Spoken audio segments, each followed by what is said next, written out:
The Land of Mist. By Arthur Conan Doyle. Chapter 1. In which our special commissioners make a start. The great Professor Challenger has been, very improperly and imperfectly, used in fiction. A daring author placed him in impossible and romantic situations in order to see how he would react to them.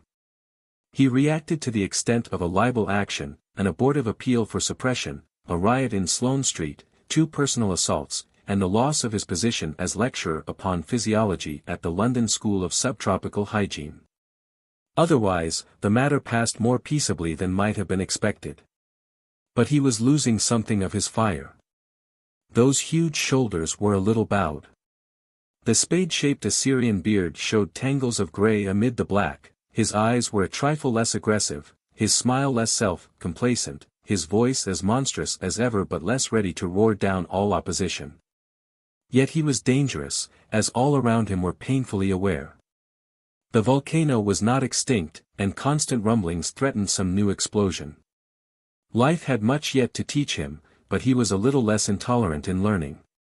There was a definite date for the change which had been wrought in him. It was the death of his wife. That little bird of a woman had made her nest in the big man's heart. He had all the tenderness and chivalry which the strong can have for the weak. By yielding everything she had won everything, as a sweet-natured, tactful woman can. And when she died suddenly from virulent pneumonia following influenza, the man staggered and went down. He came up again, smiling ruefully like the stricken boxer, and ready to carry on for many a round with fate. But he was not the same man, and if it had not been for the help and comradeship of his daughter Enid, he might have never rallied from the blow. She it was who, with clever craft, lured him into every subject which would excite his combative nature and infuriate his mind, until he lived once more in the present and not the past. It was only when she saw him turbulent in controversy, violent to pressmen, and generally offensive to those around him, that she felt he was really in a fair way to recovery. Enid Challenger was a remarkable girl and should have a paragraph to herself. With the raven-black hair of her father, and the blue eyes and fresh color of her mother, she was striking, if not beautiful, in appearance. She was quiet, but she was very strong. From her infancy she had either to take her own part against her father, or else to consent to be crushed and to become a mere automaton worked by his strong fingers. She was strong enough to hold her own in a gentle, elastic fashion, which bent to his moods and reasserted itself when they were past. Lately she had felt the constant pressure too oppressive and she had relieved it by feeling out for a career of her own. She did occasional odd jobs for the London press, and did them in such fashion that her name was beginning to be known in Fleet Street. In finding this opening she had been greatly helped by an old friend of her father, and possibly of the reader, Mr. Edward Malone of the Daily Gazette. Malone was still the same athletic Irishman who had once won his international cap at rugby, but life had toned him down also, and made him a more subdued and thoughtful man. He had put away a good deal when last his football boots had been packed away for good. His muscles may have wilted and his joints stiffened, but his mind was deeper and more active. The boy was dead and the man was born. In person he had altered little, but his mustache was heavier, his back a little rounded, and some lines of thought were tracing themselves upon his brow. Post-war conditions and New World problems had left their mark. For the rest he had made his name in journalism and even to a small degree in literature. He was still a bachelor, though there were some who thought that his hold on that condition was precarious and that Miss Enid Challenger's little white fingers could disengage it. Certainly they were very good chums. It was a Sunday evening in October, and the lights were just beginning to twinkle out through the fog which had shrouded London from early morning. Professor Challenger's flat at Victoria West Gardens was upon the 3rd floor, and the mist lay thick upon the windows, while the low hum of the attenuated Sunday traffic rose up from an invisible highway beneath, which was outlined only by scattered patches of dull radiance. Professor Challenger sat with his thick, bandy legs outstretched to the fire, and his hands thrust deeply into trouser pockets. His dress had a little of the eccentricity of genius, for he wore a loose-collared shirt, a large knotted maroon-colored silk tie, and a black velvet smoking jacket, which, with his flowing beard, gave him the appearance of an elderly and bohemian artist. On one side of him ready for an excursion, with bull hat, short-skirted dress of black, and all the other fashionable devices with which women contrive to deform the beauties of nature, there sat his daughter, while Malone, hat in hand, waited by the window. "I think we should get off, Enid. It is nearly 7, said he. They were writing joint articles upon the religious denominations of London, and on each Sunday evening they sallied out together to sample some new one and get copy for the next week's issue of the Gazette. It's not till 8, Ted. We have lots of time. Sit down, sir.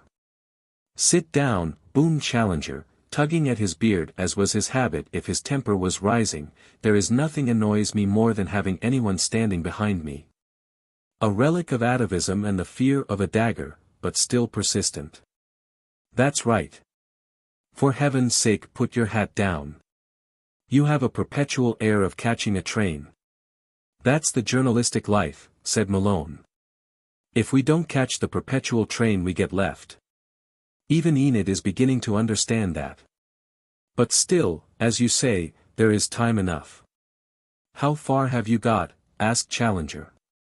Enid consulted a businesslike little reporter's notebook. We have done 7. There was Westminster Abbey for the church in its most picturesque form, and St. Agatha for the high church, and Tudor Place for the low. Then there was the Westminster Cathedral for Catholics, and Dell Street for Presbyterians, and Gloucester Square for Unitarians. But tonight we are trying to introduce some variety. We are doing the spiritualists. Challenger snorted like an angry buffalo. Next week the lunatic asylums, I presume, said he. You don't mean to tell me, Malone, that these ghost people have got churches of their own. I've been looking into that, said Malone. I always look up cold facts and figures before I tackle a job. They have over 400 registered churches in Great Britain. Challenger's snorts now sounded like a whole herd of buffaloes. There seems to me to be absolutely no limit to the inanity and credulity of the human race. Homo sapiens. Homo idioticus. Who do they pray to, the ghosts?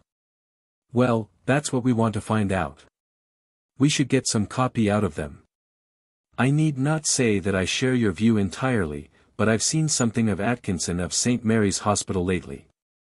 He is a rising surgeon, you know. I've heard of him, cerebrospinal. That's the man. He is level-headed and is looked on as an authority on psychic research, as they call the new science which deals with these matters. Science, indeed. Well, that is what they call it. He seems to take these people seriously. I consult him when I want a reference, for he has the literature at his finger's end. Pioneers of the human race, that was his description. Pioneering them to Bedlam, growled Challenger. And literature. What literature have they? Well, that was another surprise. Atkinson has 500 volumes, but complains that his psychic library is very imperfect. You see, there is French, German, Italian, as well as our own. Well, thank God all the folly is not confined to poor old England. Pestilential nonsense. Have you read it up at all, father? Asked Enid. Read it up. I, with all my interests and no time for one half of them. Enid, you are too absurd. Sorry, father. You spoke with such assurance, I thought you knew something about it. Challenger's huge head swung round and his lion's glare rested upon his daughter. Do you conceive that a logical brain, a brain of the first order, needs to read and to study before it can detect a manifest absurdity? Am I to study mathematics in order to confute the man who tells me that 2 and 2 are 5? Must I study physics once more and take down my Principia because some rogue or fool insists that a table can rise in the air against the law of gravity? Does it take 500 volumes to inform us of a thing which is proved in every police court when an impostor is exposed? Enid, I am ashamed of you. His daughter laughed merrily. Well, Dad, you need not roar at me any more. I give in. In fact, I have the same feeling that you have. None the less, said Malone, some good men support them. I don't see that you can laugh at Lodge and Crooks and the others. Don't be absurd, Malone. Every great mind has its weaker side. It is a sort of reaction against all the good sense. You come suddenly upon a vein of positive nonsense. That is what is the matter with these fellows. No, Enid, I haven't read their reasons, and I don't mean to, either. Some things are beyond the pale. If we reopen all the old questions, how can we ever get ahead with the new ones? This matter is settled by common sense, the law of England, and by the universal assent of every sane European. So that's that, said Enid. However, he continued, I can admit that there are occasional excuses for misunderstandings upon the point. He sank his voice, and his great grey eyes looked sadly up into vacancy. I have known cases where the coldest intellect, even my own intellect, might, for a moment have been shaken. Malone scented copy. Yes, sir. Challenger hesitated. He seemed to be struggling with himself. He wished to speak, and yet speech was painful. Then, with an abrupt, impatient gesture, he plunged into his story. I never told you, Enid. It was too intimate. Perhaps too absurd. I was ashamed to have been so shaken. But it shows how even the best balanced may be caught unawares. Yes, sir. It was after my wife's death. You knew her, Malone. You can guess what it meant to me. It was the night after the cremation. Horrible, Malone, horrible. I saw the dear little body slide down, and then the glare of flame and the door clanged to. His great body shook and he passed his big, hairy hand over his eyes. I don't know why I tell you this, the talk seemed to lead up to it. It may be a warning to you. That night, the night after the cremation, I sat up in the hall. She was there, he nodded at Enid. She had fallen asleep in a chair, poor girl. You know the house at Rotherfield, Malone. It was in the big hall. I sat by the fireplace, the room all draped in shadow, and my mind draped in shadow also. I should have sent her to bed, but she was lying back in her chair and I did not wish to wake her. It may have been 1 a.m, I remember the moon shining through the stained glass window. I sat and I brooded. Then suddenly there came a noise. Yes, sir.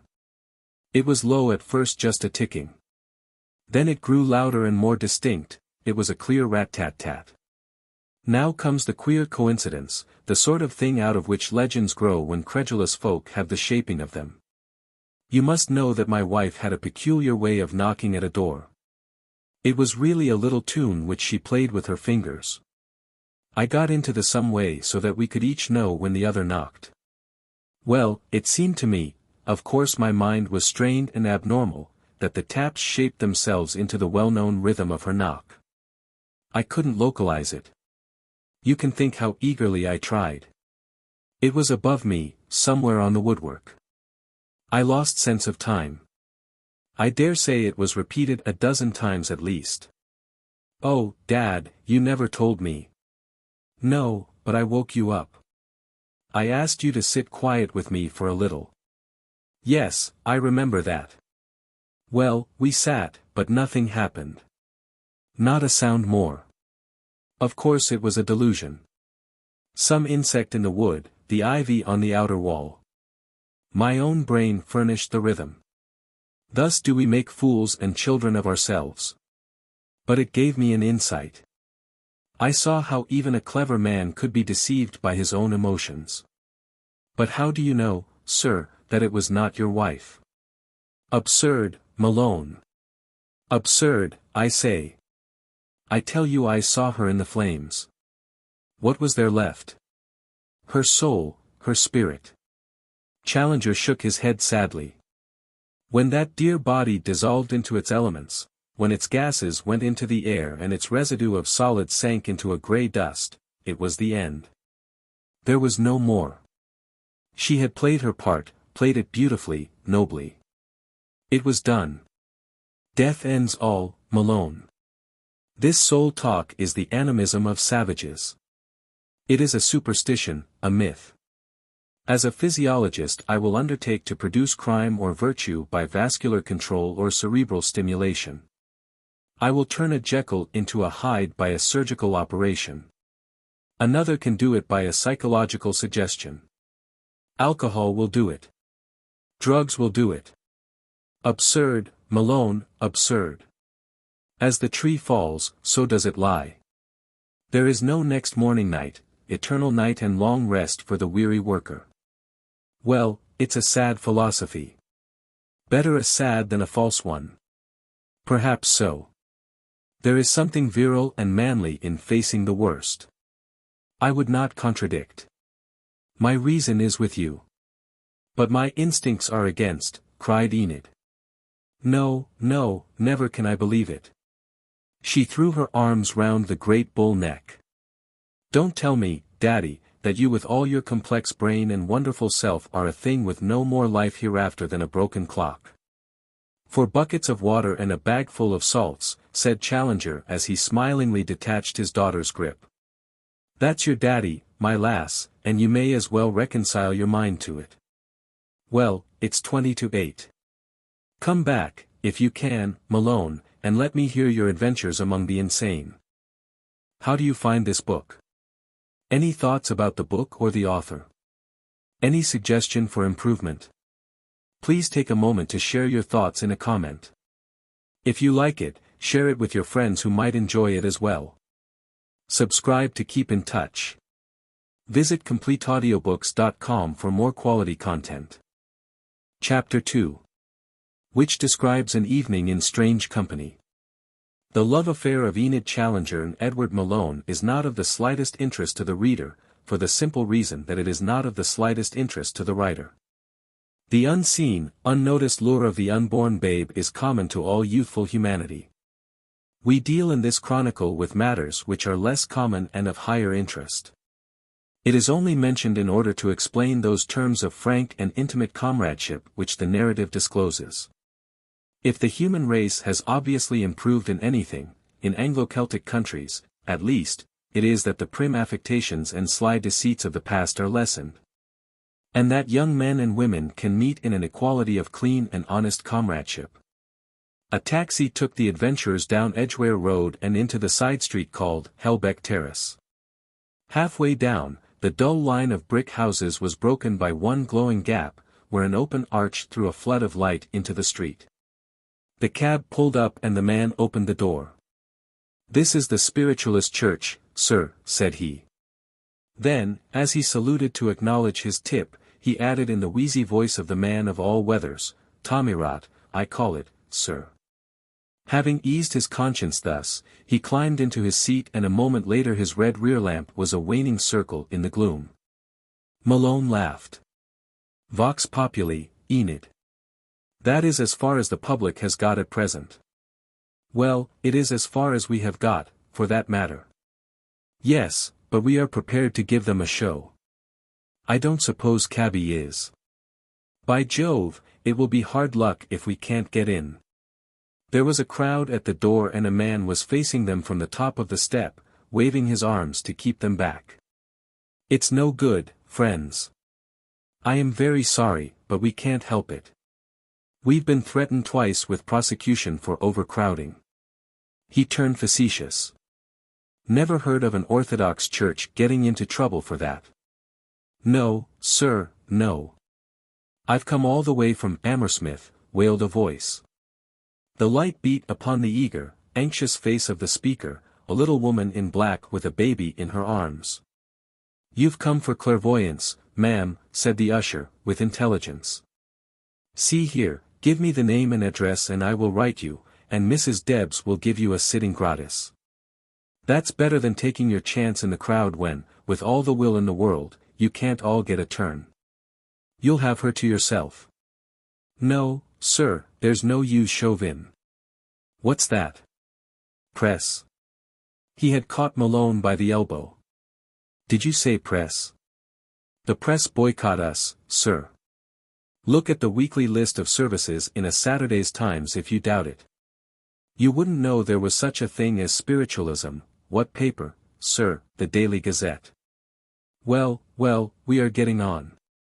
And the lady, too, special article, my word. Stick to me, sir, and I'll see what I can do. Shut the doors, Joe. No use, friends. When the building fund gets on a bit we'll have more room for you. Now, miss, this way, if you please. This way proved to be down the street and round a side alley which brought them to a small door with a red lamp shining above it. I'll have to put you on the platform, there's no standing room in the body of the hall. Good gracious! Cried Enid. You'll have a fine view, miss, and maybe get a readin' for yourself if you're lucky. It often happens that those nearest the medium get the best chance. Now, sir, in here. Here was a frosy little room with some hats and topcoats draping the dirty, whitewashed walls. A thin, austere woman, with eyes which gleamed from behind her glasses, was warming her gaunt hands over a small fire. With his back to the fire in the traditional British attitude was a large, fat man with a bloodless face, a ginger mustache and curious, light blue eyes, the eyes of a deep-sea mariner. A little bald-headed man with huge horn-rimmed spectacles, and a very handsome and athletic youth in a blue lounge suit completed the group. The others have gone on the platform, Mr. Peeble. There's only 5 seats left for ourselves. It was the fat man talking. I know, said the man who had been addressed as Peeble, a nervous, stringy, dried-up person as he now appeared in the light. But this is the press, Mr. Bolsover. Daily Gazette special article. Malone, the name, and challenger. This is Mr. Bolsover, our president. This is Mrs. Debs of Liverpool, the famous clairvoyant. Here is Mr. James, and this tall young gentleman is Mr. Hardy Williams, our energetic secretary. Mr. Williams is a nailer for the Buildin' Fund. Keep your eye on your pockets if Mr. Williams is around. They all laughed. Collection comes later, said Mr. Williams, smiling. A good, rousing article is our best collection, said the stout president. Ever been to a meeting before, sir? No, said Malone. Don't know much about it, I expect. No, I don't. Well, we must expect a slating. They get it from the humorous angle at first. We'll have you writing a very comic account. I never could see anything very funny in the spirit of one's dead wife, but it's a matter of taste and of knowledge also. If they don't know, how can they take it seriously? I don't blame them. We were mostly like that ourselves once. I was one of Bradlaugh's men, and sat under Joseph McCabe until my old dad came and pulled me out. Good for him, said the Liverpool medium. It was the first time I found I had powers of my own. I saw him like I see you now. Was he one of us in the body? Knew no more than I did. But they come on amazin' at the other side if the right folk get hold of them. Time's up, said Mr. Peeble, snapping his watch. You are on the right of the chair, Mrs. Debs. Will you go first? Then you, Mr. Chairman. Then you two and myself. Get on the left, Mr. Hardy Williams, and lead the singin'. They want warmin' up and you can do it. Now then, if you please. The platform was already crowded, but the newcomers threaded their way to the front amid a decorous murmur of welcome. Mr. Peeble shoved and exhorted and 2 end seats emerged upon which Enid and Malone perched themselves. The arrangement suited them well, for they could use their notebooks freely behind the shelter of the folk in front. What is your reaction? Whispered Enid. Not impressed as yet. No, nor I, said Enid, but it's very interesting all the same.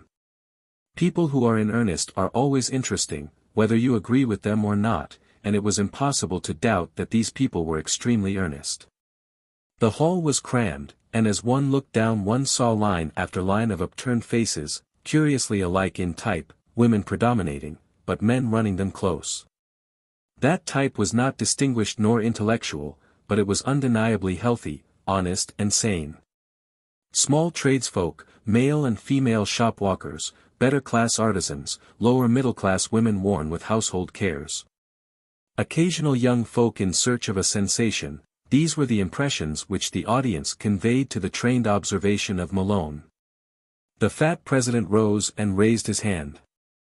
"My friends," said he, "we have had once more to exclude a great number of people who desire to be with us tonight. It's all a question of the building fund, and Mr. Williams on my left will be glad to hear from any of you. I was in a hotel last week and they had a notice hung up in the reception bureau, 'No checks accepted.' That's not the way Brother Williams talks. You just try him." The audience laughed. The atmosphere was clearly that of the lecture hall rather than of the church. "There's just one more thing I want to say before I sit down. I'm not here to talk. I'm here to hold this chair down, and I mean to do it. It's a hard thing I ask. I want spiritualists to keep away on Sunday nights. They take up the room that inquirers should have. You can have the morning service. But it's better for the cause that there should be room for the stranger. You've had it. Thank God for it. Give the other man a chance." The president plumped back into his chair. Mr. Peebles sprang to his feet. He was clearly the general utility man who emerges in every society and probably becomes its autocrat. With his thin, eager face and darting hands he was more than a live wire, he was a whole bundle of live wires. Electricity seemed to crackle from his fingertips. "Hymn 1, he shrieked. A harmonium droned and the audience rose. It was a fine hymn and lustily sung. The world hath felt a quickening breath from heaven's eternal shore, and souls triumphant over death return to earth once more. There was a ring of exultation in the voices as the refrain rolled out. For this we hold our jubilee, for this with joy we sing, O grave, where is thy victory, O death, where is thy sting?" Yes, they were in earnest, these people. And they did not appear to be mentally weaker than their fellows. And yet both Enid and Malone felt a sensation of great pity as they looked at them. How sad to be deceived upon so intimate a matter as this, to be duped by impostors who used their most sacred feelings and their beloved dead as counters with which to cheat them. What did they know of the laws of evidence, of the cold, immutable decrees of scientific law? Poor earnest, honest, deluded people. "Now," screamed Mr. Peeble, "we shall ask Mr. Monroe from Australia to give us the invocation." A wild-looking old man with a shaggy beard and slumbering fire in his eyes rose up and stood for a few seconds with his gaze cast down. Then he began a prayer, very simple, very unpremeditated. Malone jotted down the first sentence, "Oh, Father, we are very ignorant folk and do not well know how to approach you, but we will pray to you the best we know how." It was all cast in that humble key. Enid and Malone exchanged a swift glance of appreciation. There was another hymn, less successful than the first, and the chairman then announced that Mr.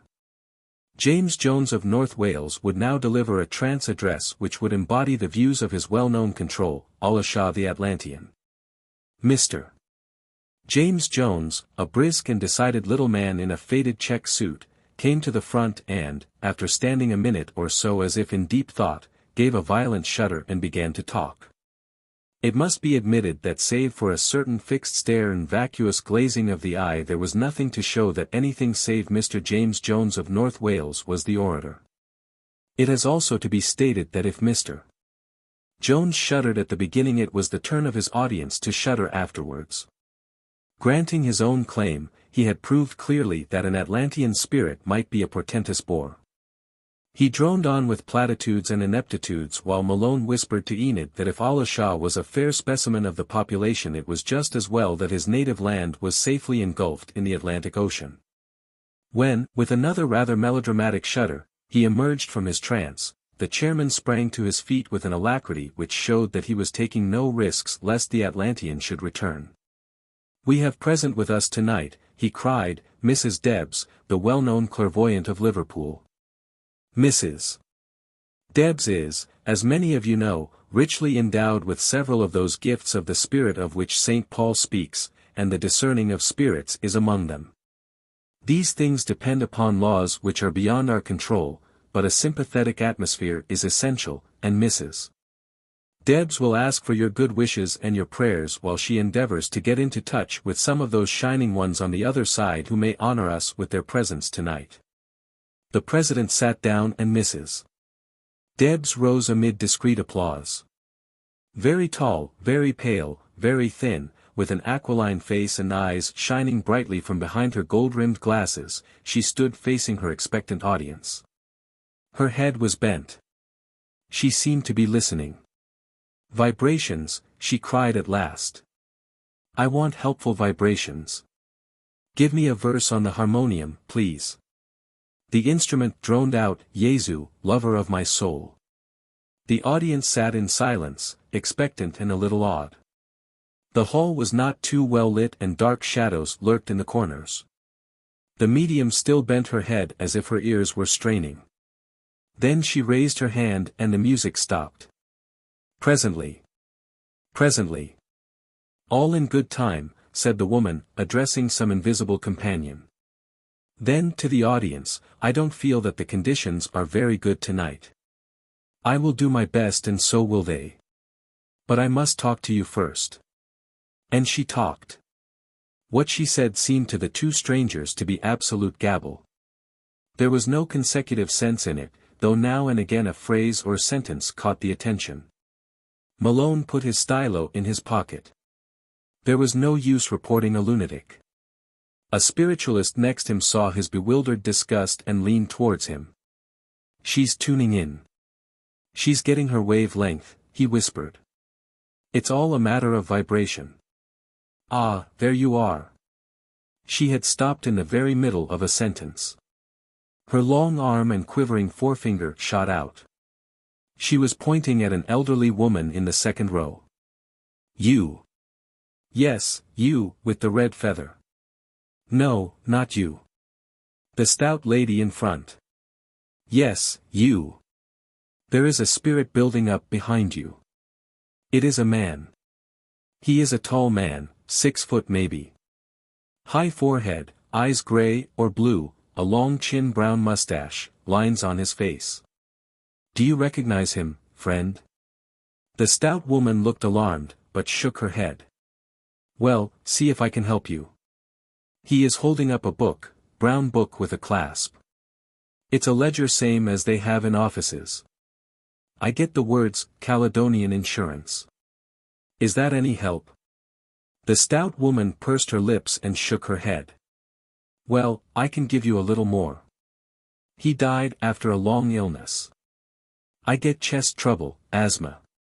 The stout woman was still obdurate, but a small, angry, red-faced person, 2 places away from her, sprang to her feet. "It's my husband, ma'am. Tell him I don't want to have any more dealings with him." She sat down with decision. "Yes, that's right. He moves to you now." He was nearer the other. "He wants to say he's sorry. It doesn't do, you know, to have hard feelings to the dead. Forgive and forget. It's all over. I get a message for you. It is, do it and my blessing go with you. Does that mean anything to you?" The angry woman looked pleased and nodded. "Very good." The clairvoyant suddenly darted out her finger towards the crowd at the door. "It's for the soldier." A soldier in khaki, looking very much amazed, was in the front of the knot of people. "What's for me?" he asked. "It's a soldier. He has a corporal's stripes. He is a big man with grizzled hair. He has a yellow tab on his shoulders. I get the initials J.H. Do you know him?" "Yes, but he's dead," said the soldier. He had not understood that it was a spiritualistic church, and the whole proceedings had been a mystery to him. They were rapidly explained by his neighbors. "My God!" cried the soldier, and vanished amid a general titter. In the pause Malone could hear the constant mutter of the medium as she spoke to someone unseen. "Yes, yes, wait your turn. Speak up, woman. Well, take your place near him." "How should I know?" "Well, I will if I can." She was like a janitor at the theater marshalling a queue. Her next attempt was a total failure. A solid man with bushy side whiskers absolutely refused to have anything to do with an elderly gentleman who claimed kinship. The medium worked with admirable patience, coming back again and again with some fresh detail, but no progress could be made. "Are you a spiritualist, friend?" "Yes, for 10 years. "Well, you know there are difficulties." "Yes, I know that. Think it over. It may come to you later. We must just leave it at that. I am only sorry for your friend." There was a pause during which Enid and Malone exchanged whispered confidences. "What do you make of it, Enid?" "I don't know. It confuses me. I believe it is half guesswork and the other half a case of Confederates. These people are all of the same church, and naturally they know each other's affairs. If they don't know they can inquire. Someone said it was Mrs. Deb's first visit. Yes, but they could easily coach her up. It is all clever quackery and bluff. It must be, for just think what is implied if it is not. Telepathy, perhaps. Yes, some element of that also. Listen. She is off again. Her next attempt was more fortunate. A lugubrious man at the back of the hall readily recognized the description and claims of his deceased wife. "I get the name Walter." "Yes, that's me." "She called you what?" "No." "Well, she calls you what now?" "Tell what to give my love to the children." "That's how I get it." "She is worrying about the children." "She always did." "Well, they don't change." "Furniture." "Something about furniture." "She says you gave it away." "Is that right?" "Well, I might as well."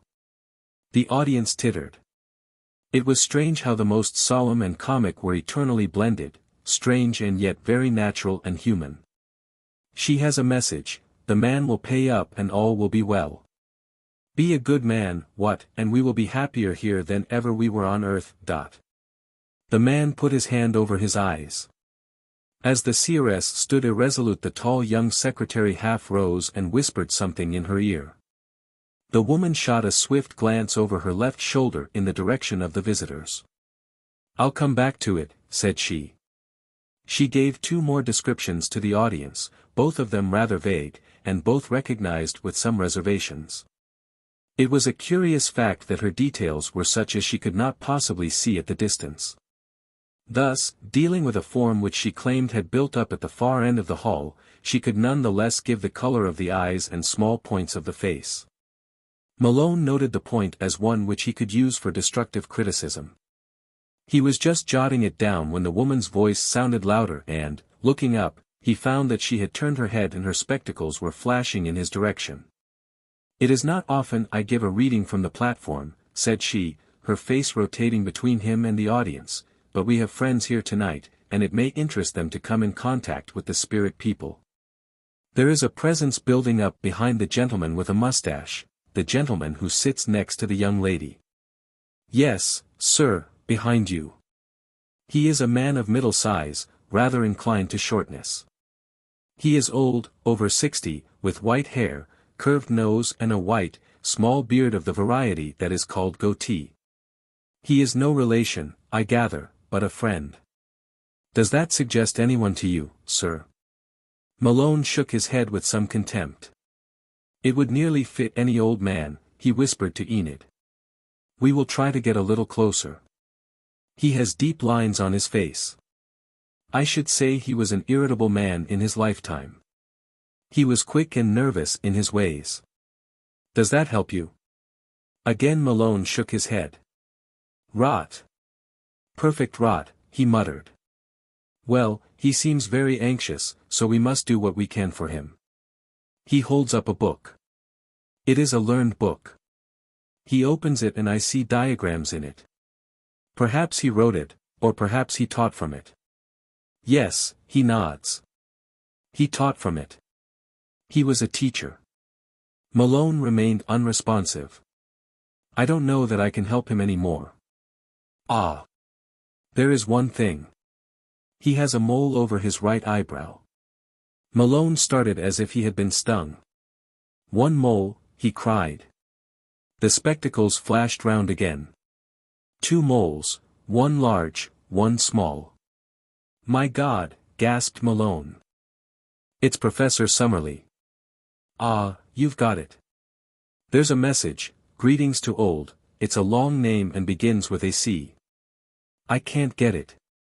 Does it mean anything? Yes.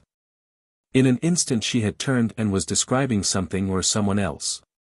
But she had left a badly shaken man upon the platform behind her. It was at this point that the orderly service had a remarkable interruption which surprised the audience as much as it did the two visitors. This was the sudden appearance beside the chairman of a tall, pale-faced bearded man dressed like a superior artisan, who held up his hand with a quietly impressive gesture as one who was accustomed to exert authority. He then half-turned and said a word to Mr. Bolsover.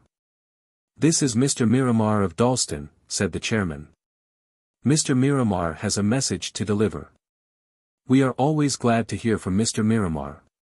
The reporters could only get a half-view of the newcomer's face, but both of them were struck by his noble bearing and by the massive outline of his head which promised very unusual intellectual power. His voice when he spoke rang clearly and pleasantly through the hall. "I have been ordered to give the message wherever I think that there are ears to hear it. There are some here who are ready for it, and that is why I have come. They wish that the human race should gradually understand the situation so that there shall be the less shock or panic. I am one of several who are chosen to carry the news." "A lunatic, I'm afraid," whispered Malone, scribbling hard upon his knee. There was a general inclination to smile among the audience. And yet there was something in the man's manner and voice which made them hang on every word. Things have now reached a climax. The very idea of progress has been made material. It is progress to go swiftly, to send swift messages, to build new machinery. All this is a diversion of real ambition. There is only one real progress, spiritual progress. Mankind gives it a lip tribute but presses on upon its false road of material science. The central intelligence recognized that amid all the apathy there was also much honest doubt which had outgrown old creeds and had a right to fresh evidence. Therefore fresh evidence was sent, evidence which made the life after death as clear as the sun in the heavens. It was laughed at by scientists, condemned by the churches, became the butt of the newspapers, and was discarded with contempt. That was the last and greatest blunder of humanity. The audience had their chins up now. General speculations were beyond their mental horizon. But this was very clear to their comprehension. There was a murmur of sympathy and applause. The thing was now hopeless. It had got beyond all control. Therefore something sterner was needed since heaven's gift had been disregarded. The blow fell. 10 million young men were laid dead upon the ground. Twice as many were mutilated. That was God's first warning to mankind. But it was vain. The same dull materialism prevailed as before. Years of grace were given, and save the stirrings of the Spirit seen in such churches as these, no change was anywhere to be seen. The nations heaped up fresh loads of sin, and sin must ever be atoned for. Russia became a cesspool. Germany was unrepentant of her terrible materialism which had been the prime cause of the war. Spain and Italy were sunk in alternate atheism and superstition. France had no religious ideal. Britain was confused and distracted, full of wooden sects which had nothing of life in them. America had abused her glorious opportunities and, instead of being the loving younger brother to a stricken Europe, she held up all economic reconstruction by her money claims. She dishonored the signature of her own president, and she refused to join that League of Peace which was the one hope of the future. All have sinned, but some more than others, and their punishment will be in exact proportion. And that punishment soon comes. These are the exact words I have been asked to give you. I read them lest I should in any way garble them. He took a slip of paper from his pocket and read. What we want is, not that folk should be frightened, but that they should begin to change themselves, to develop themselves on more spiritual lines. We are not trying to make people nervous, but to prepare while there is yet time. The world cannot go on as it has done. It would destroy itself if it did. Above all, we must sweep away the dark cloud of theology which has come between mankind and God. He folded up the paper and replaced it in his pocket. That is what I have been asked to tell you. Spread the news where there seems to be a window in the soul. Say to them, repent. Reform. The time is at hand. He had paused and seemed about to turn. The spell was broken. The audience rustled and leaned back in its seats. Then a voice from the back. Is this the end of the world, mister? No, said the stranger, curtly. Is it the second coming? Asked another voice. Yes. With quick light steps he threaded his way among the chairs on the platform and stood near the door. When Malone next looked round he was gone. He is one of these second-coming fanatics, he whispered to Enid. There are a lot of them, Christadelphians, Russellites, Bible students and whatnot. But he was impressive. Very, said Enid. We have, I am sure, been very interested in what our friend has told us, said the chairman.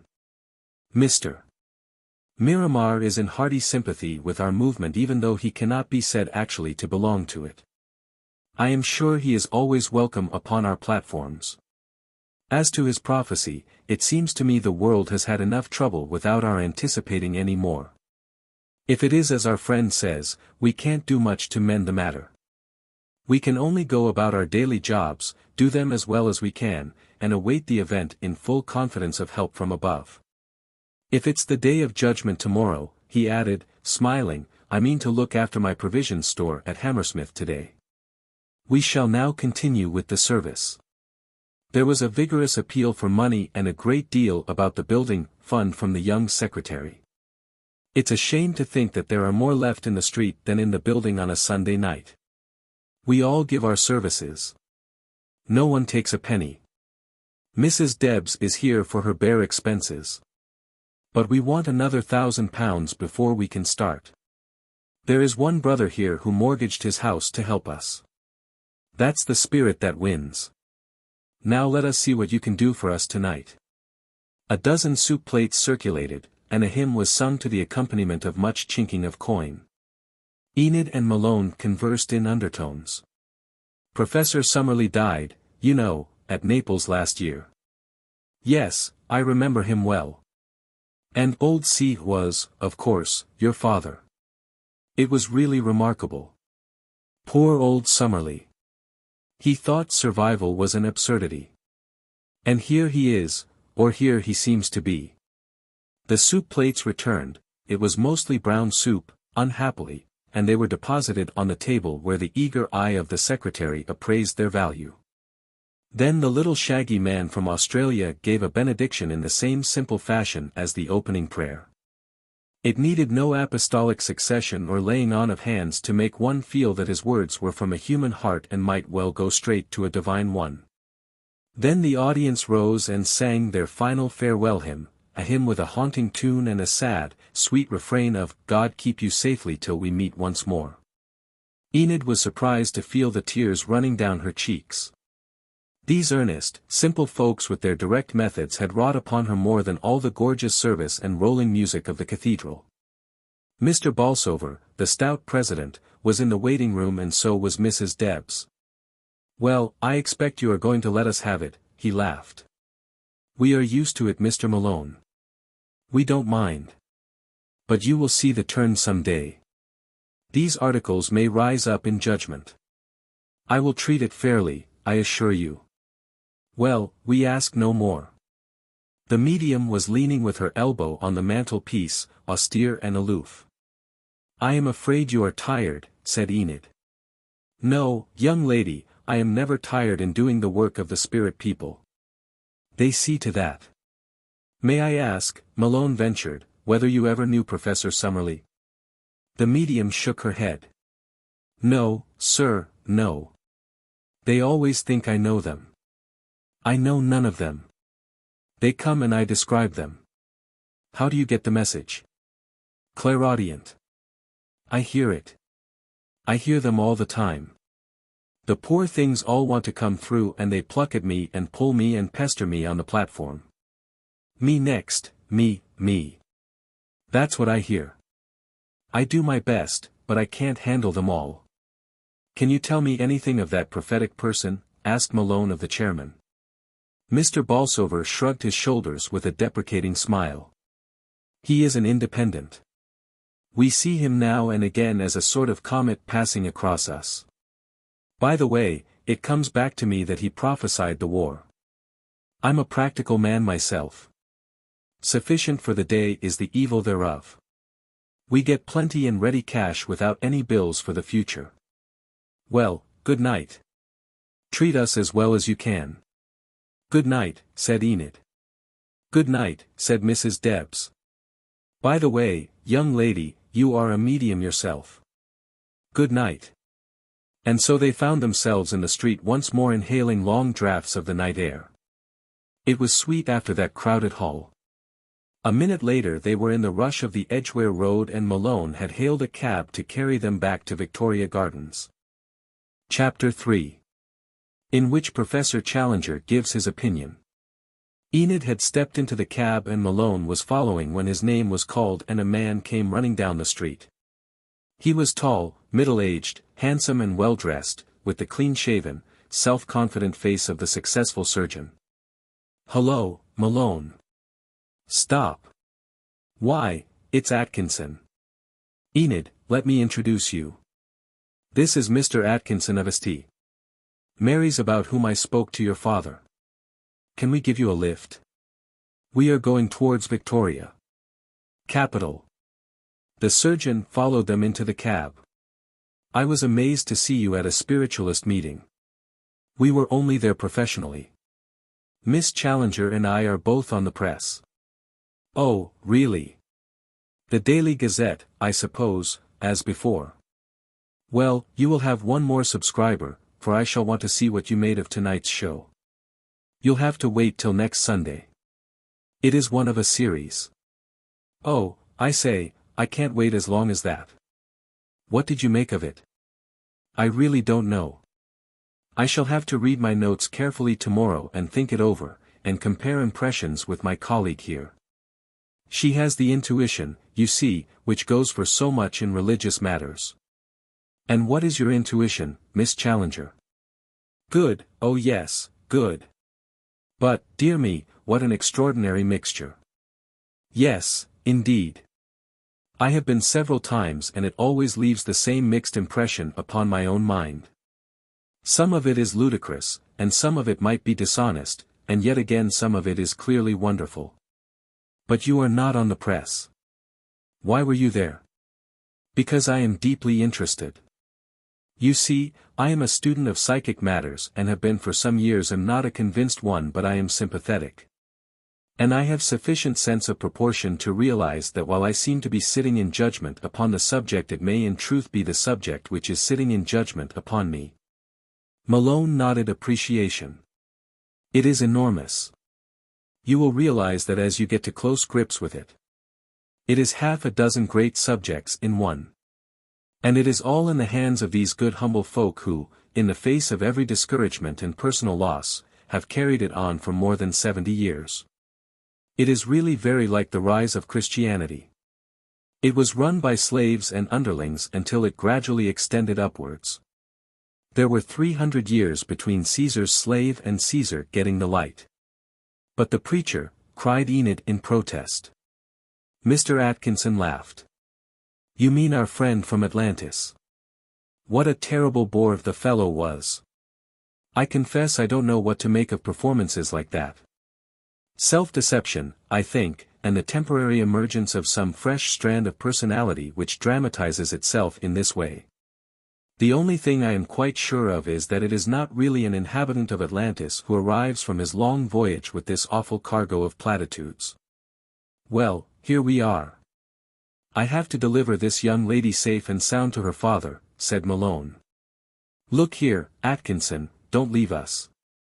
The professor would really like to see you. What at this hour? Why, he would throw me down the stairs. You've been hearing stories, said Enid. Really, it is not so bad as that. Some people annoy him, but I am sure you are not one of them. Won't you chance it? With that encouragement, certainly. And the three walked down the bright outer corridor to the lift. Challenger, clad now in a brilliant blue dressing gown, was eagerly awaiting them. He eyed Atkinson as a fighting bulldog eyes some canine stranger. The inspection seemed to satisfy him, however, for he growled that he was glad to meet him. I've heard of your name, sir, and of your rising reputation. Your resection of the cord last year made some stir, I understand. But have you been down among the lunatics also? Well, if you call them so, said Atkinson with a laugh. Good heavens, what else could I call them? I remember now that my young friend here, Challenger, had a way of alluding to Malone as if he were a promising boy of 10, told me you were studying the subject. He roared with offensive laughter. The proper study of mankind is spooks, Mr. Atkinson. Dad really knows nothing about it, so don't be offended with him, said Enid. But I assure you, Dad, you would have been interested. She proceeded to give a sketch of their adventures, though interrupted by a running commentary of groans, grunts and derisive jeers. It was only when the Summerlee episode was reached that Challenger's indignation and contempt could no longer be restrained. The old volcano blew his head off and a torrent of red-hot invective descended upon his listeners. The blasphemous rascals, he shouted. To think that they can't let poor old Summerlee rest in his grave. We had our differences in his time, and I will admit that I was compelled to take a moderate view of his intelligence, but if he came back from the grave he would certainly have something worth hearing to say to us. It is an absurdity, a wicked, indecent absurdity upon the face of it. I object to any friend of mine being made a puppet for the laughter of an audience of fools. They didn't laugh. They must have laughed when they heard an educated man, a man whom I have met upon equal terms, talking such nonsense. I say it was nonsense. Don't contradict me, Malone. I won't have it. His message might have been the postscript of a schoolgirl's letter. Isn't that nonsense, coming from such a source? Are you not in agreement, Mr. Atkinson? No. I had hoped better things from you. But the description? Good heavens, where are your brains? Have not the names of Summerlee and Malone been associated with my own in some peculiarly feeble fiction which attained some notoriety? Is it not also known that you two innocents were doing the churches week by week? Was it not patent that sooner or later you would come to a spiritualist gathering? Here was a chance for a convert. They set a bait and poor old Gudgeon Malone came along and swallowed it. Here he is with the hook still stuck in his silly mouth. Oh, yes, Malone, plain speaking is needed and you shall have it.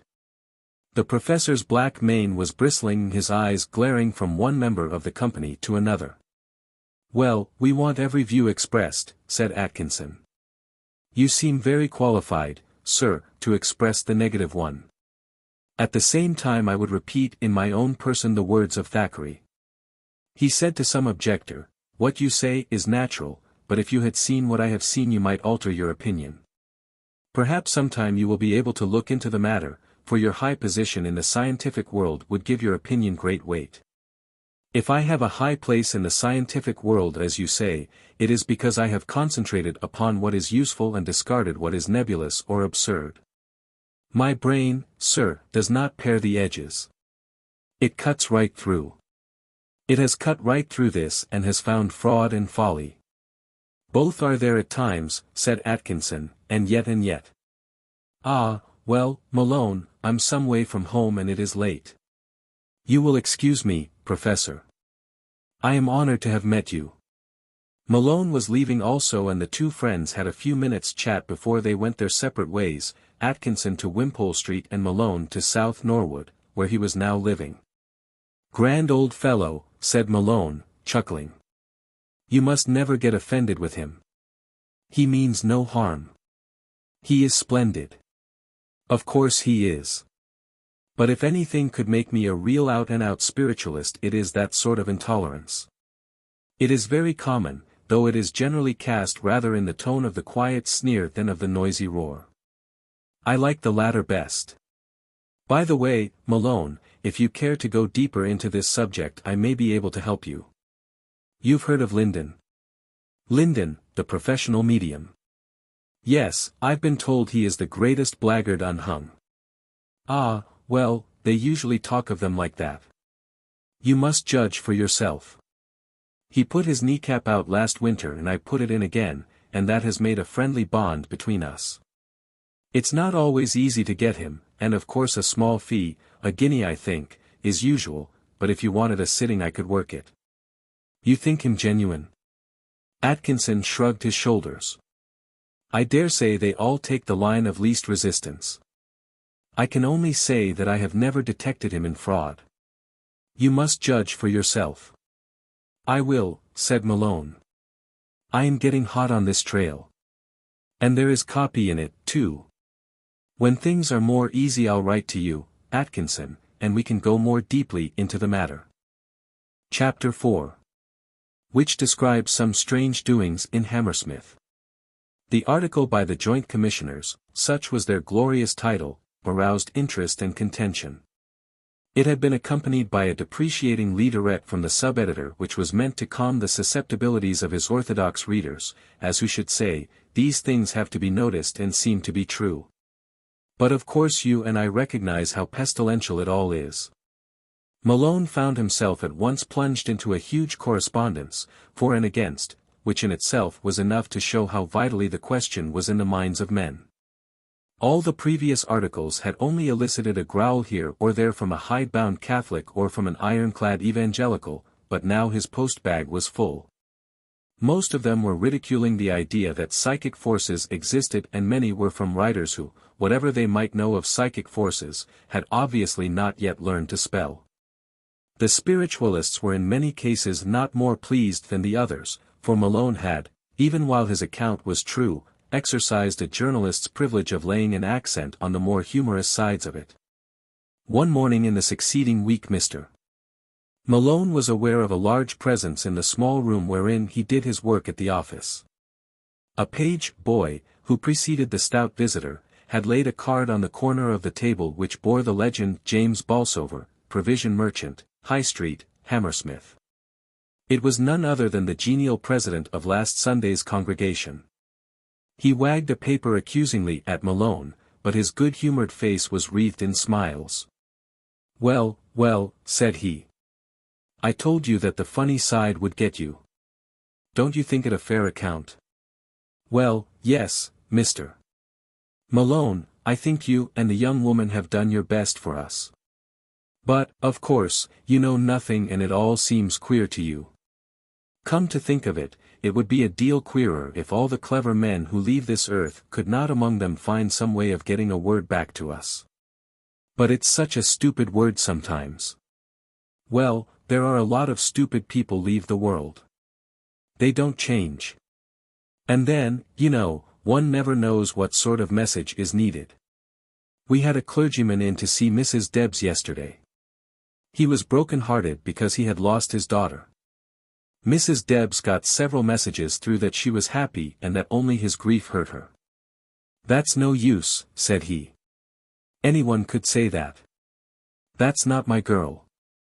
And then suddenly she said, but I wish to goodness you would not wear a Roman collar with a colored shirt. That sounded a trivial message, but the man began to cry. That's her, he sobbed.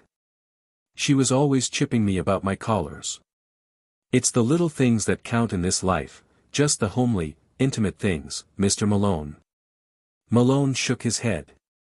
Anyone would remark on a colored shirt and a clerical collar. Mr. Bolsover laughed. You're a hard proposition. So was I once, so I can't blame you. But I called here with a purpose. I expect you are a busy man and I know that I am, so I'll get down to the brass tacks. First, I wanted to say that all our people that have any sense are pleased with the article. Mr. Algernon Maley wrote me that it would do good, and if he is pleased we are all pleased. Maley the barrister. Maley, the religious reformer. That's how he will be known. Well, what else? Only that we would help you if you and the young lady wanted to go further in the matter. Not for publicity, mind you, but just for your own good, though we don't shrink from publicity, either. I have psychical phenomena seances at my own home without a professional medium, and if you would like. There's nothing I would like so much. Then you shall come, both of you. I don't have many outsiders. I wouldn't have one of those psychic research people inside my doors. Why should I go out of my way to be insulted by all their suspicions and their traps? They seem to think that folk have no feelings. But you have some ordinary common sense. That's all we ask. But I don't believe. Would that not stand in the way? Not in the least. So long as you are fair-minded and don't disturb the conditions, all is well. Spirits out of the body don't like disagreeable people any more than spirits in the body do. Be gentle and civil, same as you would to any other company. Well, I can promise that. They are funny sometimes, said Mr. Bolsover, in reminiscent vein. It is as well to keep on the right side of them. They are not allowed to hurt humans, but we all do things we're not allowed to do, and they are very human themselves. You remember how the Times correspondent got his head cut open with the tambourine in one of the Davenport brothers' seances. Very wrong, of course, but it happened. No friend ever got his head cut open. There was another case down Stepney Way. A money lender went to a seance. Some victim that he had driven to suicide got into the medium. He got the moneylender by the throat and it was a close thing for his life. But I'm off, Mr. Malone. We sit once a week and have done for 4 years without a break. 8 o'clock Thursdays. Give us a day's notice and I'll get Mr. Maley to meet you. He can answer questions better than I. Next Thursday. Very good. And Mr. Bolsover lurched out of the room. Both Malone and Enid Challenger had, perhaps, been more shaken by their short experience than they had admitted.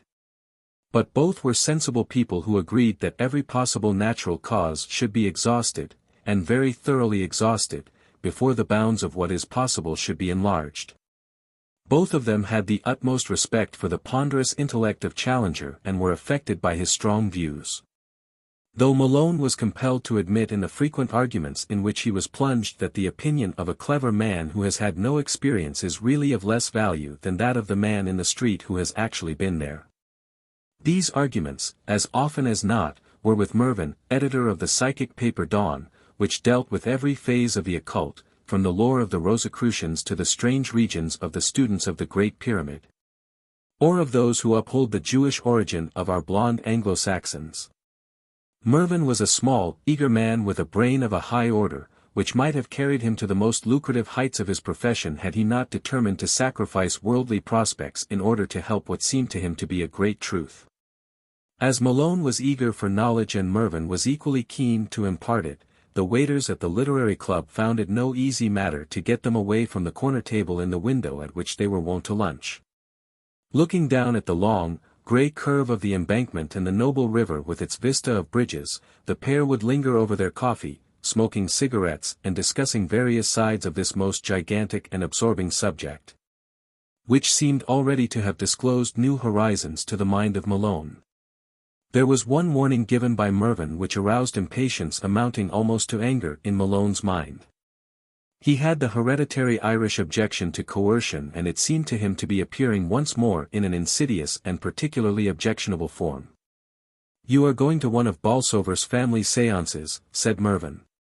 "They are, of course, well known among our people, though few have been actually admitted, so you may consider yourself privileged. He has clearly taken a fancy to you. He thought I wrote fairly about them. Well, it wasn't much of an article, but still among the dreary, purblind nonsense that assails us it did show some traces of dignity and balance and sense of proportion." Malone waved a deprecating cigarette. "Bolsover's séances and others like them are, of course, things of no moment to the real psychic. They are like the rude foundations of a building which certainly help to sustain the edifice, but are forgotten when once you come to inhabit it. It is the higher superstructure with which we have to do. You would think that the physical phenomena were the whole subject, those and a fringe of ghosts and haunted houses, if you were to believe the cheap papers who cater for the sensationalist. Of course, these physical phenomena have a use of their own. They rivet the attention of the inquirer and encourage him to go further. Personally, having seen them all, I would not go across the road to see them again. But I would go across many roads to get high messages from the beyond. Yes, I quite appreciate the distinction, looking at it from your point of view. Personally, of course, I am equally agnostic as to the messages and the phenomena. Quite so. St. Paul was a good psychic. He makes the point so neatly that even his ignorant translators were unable to disguise the real occult meanings as they have succeeded in doing in so many cases. Can you quote it? I know my New Testament pretty well, but I am not letter perfect. It is the passage where he says that the gift of tongues, which was an obvious sensational thing, was for the uninstructed, but that prophecies, that is real spiritual messages, were for the elect. In other words, that an experienced spiritualist has no need of phenomena. I'll look that passage up. You will find it in Corinthians, I think.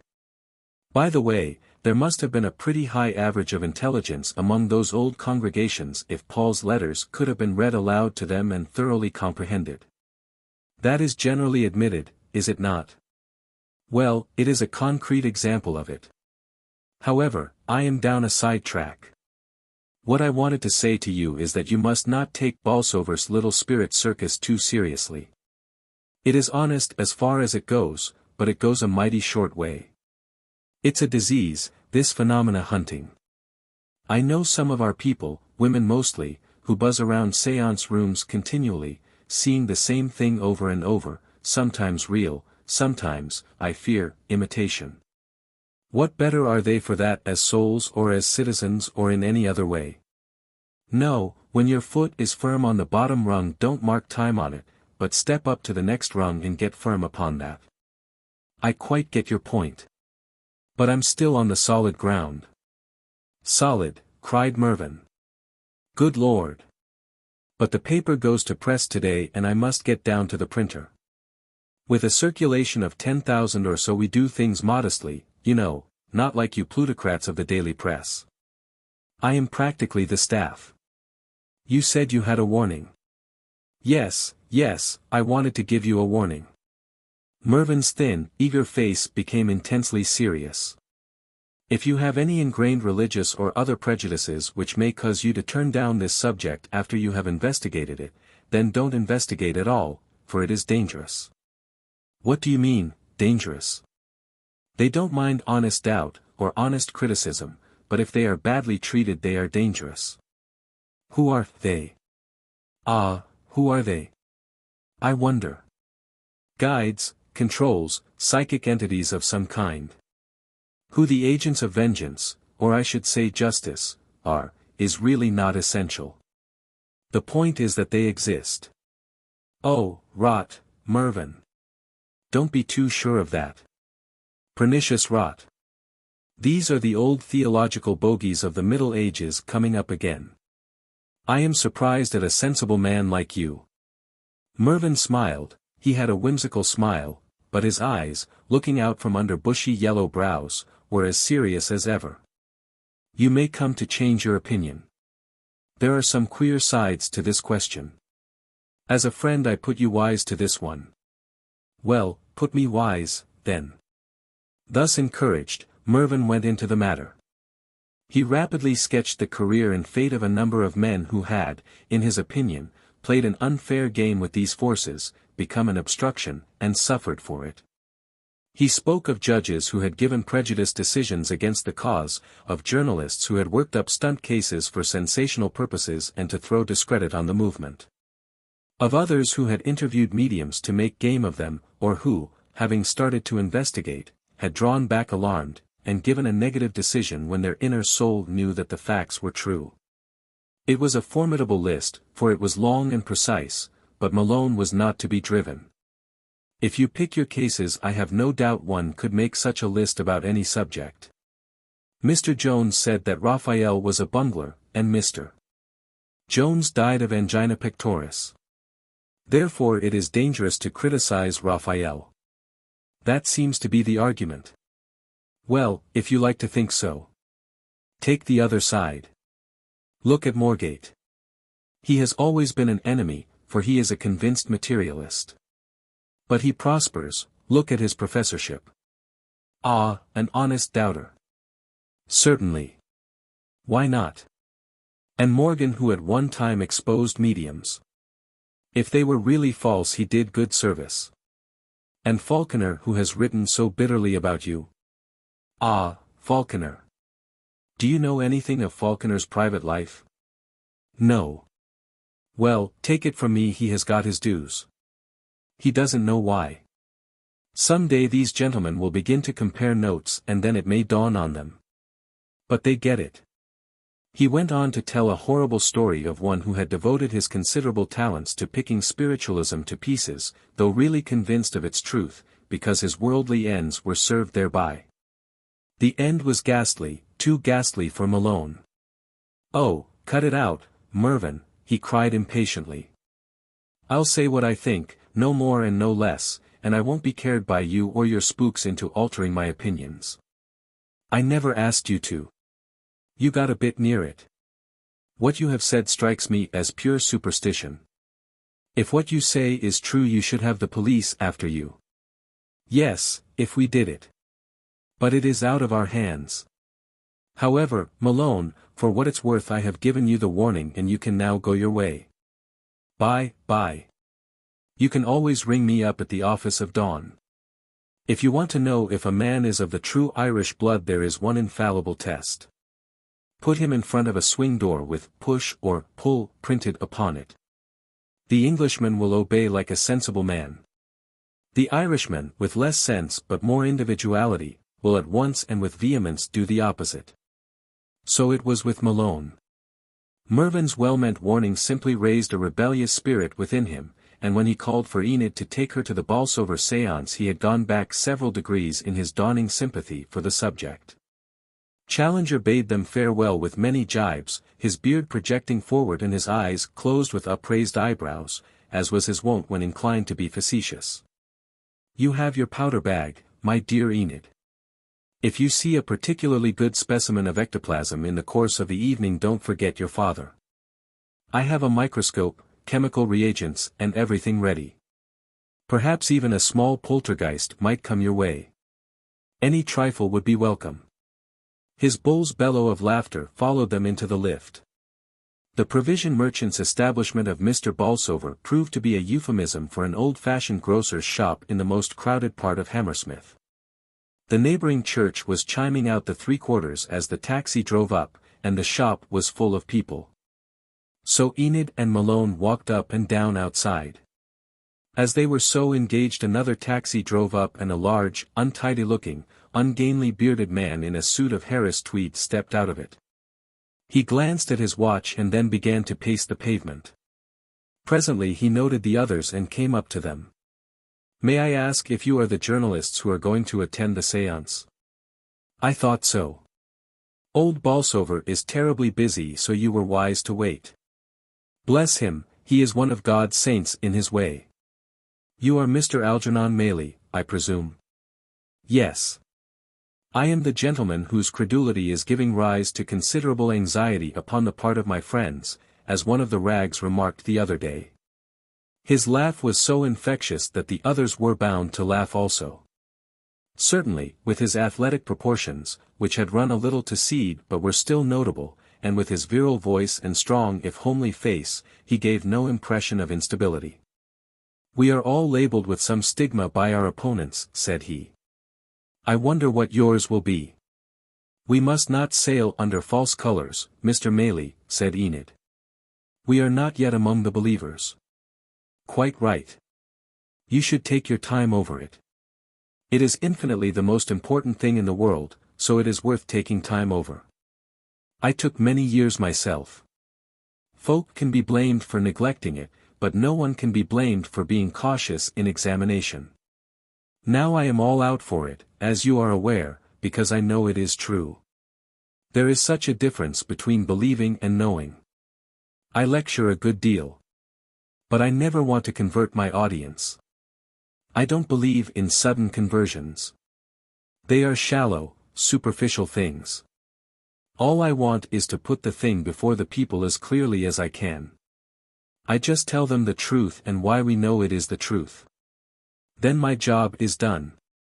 They can take it or leave it. If they are wise, they will explore along the paths that I indicate. If they are unwise, they miss their chance. I don't want to press them or to proselytize. It's their affair, not mine. Well, that seems a reasonable view, said Enid, who was attracted by the frank manner of their new acquaintance. They were standing now in the full flood of light cast by Bolsover's big plate-glass window. She had a good look at him, his broad forehead, his curious grey eyes, thoughtful and yet eager, his straw-colored beard which indicated the outline of an aggressive chin. He was solidity personified, the very opposite of the fanatic whom she had imagined. His name had been a good deal in the papers lately as a protagonist in the long battle, and she remembered that it had never been mentioned without an answering snort from her father. I wonder, she said to Malone, what would happen if Mr. Maylie were locked up in a room with Dad. Malone laughed. There used to be a schoolboy question as to what would occur if an irresistible force were to strike an invincible obstacle. Oh, you are the daughter of Professor Challenger, said Maylie with interest. He is a big figure in the scientific world. What a grand world it would be if it would only realize its own limitations. I don't quite follow you. It is this scientific world which is at the bottom of much of our materialism. It has helped us in comfort, if comfort is any use to us. Otherwise it has usually been a curse to us, for it has called itself progress and given us a false impression that we are making progress, whereas we are really drifting very steadily backwards. Really, I can't quite agree with you there, Mr. Maylie, said Malone, who was getting restive under what seemed to him dogmatic assertion. Look at wireless. Look at the SOS call at sea. Is that not a benefit to mankind? Oh, it works out all right sometimes. I value my electric reading lamp, and that is a product of science. It gives us, as I said before, comfort and occasionally safety. Why, then, do you depreciate it? Because it obscures the vital thing, the object of life. We were not put into this planet in order that we should go 50 miles an hour in a motor car, or cross the Atlantic in an airship, or send messages either with or without wires. These are the mere trimmings and fringes of life. But these men of science have so riveted our attention on these fringes that we forget the central object. I don't follow you. It is not how fast you go that matters, it is the object of your journey. It is not how you send a message, it is what the value of the message may be. At every stage this so-called progress may be a curse, and yet as long as we use the word we confuse it with real progress and imagine that we are doing that for which God sent us into the world. Which is to prepare ourselves for the next phase of life. There is mental preparation and spiritual preparation, and we are neglecting both. To be in an old age better men and women, more unselfish, more broad-minded, more genial and tolerant, that is what we are for. It is a soul factory, and it is turning out a bad article. But hello, he burst into his infectious laugh. Here I am delivering my lecture in the street. Force of habit, you see. My son says that if you press the third button of my waistcoat I automatically deliver a lecture. But here is the good Bolsover to your rescue. The worthy grocer had caught sight of them through the window and came bustling out, untying his white apron. Good evening, all. I won't have you waiting in the cold. Besides, there's the clock, and time's up. It does not do to keep them waiting. Punctuality for all, that's my motto and theirs. My lads will shut up the shop. This way, and mind the sugar barrel. They threaded their way amid boxes of dried fruits and piles of cheese, finally passing between two great casks which hardly left room for the grocer's portly form. A narrow door beyond opened into the residential part of the establishment. Ascending the narrow stair, Bolsover threw open a door and the visitors found themselves in a considerable room in which a number of people were seated round a large table. There was Mrs. Bolsover herself, large, cheerful and buxom like her husband. 3 daughters were all of the same pleasing type. There was an elderly woman who seemed to be some relation, and 2 other colorless females who were described as neighbors and spiritualists. The only other man was a little gray-headed fellow with a pleasant face and quick, twinkling eyes, who sat at a harmonium in the corner. "Mr. Smiley, our musician," said Bolsover. "I don't know what we could do without Mr. Smiley. It's vibrations, you know. Mr. Maley could tell you about that. Ladies, you know Mr. Maley, our very good friend. And these are the 2 inquirers, Miss Challenger and Mr. Malone." The Bolsover family all smiled genially, but the nondescript elderly person rose to her feet and surveyed them with an austere face. "You're very welcome here, you 2 strangers," she said. "But we would say to you that we want outward reverence. We respect the shining ones and we will not have them insulted." "I assure you we are very earnest and fair-minded," said Malone. "We've had our lesson. We haven't forgotten the Meadows affair, Mr. Bolsover." "No, no, Mrs. Selden. That won't happen again. We were rather upset over that," Bolsover added, turning to the visitors. "That man came here as our guest, and when the lights were out he poked the other sitters with his finger so as to make them think it was a spirit hand. Then he wrote the whole thing up as an exposure in the public press, when the only fraudulent thing present had been himself." Malone was honestly shocked. "I can assure you we are incapable of such conduct." The old lady sat down, but still regarded them with a suspicious eye. Bolsover bustled about and got things ready. "You sit here, Mr. Maley. Mr. Malone, will you sit between my wife and my daughter? Where would the young lady like to sit?" Enid was feeling rather nervous. "I think," said she, "that I would like to sit next to Mr. Malone." Bolsover chuckled and winked at his wife. "Quite so. Most natural, I am sure." They all settled into their places. Mr. Bolsover had switched off the electric light, but a candle burned in the middle of the table. Malone thought what a picture it would have made for a Rembrandt. Deep shadows draped it in, but the yellow light flickered upon the circle of faces, the strong, homely, heavy features of Bolsover, the solid line of his family circle, the sharp, austere countenance of Mrs. Selden, the earnest eyes and yellow beard of Maley, the worn, tired faces of the 2 spiritualist women, and finally the firm, noble profile of the girl who sat beside him. The whole world had suddenly narrowed down to that one little group, so intensely concentrated upon its own purpose. On the table there was scattered a curious collection of objects, which had all the same appearance of tools which had long been used. There was a battered brass speaking trumpet, very discolored, a tambourine, a musical box, and a number of smaller objects. "We never know what they may want," said Bolsover, waving his hand over them. "If one calls for a thing and it isn't there she lets us know all about it. Oh, yes, something shocking." "She has a temper of her own, has one," remarked Mrs. Bolsover. "Why not, the pretty dear," said the austere lady. "I expect she has enough to try it with researchers and what not. I often wonder she troubles to come at all." "One is our little girl guide," said Bolsover. "You'll hear her presently." "I do hope she will come," said Enid. "Well, she never failed us yet, except when that man Meadows clawed hold of the trumpet and put it outside the circle." "Who is the medium?" asked Malone. "Well, we don't know ourselves. We all help, I think. Maybe, I give as much as anyone. And mother, she is a help." "Our family is a cooperative store," said his wife, and everyone laughed. "I thought one medium was necessary." "It is usual but not necessary," said Maley in his deep, authoritative voice.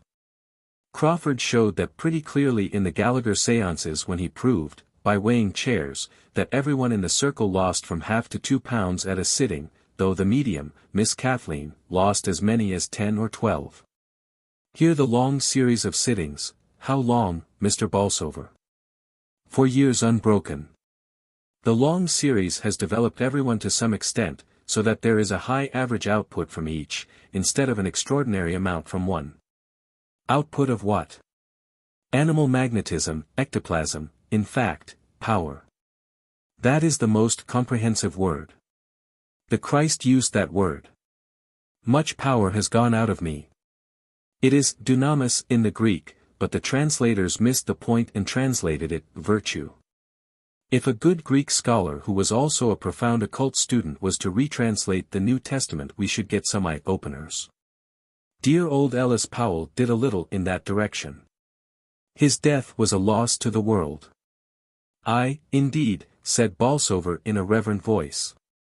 But now, before we get to work, Mr. Malone, I want you just to note one or two things. You see the white spots on the trumpet and the tambourine? Those are luminous points so that we can see where they are. The table is just our dining table, good British oak. You can examine it if you like. But you'll see things that won't depend upon the table. Now, Mr. Smiley, out goes the light and we'll ask you for the Rock of Ages. The harmonium droned in the darkness and the circle sang. They sang very tunefully, too, for the girls had fresh voices and true ears. Low and vibrant, the solemn rhythm became most impressive when no sense but that of hearing was free to act. Their hands, according to instructions, were laid lightly upon the table, and they were warned not to cross their legs. Malone, with his hand touching Enid's, could feel the little quiverings which showed that her nerves were highly strung. The homely, jovial voice of Bolsover relieved the tension. That should do it, he said. I feel as if the conditions were good tonight. Just a touch of frost in the air, too. I'll ask you now to join with me in prayer. It was effective, that simple, earnest prayer in the darkness, an inky darkness which was only broken by the last red glow of a dying fire. Oh, great Father of us all, said the voice. You who are beyond our thoughts and who yet pervade our lives, grant that all evil may be kept from us this night and that we may be privileged to get in touch, if only for an hour, with those who dwell upon a higher plane than ours. You are our Father as well as theirs. Permit us, for a short space, to meet in brotherhood, that we may have an added knowledge of that eternal life which awaits us, and so be helped during our years of waiting in this lower world. He ended with the Our Father, in which we all joined. Then they all sat in expectant silence. Outside was the dull roar of traffic and the occasional ill-tempered squawk of a passing car. Inside there was absolute stillness. Enid and Malone felt every sense upon the alert and every nerve on edge as they gazed out into the gloom. Nothing doing, Mother, said Bolsover at last. It's the strange company. New vibrations. They have to tune them in to get harmony. Give us another tune, Mr. Smiley. Again the harmonium droned. It was still playing when a woman's voice cried, Stop. Stop. They are here. Again they waited without result. Yes. Yes. I heard we won. She is here, right enough. I'm sure of it. Silence again, and then it came, such a marvel to the visitors, such a matter of course to the circle. Good evening, cried a voice. There was a burst of greeting and of welcoming laughter from the circle. They were all speaking at once. Good evening, we won. There you are, dear. I knew you would come. Well done, little girl guide. Good evening, all, replied the voice. We won, so glad see Daddy and Mummy and the rest. Oh, what big man with beard. Maley, Mr. Maley, I meet him before. He big Maley, I little femaley. Glad to see you, Mr. Big Man. Enid and Malone listened with amazement, but it was impossible to be nervous in face of the perfectly natural way in which the company accepted it. The voice was very thin and high, more so than any artificial falsetto could produce. It was the voice of a female child. That was certain. Also that there was no female child in the room unless one had been smuggled in after the light went out. That was possible. But the voice seemed to be in the middle of the table. How could a child get there? Easy get there, Mr. Gentleman, said the voice, answering his unspoken thought. Daddy strong man. Daddy lift we one on to table. Now I show what Daddy not able to do. The trumpet's up, cried Bolsover. The little circle of luminous paint rose noiselessly into the air. Now it was swaying above their heads. Go up and hit the ceiling, cried Bolsover. Up it went and they heard the metallic tapping above them. Then the high voice came from above. Clever Daddy. Daddy got fishing rod and put trumpet up to ceiling. But how Daddy make the voice, eh? What you say, pretty English missy? Here is a present from we one. Something soft dropped on Enid's lap. She put her hand down and felt it. It's a flower, a chrysanthemum. Thank you, we one. An apport? Asked Maylie. No, no, Mr. Maylie, said Bolsover. They were in the vase on the harmonium. Speak to her, Miss Challenger. Keep the vibrations going. Who are you, we one? Asked Enid, looking up at the moving spot above her. I am little black girl. 8-year-old little black girl. Oh, come, dear, said Mother in her rich, coaxing voice. You were 8 when you came to us first, and that was years ago. Years ago to you. All one time to me. I to do my job as 8-year child. When job done then we one become big one all in one day. No time here, same as you have. I always 8-year-old. In the ordinary way they grow up exactly as we do here, said Maylie. But if they have a special bit of work for which a child is needed, then as a child they remain. It's a sort of arrested development. That's me. Rested envelopment, said the voice proudly. I learn good England when big man here. They all laughed. It was the most genial, free and easy association possible. Malone heard Enid's voice whispering in his ear. Pinch me from time to time, Edward, just to make me sure that I am not in a dream. I have to pinch myself, too. What about your song, we one? Asked Bolsover. Oh, yes, indeeda. We one sing to you. She began some simple song, but faded away in a squeak, while the trumpet clattered on to the table. Ah, power run down, said Maylie. I think a little more music will set us right. Lead, kindly light. They sang the beautiful hymn together. As the verse closed an amazing thing happened, amazing, at least, to the novices, though it called for no remark from the circle. The trumpet still shone upon the table, but 2 voices, those apparently of a man and a woman, broke out in the air above them and joined very tunefully in the singing. The hymn died away and all was silence and tense expectancy once more. It was broken by a deep male voice from the darkness. It was an educated English voice, well modulated, a voice which spoke in a fashion to which the good Bolsover could never attain. Good evening, friends. The power seems good tonight. Good evening, Luke. Good evening, cried everyone. It is our teaching guide, Bolsover explained.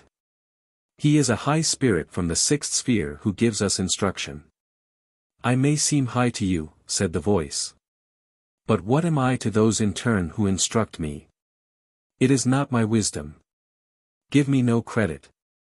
I do but pass it on. Always like that, said Bolsover. No swank.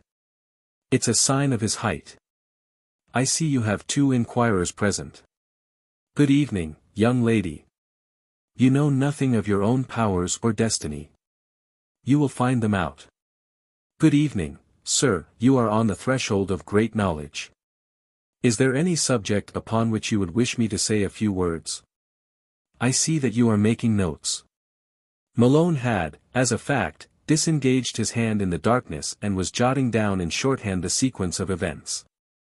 What shall I speak of? Of love and marriage, suggested Mrs. Bolsover, nudging her husband. Well, I will say a few words on that. I will not take long, for others are waiting. The room is crowded with spirit people. I wish you to understand that there is one man, and only one, for each woman, and one woman only for each man. When those two meet they fly together and are one through all the endless chain of existence. Until they meet all unions are mere accidents which have no meaning. Sooner or later each couple becomes complete. It may not be here. It may be in the next sphere where the sexes meet as they do on earth. Or it may be further delayed.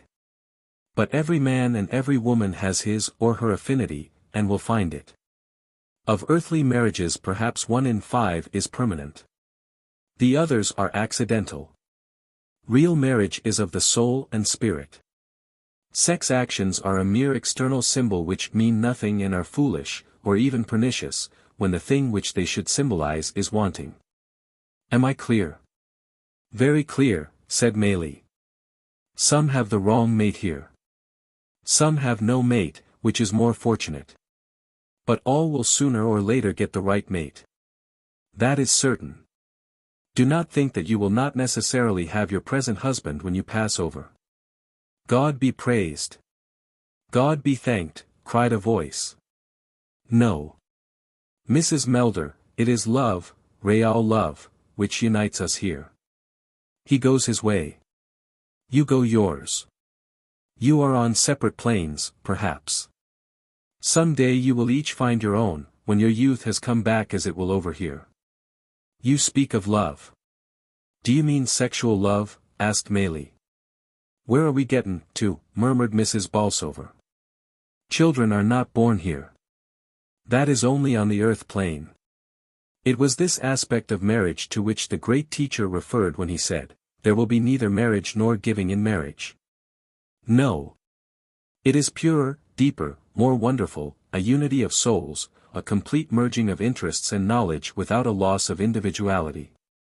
The nearest you ever get to it is the first high passion, too beautiful for physical expression when two high-souled lovers meet upon your plane. They find lower expression afterwards, but they will always in their hearts know that the first delicate, exquisite soul union was the more lovely. So it is with us. Any question? If a woman loves 2 men equally, what then? Asked Malone. It seldom happens. She nearly always knows which is really nearest to her. If she really did so, then it would be a proof that neither was the real affinity, for he is bound to stand high above all. Of course, if she... The voice trailed off and the trumpet fell. Sing, angels are hovering around, cried Bolsover. Smiley, hit that old harmonium. The vibrations are at 0. Another bout of music, another silence, and then a most dismal voice. Never had Enid heard so sad a voice. It was like clods on a coffin. At first it was a deep mutter. Then it was a prayer, a Latin prayer apparently, for twice the word Domini sounded and once the word Peccavimus. There was an indescribable air of depression and desolation in the room. For God's sake, what is it? Cried Malone. The circle was equally puzzled. Some poor chap out of the lower spheres, I think, said Bolsover. Orthodox folks say we should avoid them. I say we should hurry up and help them. Right, Bolsover, said Maylie, with hearty approval. Get on with it, quick. Can we do anything for you, friend? There was silence. He doesn't know. He doesn't understand the conditions. Where is Luke? He'll know what to do. What is it, friend? Asked the pleasant voice of the guide. There is some poor fellow here. We want to help him. Ah. Yes, yes, he has come from the outer darkness, said Luke in a sympathetic voice. He doesn't know. He doesn't understand. They come over here with a fixed idea, and when they find the real thing is quite different from anything they have been taught by the churches, they are helpless. Some adapt themselves and they go on. Others don't, and they just wander on unchanging, like this man. He was a cleric, and a very narrow, bigoted one. This is the growth of his own mental seed sown upon earth, sown in ignorance and reaped in misery. What is amiss with him? He does not know he is dead. He walks in the mist. It is all an evil dream to him. He has been years so. To him it seems an eternity. Why do you not tell him, instruct him? We cannot. The trumpet crashed. Music, Smiley, music. Now the vibrations should be better. The higher spirits cannot reach earthbound folk, said Maley. They are in very different zones of vibration. It is we who are near them and can help them. Yes, you. You, cried the voice of Luke. Mr. Maley, speak to him. You know him. The low mutter had broken out again in the same weary monotone. Friend, I would have a word with you, said Maley in a firm, loud voice. The mutter ceased and one felt that the invisible presence was straining its attention. Friend, we are sorry at your condition. You have passed on. You see us and you wonder why we do not see you. You are in the other world. But you do not know it, because it is not as you expected. You have not been received as you imagined. It is because you imagined wrong. Understand that all is well, and that God is good, and that all happiness is awaiting you if you will but raise your mind and pray for help, and above all think less of your own condition and more of those other poor souls who are around you. There was a silence and Luke spoke again. He has heard you. He wants to thank you. He has some glimmer now of his condition. It will grow within him. He wants to know if he may come again. Yes. Yes, cried Bolsover. We have quite a number who report progress from time to time. God bless you, friend. Come as often as you can. The mutter had ceased and there seemed to be a new feeling of peace in the air. The high voice of Wee One was heard. Plenty power still left. Red Cloud here. Show what he can do, if Daddy likes. Red Cloud is our Indian control. He is usually busy when any purely physical phenomena have to be done. You there, Red Cloud? 3 loud thuds, like a hammer on wood, sounded from the darkness. Good evening, Red Cloud. A new voice, slow, staccato, labored, sounded above them. Good day, Chief. How the squaw? How the papooses? Strange faces in wigwam tonight. Seeking knowledge, Red Cloud. Can you show what you can do? I try. Wait a little. Do all I can. Again there was a long hush of expectancy. Then the novices were faced once more with the miraculous. There came a dull glow in the darkness. It was apparently a wisp of luminous vapor. It whisked across from one side to the other and then circled in the air.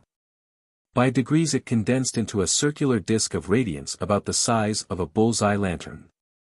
It cast no reflection round it and was simply a clean-cut circle in the gloom.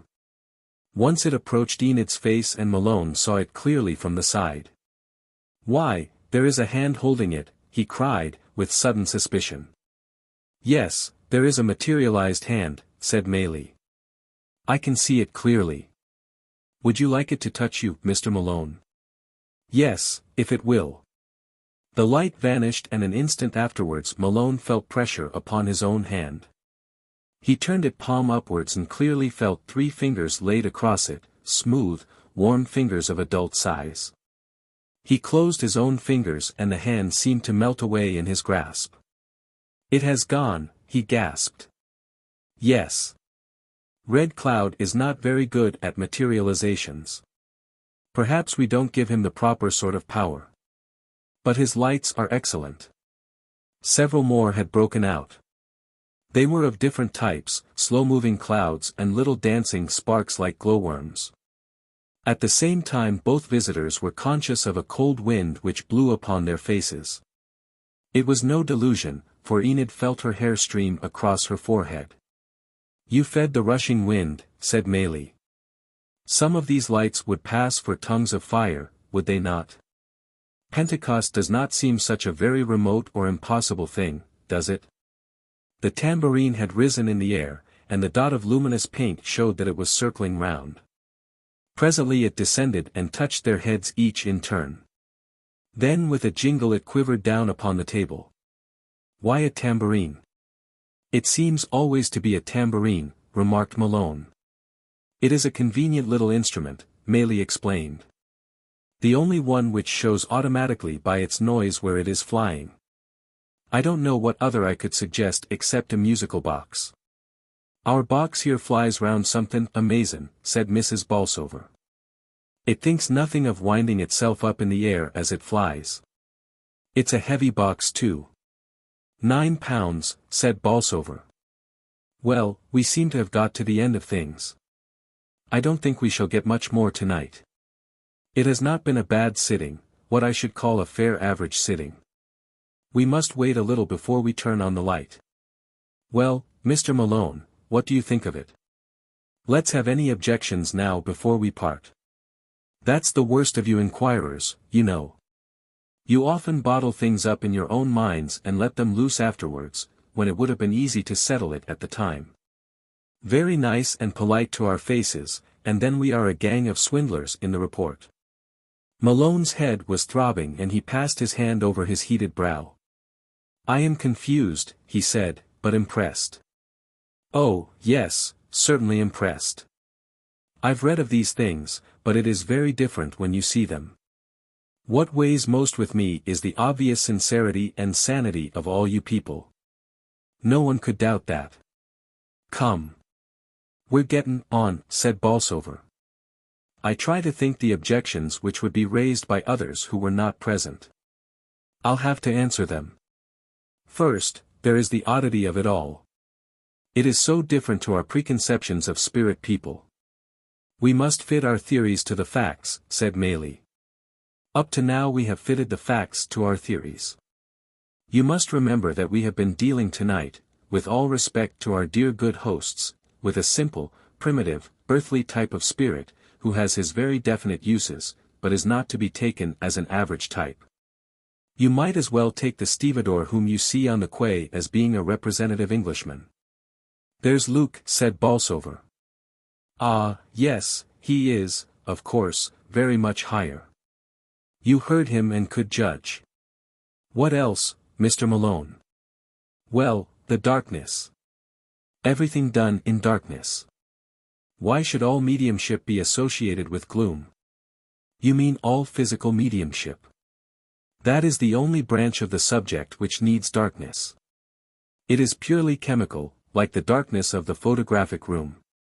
It preserves the delicate physical substance which, drawn from the human body, is the basis of these phenomena. A cabinet is used for the purpose of condensing this same vaporous substance and helping it to solidify. Am I clear?" "Yes, but it is a pity all the same. It gives a horrible air of deceit to the whole business. We get it now and again in the light, Mr. Malone," said Bolsover. "I don't know if one is gone yet. Wait a bit. Where are the matches?" He lit the candle, which set them all blinking after their long darkness. "Now let us see what we can do." There was a round wood platter or circle of wood lying among the miscellaneous objects littered over the table to serve as playthings for the strange forces. Bolsover stared at it. They all stared at it. They had risen but no one was within 3 feet of it. "Please, we won, please," cried Mrs. Bolsover. Malone could hardly believe his eyes. The disc began to move. It quivered and then rattled upon the table, exactly as the lid of a boiling pot might do. "Up with it, we won." They were all clapping their hands. The circle of wood, in the full light of the candle, rose upon edge and stood there shaking, as if trying to keep its balance. "Give 3 tilts, we won." The disc inclined forward 3 times. Then it fell flat and remained so. "I am so glad you have seen that," said Maylie. "There is telekinesis in its simplest and most decisive form." "I could not have believed it," cried Enid. "Nor I," said Malone. "I have extended my knowledge of what is possible. Mr. Bolsover, you have enlarged my views. Good, Mr. Malone. As to the power at the back of these things I am still ignorant. As to the thing themselves I have now and henceforward not the slightest doubt in the world. I know that they are true. I wish you all good night. It is not likely that Miss Challenger or I will ever forget the evening that we have spent under your roof. It was like another world when they came out into the frosty air and saw the taxis bearing back the pleasure seekers from the theater or cinema palace. Meili stood beside them while they waited for a cab. I know exactly how you feel, he said, smiling. You look at all these bustling, complacent people, and you marvel to think how little they know of the possibilities of life.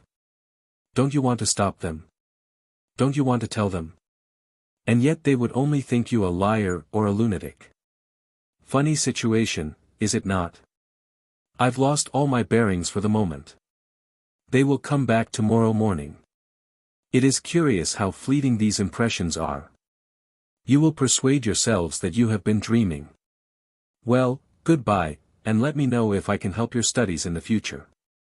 The friends, one could hardly yet call them lovers, were absorbed in thought during their drive home. When he reached Victoria Gardens, Malone escorted Enid to the door of the flat, but he did not go in with her. Somehow the jeers of Challenger, which usually rather woke sympathy within him, would now get upon his nerves. As it was, he heard his greeting in the hall. Well, Enid. Where's your spook? Spill him out of the bag on the floor and let us have a look at him. His evening's adventure ended as it had begun, with a bellow of laughter which pursued him down the lift. Chapter 5. Where our commissioners have a remarkable experience. Malone sat at the side table of the smoking room of the literary club. He had Enid's impressions of the séance before him, very subtle and observant they were, and he was endeavoring to merge them in his own experience. A group of men were smoking and chatting round the fire. This did not disturb the journalist, who found, as many do, that his brain and his pen worked best sometimes when they were stimulated by the knowledge that he was part of a busy world. Presently, however, somebody who observed his presence brought the talk round to psychic subjects, and then it was more difficult for him to remain aloof. He leaned back in his chair and listened. Poulter, the famous novelist, was there, a brilliant man with a subtle mind, which he used too often to avoid obvious truth and to defend some impossible position for the sake of the empty dialectic exercise. He was holding forth now to an admiring, but not entirely a subservient audience. Science, said he, is gradually sweeping the world clear of all these old cobwebs of superstition. The world was like some old, dusty attic, and the sun of science is bursting in, flooding it with light, while the dust settles gradually to the floor. By science, said someone maliciously, you mean, of course, men like Sir William Crookes, Sir Oliver Lodge, Sir William Barrett, Lombroso, Richer, and so forth. Poulter was not accustomed to be countered, and usually became rude. No, sir, I mean nothing so preposterous, he answered, with a glare. No name, however eminent, can claim to stand for science so long as he is a member of an insignificant minority of scientific men. He is, then, a crank, said Polifex, the artist, who usually played jackal to Poulter. The objector, one Millworthy, a freelance of journalism, was not to be so easily silenced. Then Galileo was a crank in his day, said he. And Harvey was a crank when he was laughed at over the circulation of the blood. It's the circulation of the Daily Gazette which is at stake, said Marable, the humorist of the club. If they get off their stunt, I don't suppose they care a tinker's curse what is truth or what is not. Why such things should be examined at all, except in a police court, I can't imagine, said Poulter. It is a dispersal of energy, a misdirection of human thought into channels which lead nowhere. We have plenty of obvious, material things to examine. Let us get on with our job. Atkinson, the surgeon, was one of the circle, and had sat silently listening. Now he spoke. I think the learned bodies should find more time for the consideration of psychic matters. Less, said Poulter. You can't have less than nothing. They ignore them altogether. Some time ago I had a series of cases of telepathic rapport which I wished to lay before the Royal Society. My colleague Wilson, the zoologist, also had a paper which he proposed to read. They went in together. His was accepted and mine rejected. The title of his paper was The Reproductive System of the Dung Beetle. There was a general laugh. Quite right, too, said Poulter. The humble dung beetle was at least a fact. All this psychic stuff is not. No doubt you have good grounds for your views, chirped the mischievous Millworthy, a mild youth with a velvety manner. I have little time for solid reading, so I should like to ask you which of Dr. Crawford's 3 books you consider the best. I never heard of the fellow. Millworthy simulated intense surprise. Good heavens, man. Why, he is the authority. If you want pure laboratory experiments, those are the books. You might as well lay down the law about zoology and confess that you had never heard of Darwin. This is not science, said Poulter, emphatically. What is really not science, said Atkinson, with some heat, is the laying down of the law on matters which you have not studied. It is talk of that sort which has brought me to the edge of spiritualism, when I compare this dogmatic ignorance with the earnest search for truth conducted by the great spiritualists. Many of them took 20 years of work before they formed their conclusions. But their conclusions are worthless because they are upholding a formed opinion. But each of them fought a long fight before he formed that opinion. I know a few of them, and there is not one who did not take a lot of convincing.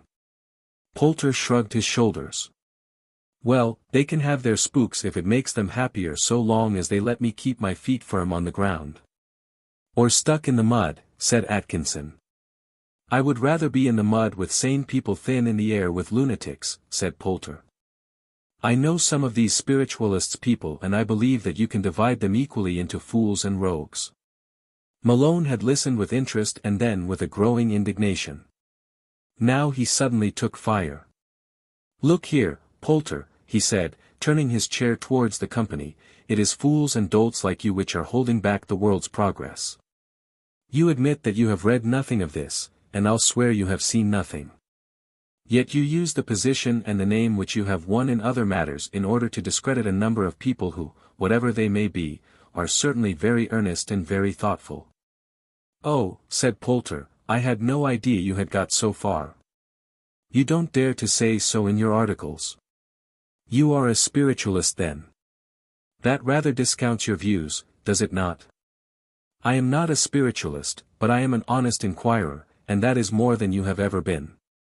You call them rogues and fools, but, little as I know, I am sure that some of them are men and women whose boots you are not worthy to clean.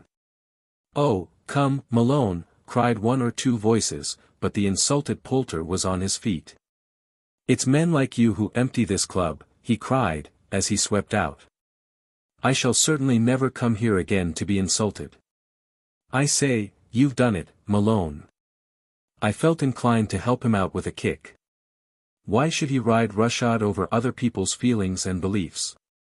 He has got on and most of us haven't, so he thinks it's a condescension to come among us. Dear old Irishman, said Atkinson, patting his shoulder. Rest, perturbed spirit, rest. But I wanted to have a word with you. Indeed, I was waiting here because I did not want to interrupt you. I've had interruptions enough, cried Malone. How could I work with that damned donkey braying in my ear? Well, I've only a word to say. I've got a sitting with Linden, the famous medium of whom I spoke to you, at the Psychic College tonight. I have an extra ticket. Would you care to come? Come. I should think so. I have another ticket. I should have asked Poulter if he had not been so offensive. Linden does not mind skeptics, but objects to scoffers. Who should I ask? Let Miss Enid Challenger come. We work together, you know. Why, of course I will. Will you let her know? Certainly. It's at 7 o'clock tonight. The Psychic College. You know the place down at Holland Park? Yes, I have the address. Very well, Miss Challenger and I will certainly be there. Behold the pair, then, upon a fresh psychic adventure. They picked Atkinson up at Wimpole Street, and then traversed that long, roaring rushing, driving belt of the great city which extends through Oxford Street and Bayswater to Notting Hill and the stately Victorian houses of Holland Park. It was at one of these that the taxi drew up, a large, imposing building, standing back a little from the road. A smart maid admitted them, and the subdued light of the tinted hall lamp fell upon shining linoleum and polished woodwork with the gleam of white marble statuary in the corner. Enid's female perceptions told her of a well-run, well-appointed establishment, with a capable direction at the head. This direction took the shape of a kindly Scottish lady who met them in the hall and greeted Mr. Atkinson as an old friend. She was, in turn, introduced to the journalists as Mrs. Ogilvy. Malone had already heard how her husband and she had founded and run this remarkable institute, which is the center of psychic experiment in London, at a very great cost, both in labor and in money, to themselves. Linden and his wife have gone up, said Mrs. Ogilvy. He seems to think that the conditions are favorable. The rest are in the drawing-room. Won't you join them for a few minutes? Quite a number of people had gathered for the séance, some of them old psychic students who were mildly interested, others, beginners who looked about them with rather startled eyes, wondering what was going to happen next. A tall man was standing near the door who turned and disclosed the tawny beard and open face of Algernon Mailey. He shook hands with the newcomers. Another experience, Mr. Malone. Well, I thought you gave a very fair account of the last. You are still a neophyte, but you are well within the gates of the temple. Are you alarmed, Miss Challenger? I don't think I could be while you were around, she answered. He laughed.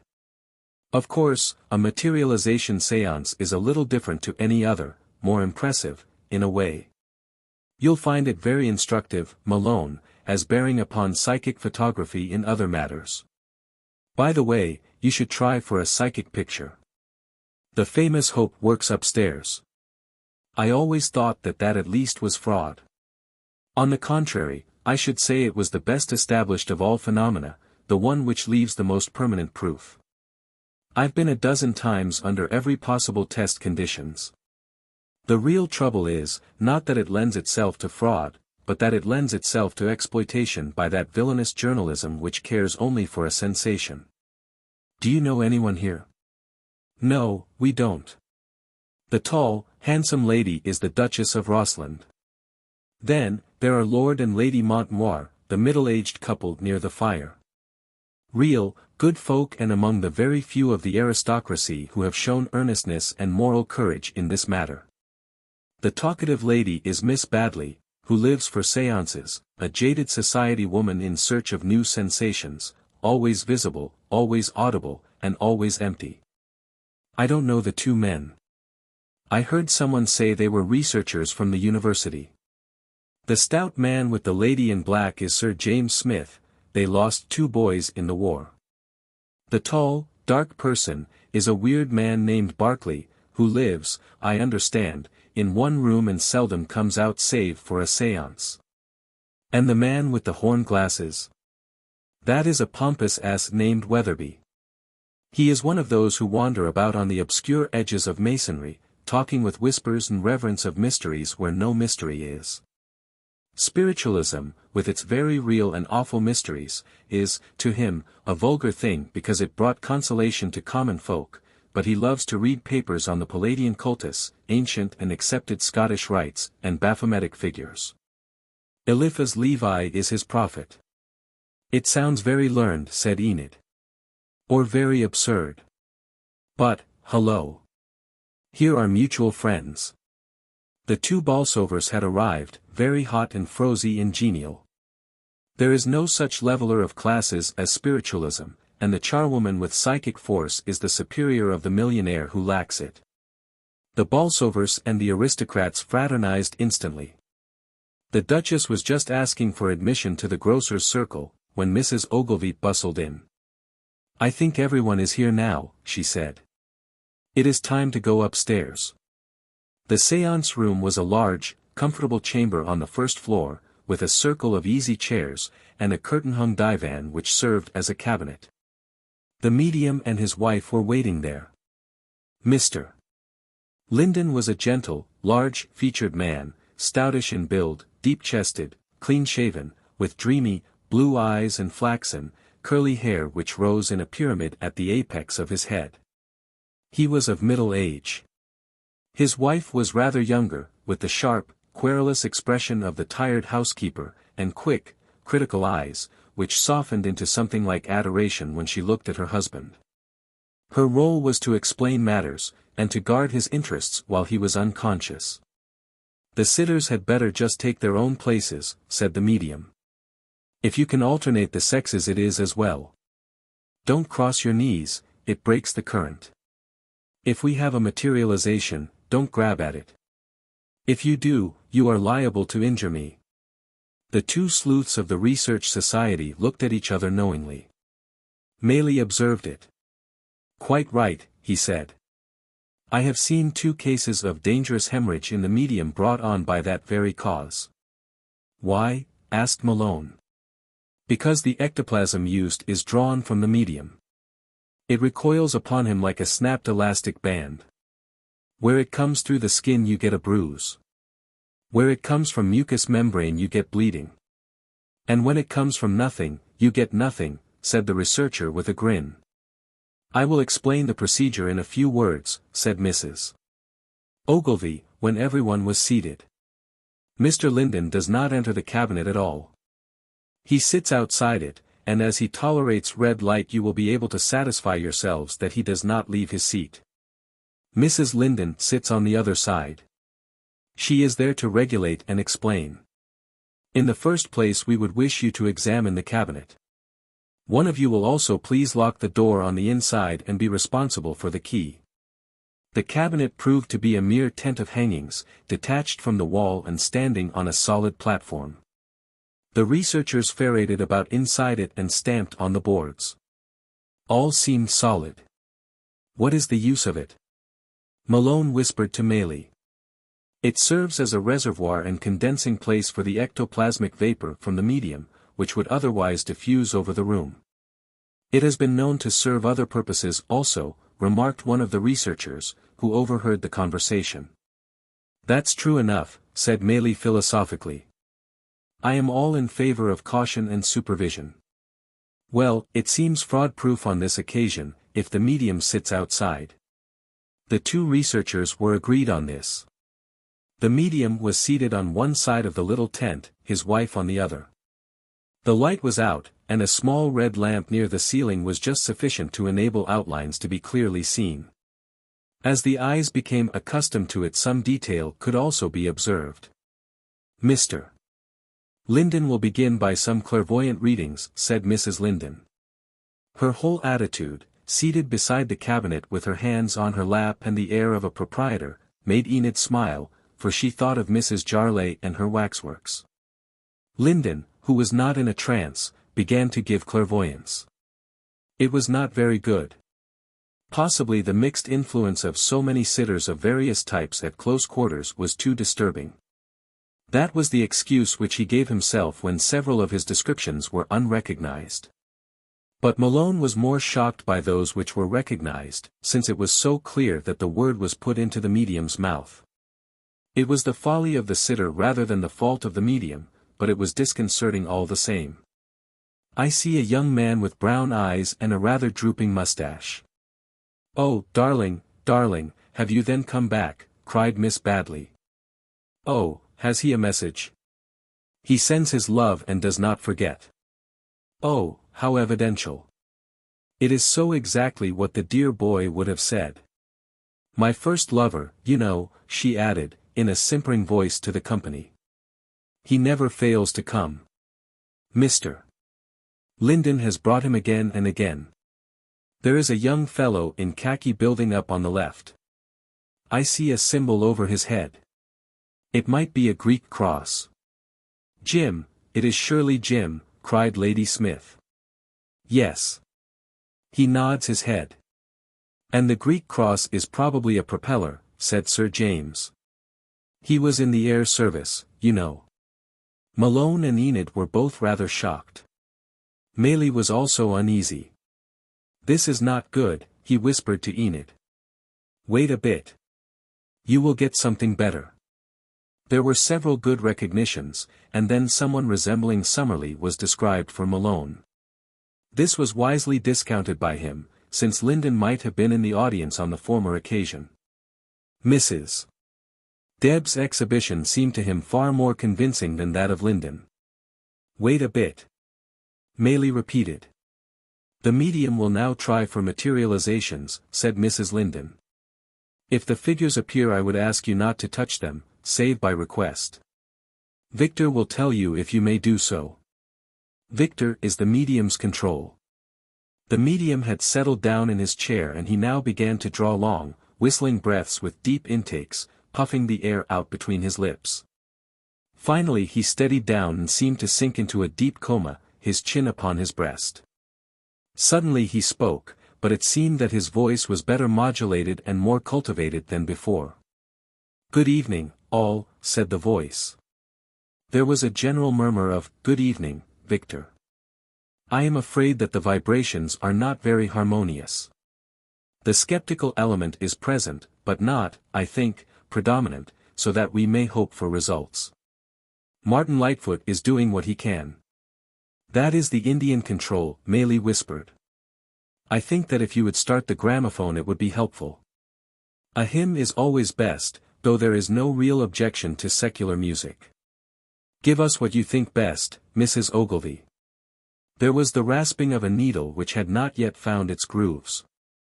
Then, "Lead, Kindly Light," was churned out. The audience joined in a subdued fashion. Mrs. Ogilvy then changed it to, "Oh, God, Our Help in Ages Past." "They often change the records themselves," said Mrs. Ogilvy, "but to night there is not enough power." "Oh, yes," said the voice. "There is enough power, Mrs. Ogilvy, but we are anxious to conserve it all for the materializations. Martin says they are building up very well." At this moment the curtain in front of the cabinet began to sway. It bellied out as if a strong wind were behind it. At the same time a breeze was felt by all who were in the circle, together with a sensation of cold. "It is quite chilly," whispered Enid, with a shiver. "It is not a subjective feeling," Maley answered. "Mr. Harry Price has tested it with thermometric readings. So did Professor Crawford." "My God!" cried a startled voice. It belonged to the pompous dabbler in mysteries, who was suddenly faced with a real mystery. The curtains of the cabinet had parted and a human figure had stolen noiselessly out. There was the medium clearly outlined on one side. There was Mrs. Linden, who had sprung to her feet, on the other. And, between them, the little black, hesitating figure, which seemed to be terrified at its own position. Mrs. Linden soothed and encouraged it. "Don't be alarmed, dear. It is all quite right. No one will hurt you. It is someone who has never been through before," she explained to the company. "Naturally it seems very strange to her. Just as strange as if we broke into their world. That's right, dear. You are gaining strength, I can see. Well done." The figure was moving forward. Everyone sat spellbound, with staring eyes. Miss Badley began to giggle hysterically. Weatherby lay back in his chair, gasping with horror. Neither Malone nor Enid felt any fear, but were consumed with curiosity. How marvelous to hear the humdrum flow of life in the street outside and to be face to face with such a sight as that. Slowly the figure moved round. Now it was close to Enid and between her and the red light. Stooping, she could get the silhouette sharply outlined. It was that of a little, elderly woman, with sharp, clear-cut features. "It's Susan," cried Mrs. Bolsover. "Oh, Susan, don't you know me?" The figure turned and nodded her head. Yes, dear, it is your sister Susie," cried her husband. "I never saw her in anything but black. Susan, speak to us." The head was shaken. "They seldom speak the first time they come," said Mrs. Linden, whose rather blasé, businesslike air was in contrast to the intense emotion of the company. "I'm afraid she can't hold together long." "Ah, there. She has gone." The figure had disappeared. There had been some backward movement towards the cabinet, but it seemed to the observers that she sank into the ground before she reached it. At any rate, she was gone. "Gramophone, please," said Mrs. Linden. Everyone relaxed and sat back with a sigh. The gramophone struck up a lively air. Suddenly the curtains parted, and a second figure appeared. It was a young girl, with flowing hair down her back. She came forward swiftly and with perfect assurance to the center of the circle. Mrs. Linden laughed in a satisfied way. "Now you will get something good," she said. "Here is Lucille." "Good evening, Lucille," cried the Duchess. "I met you last month, you will remember, when your medium came to Maltravers Towers." "Yes, yes, lady, I remember you. You have a little boy, Tommy, on our side of life." "No, no, not dead, lady. We are far more alive than you are. All the fun and frolic are with us." She spoke in a high clear voice and perfect English. "Shall I show you what we do over here?" She began a graceful, gliding dance, while she whistled as melodiously as a bird. Poor Susan could not do that. Susan has had no practice. Lucille knows how to use a built-up body. "Do you remember me, Lucille?" asked Maylie. "I remember you, Mr. Maylie. Big man with yellow beard." For the second time in her life Enid had to pinch herself hard to satisfy herself that she was not dreaming.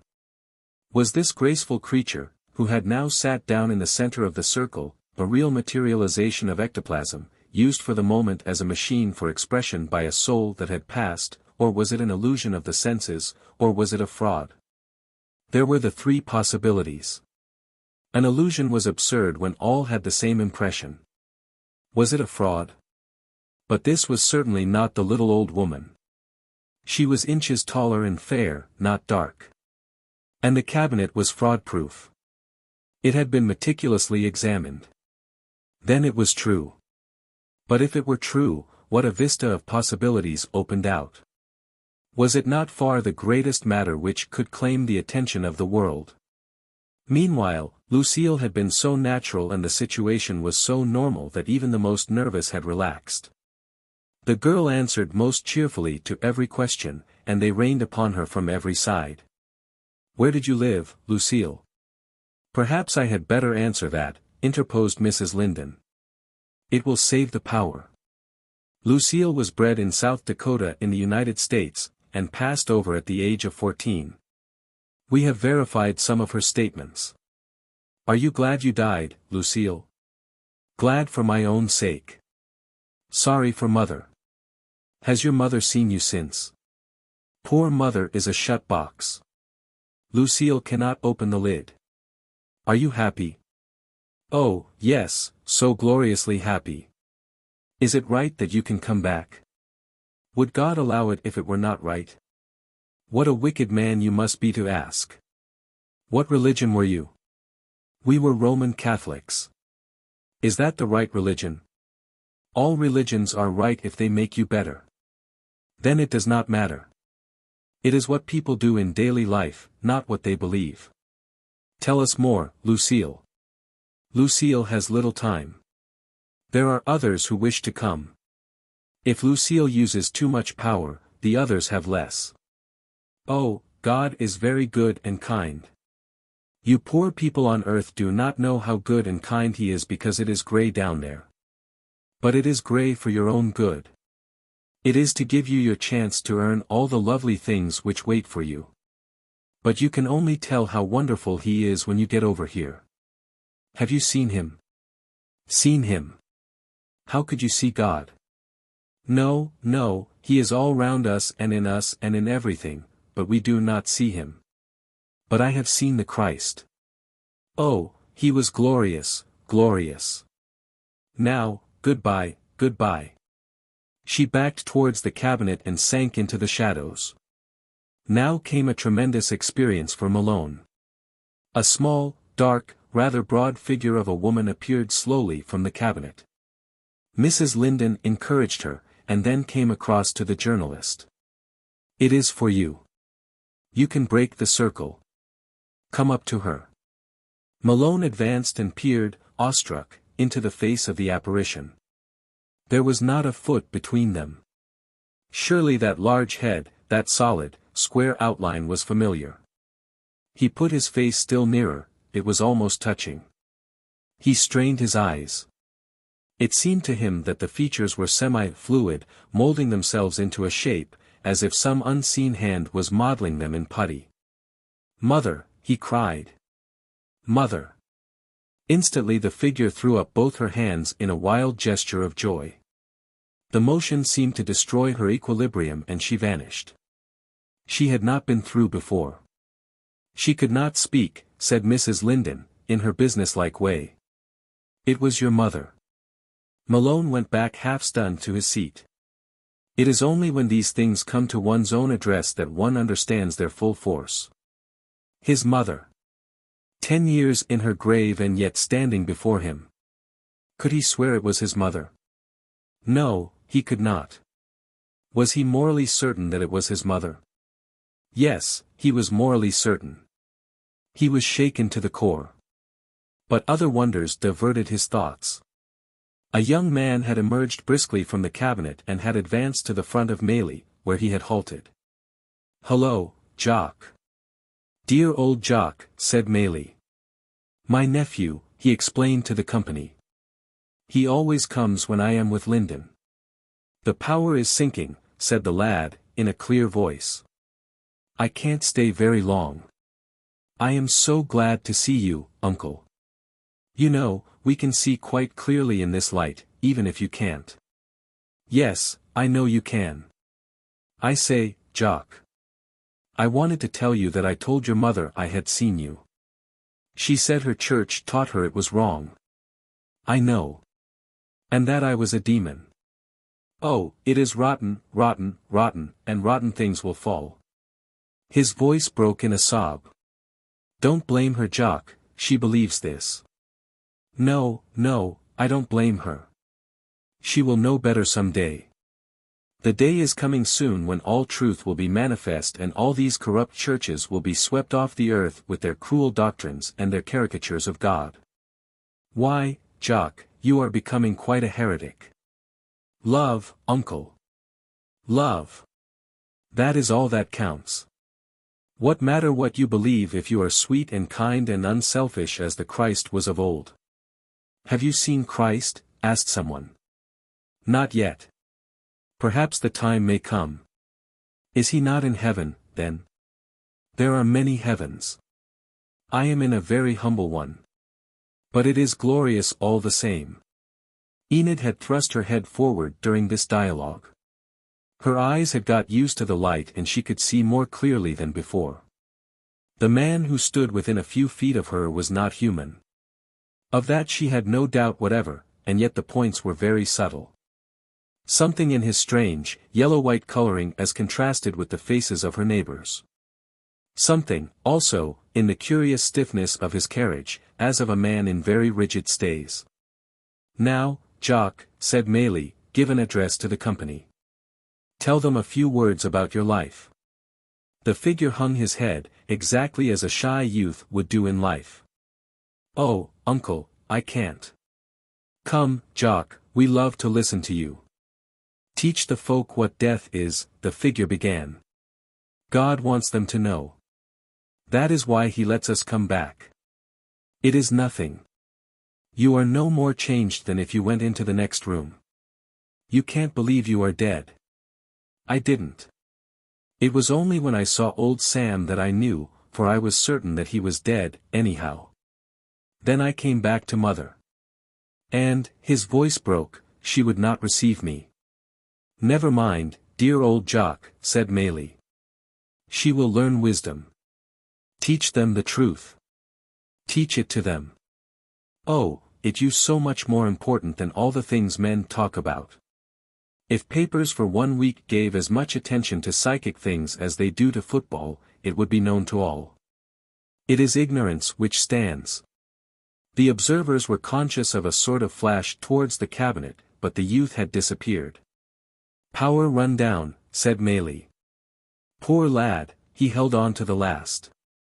He always did. That was how he died." There was a long pause. The gramophone started again.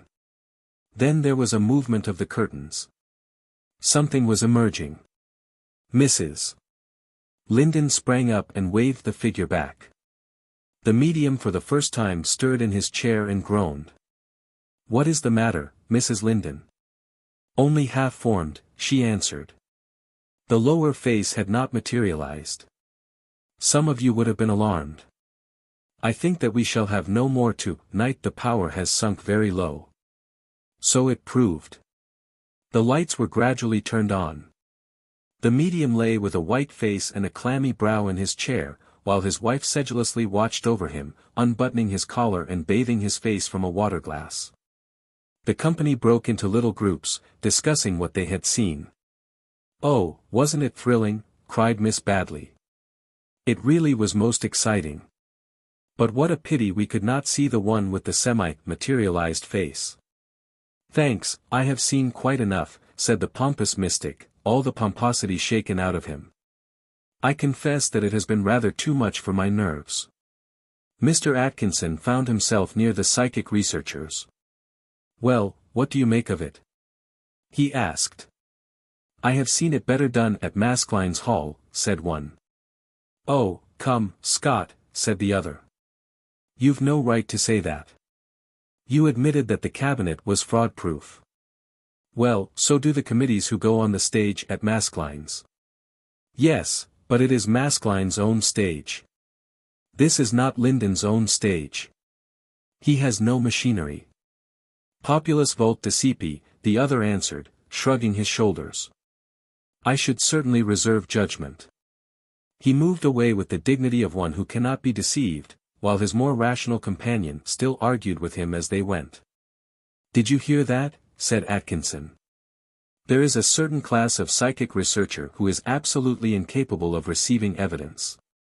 They misuse their brains by straining them to find a way round when the road is quite clear before them. When the human race advances into its new kingdom, these intellectual men will form the absolute rear." "No, no," said Maylie, laughing. "The bishops are predestined to be the rear guard. I see them all marching in step, a solid body, with their gaiters and cassocks, the last in the whole world to reach spiritual truth." "Oh, come," said Enid, "that is too severe. They are all good men." "Of course they are. It's quite physiological. They are a body of elderly men, and the elderly brain is sclerosed and cannot record new impressions. It's not their fault, but the fact remains." "You are very silent, Malone." But Malone was thinking of a little, squat, dark figure which waved its hands in joy when he spoke to it. It was with that image in his mind that he turned from this room of wonders and passed down into the street. Chapter 6. In which the reader is shown the habits of a notorious criminal. We will now leave that little group with whom we have made our first exploration of these grey and ill-defined, but immensely important, regions of human thought and experiences. From the researchers we will turn to the researched. Come with me and we will visit Mr. Linden at home, and will examine the lights and shades which make up the life of a professional medium. To reach him we will pass down the crowded thoroughfare of Tottenham Court Road, where the huge furniture emporia flank the way, and we will turn into a small street of drab houses which leads eastwards towards the British Museum. Tulloch Street is the name and 40 the number.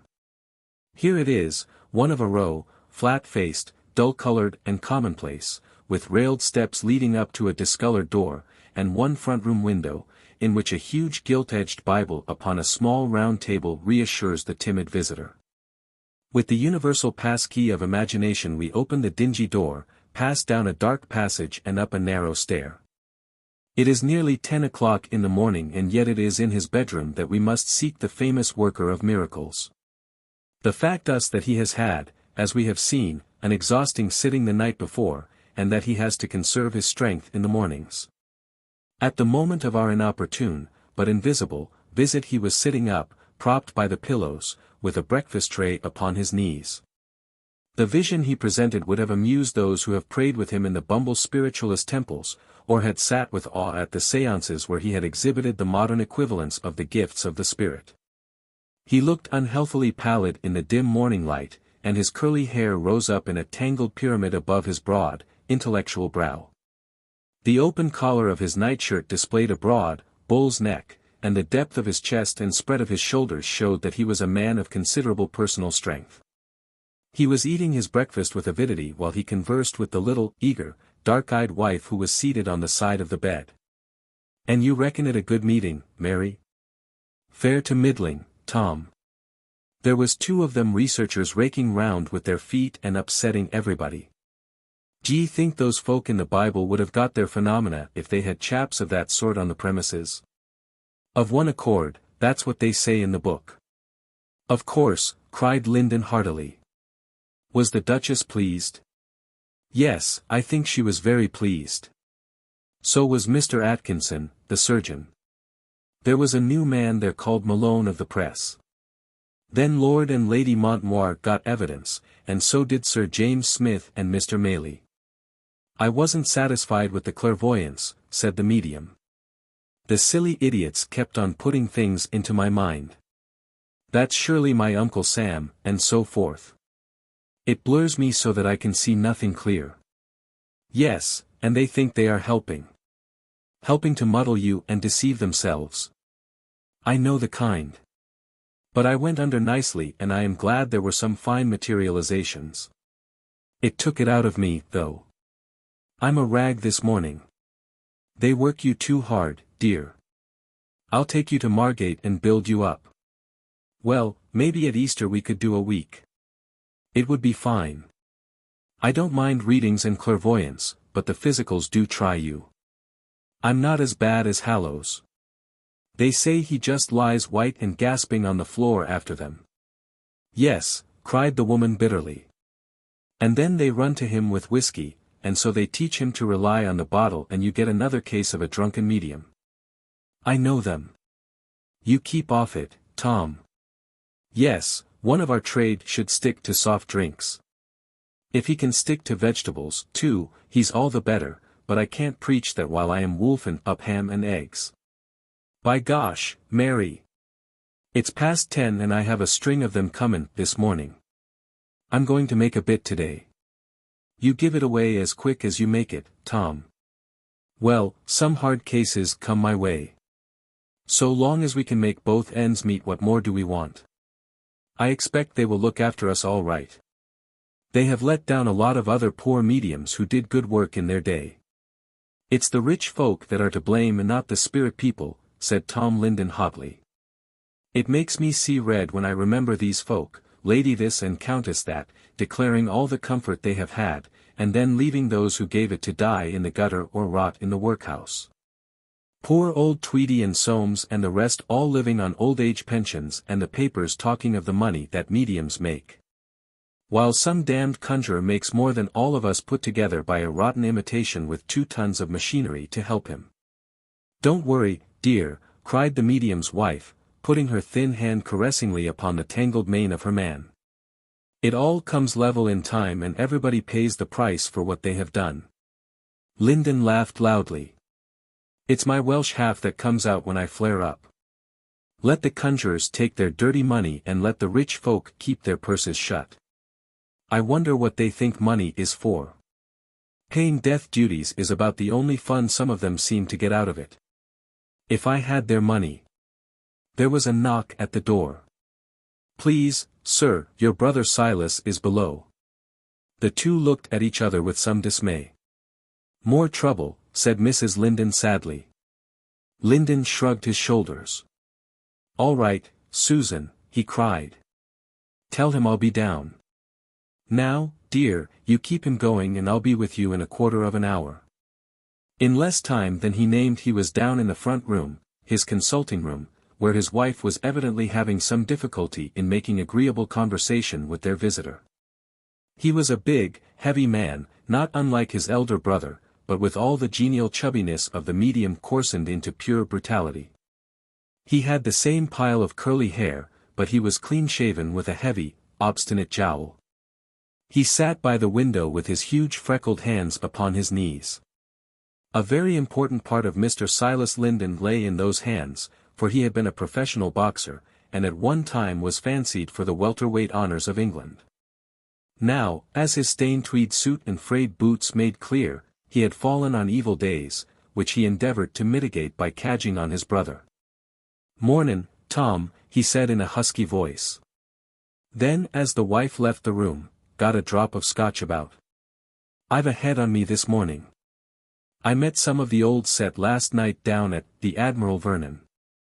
Quite a reunion it was, chaps I hadn't seen since my best ring days." "Sorry, Silas," said the medium, seating himself behind his desk. "I keep nothing in the house."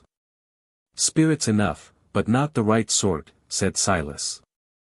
"Well, the price of a drink will do as well. If you've got a Bradbury about you I could do with it, for there's nothing coming my way." Torn Linden took a pound note from his desk. "Here you are, Silas. So long as I have any you have your share. But you had £2 last week. Is it gone?" "Gone. I should say so." He put the note in his pocket. "Now, look here, Tom, I want to speak to you very serious as between man and man."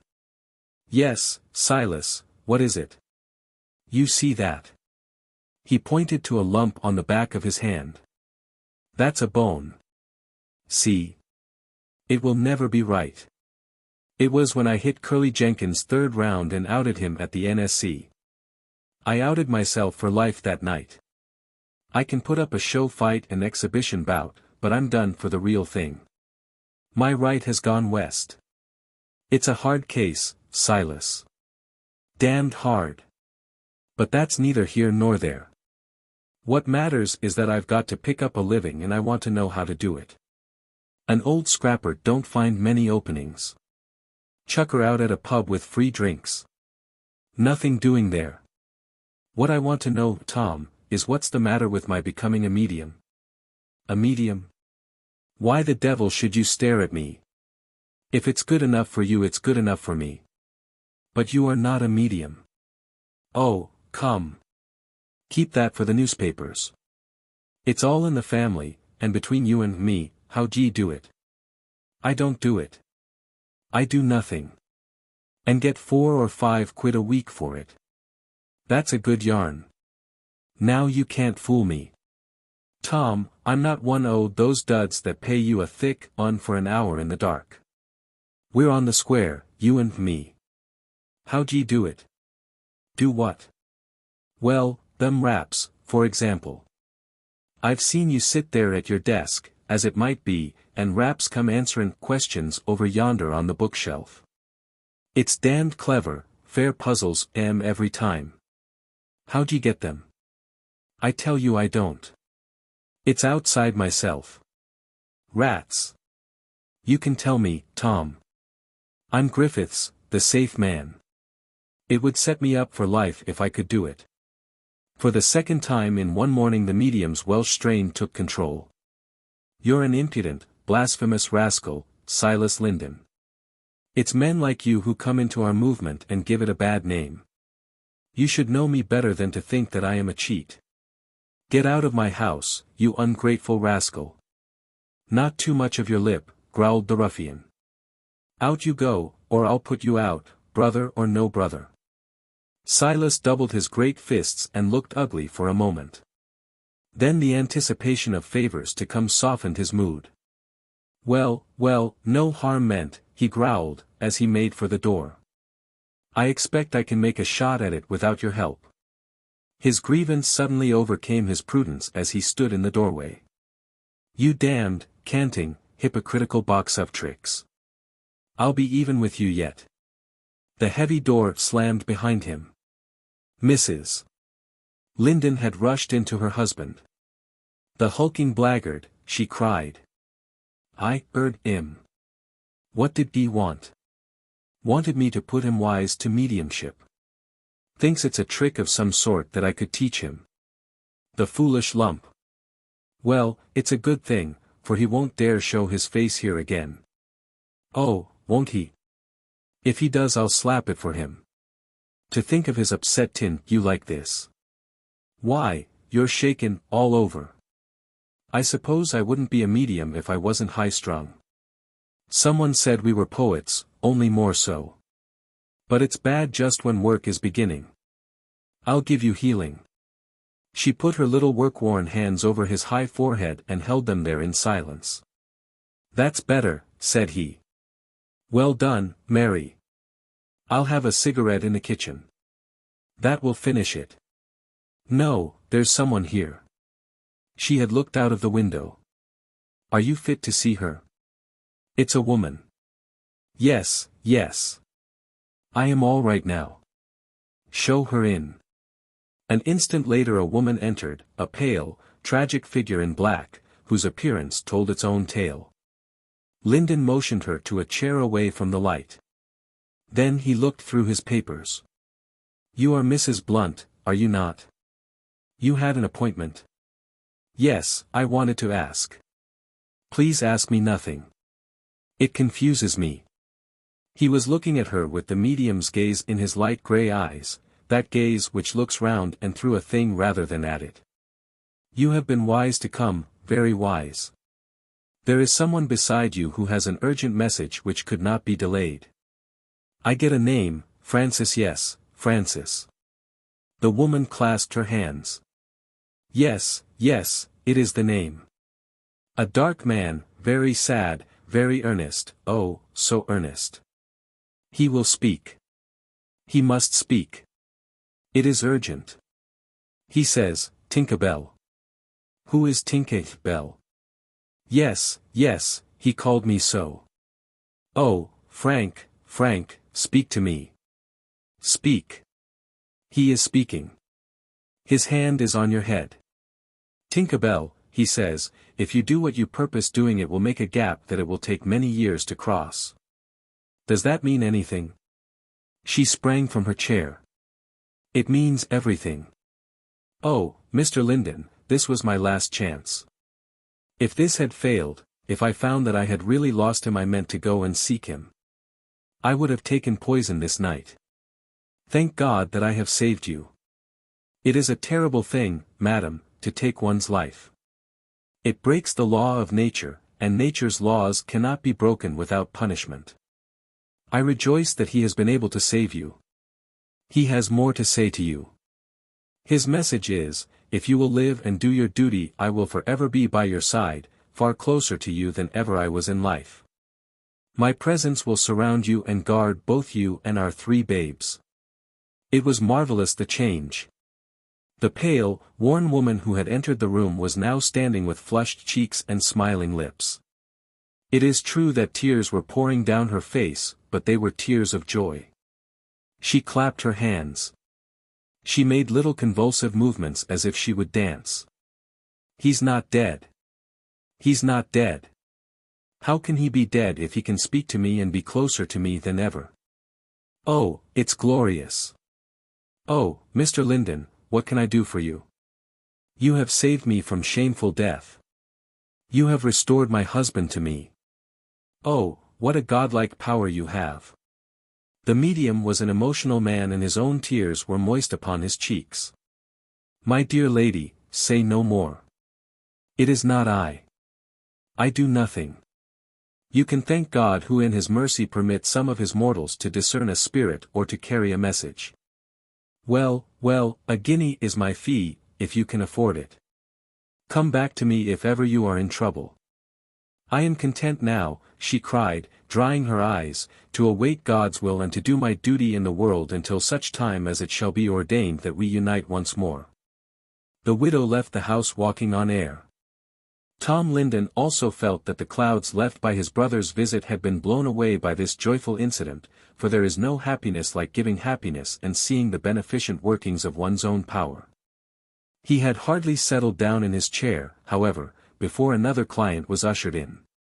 This time it was a smartly dressed, white-spatted, frock-coated man of the world, with a bustling air as of one to whom minutes are precious. Mr. Linden, I believe. I have heard, sir, of your powers. I am told that by handling an object you can often get some clue as to the person who owned it. It happens sometimes. I cannot command it. I should like to test you. I have a letter here which I received this morning. Would you try your powers upon that? The medium took the folded letter, and, leaning back in his chair, he pressed it upon his forehead. He sat with his eyes closed for a minute or more. Then he returned the paper. I don't like it, he said. I get a feeling of evil. I see a man dressed all in white. He has a dark face. He writes at a bamboo table. I get a sensation of heat. The letter is from the tropics. Yes, from Central America. I can tell you no more. Are the spirits so limited? I thought they knew everything. They do not know everything. Their power and knowledge are as closely limited as ours. But this is not a matter for the spirit people. What I did then was psychometry, which, so far as we know, is a power of the human soul. Well, you are right as far as you have gone.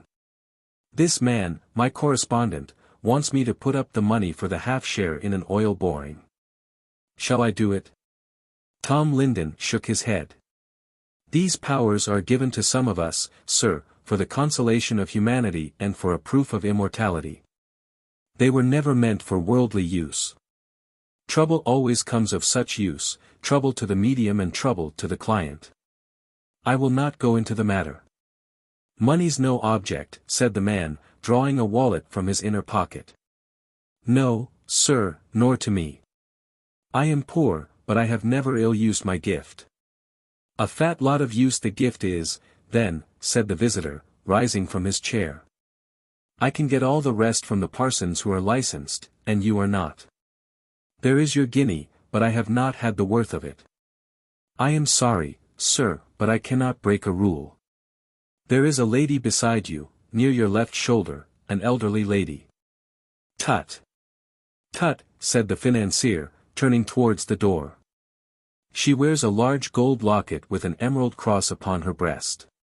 The man stopped, turned and stared. Where did you pick that up? I see it before me, now. Why, dash it, man, that is what my mother always wore. Jew, tell me you can see her. No, she is gone. What was she like? What was she doing? She was your mother. She said so.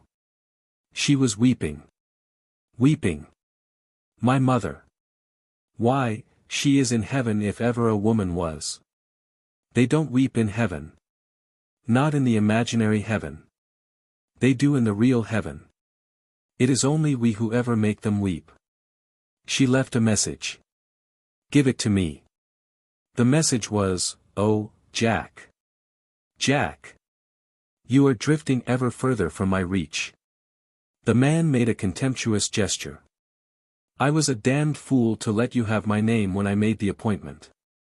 You have been making inquiries. You don't take me in with your tricks. I've had enough of it, more than enough.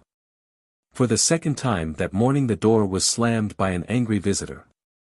He didn't like his message. Linden explained to his wife. It was his poor mother. She is fretting over him. Lord! If folk only knew these things it would do them more good than all the forms and ceremonies. Well, Tom, it's not your fault if they don't, his wife answered. There are 2 women waiting to see you. They have not an introduction but they seem in great trouble. I've a bit of a headache. I haven't got over last night. Silas and I are the same in that. Our night's work finds us out next morning. I'll just take these and no more, for it is bad to send anyone sorrowing away if one can help it.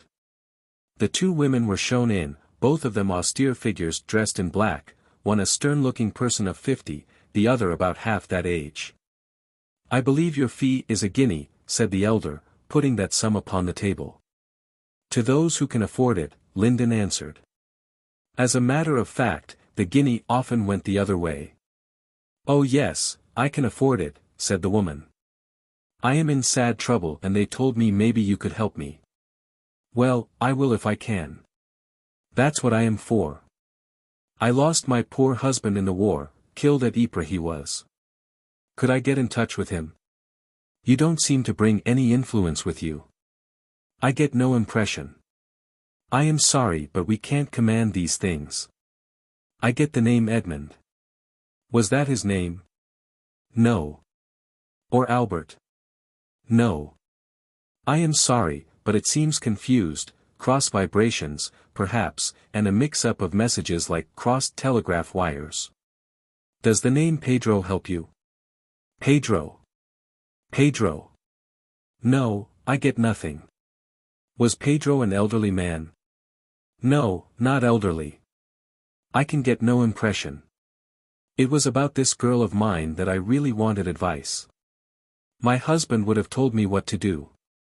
She has got engaged to a young man, a fitter by trade, but there are one or two things against it and I want to know what to do. Do give us some advice, said the young woman, looking at the medium with a hard eye. I would if I could, my dear. Do you love this man? Oh yes, he's all right.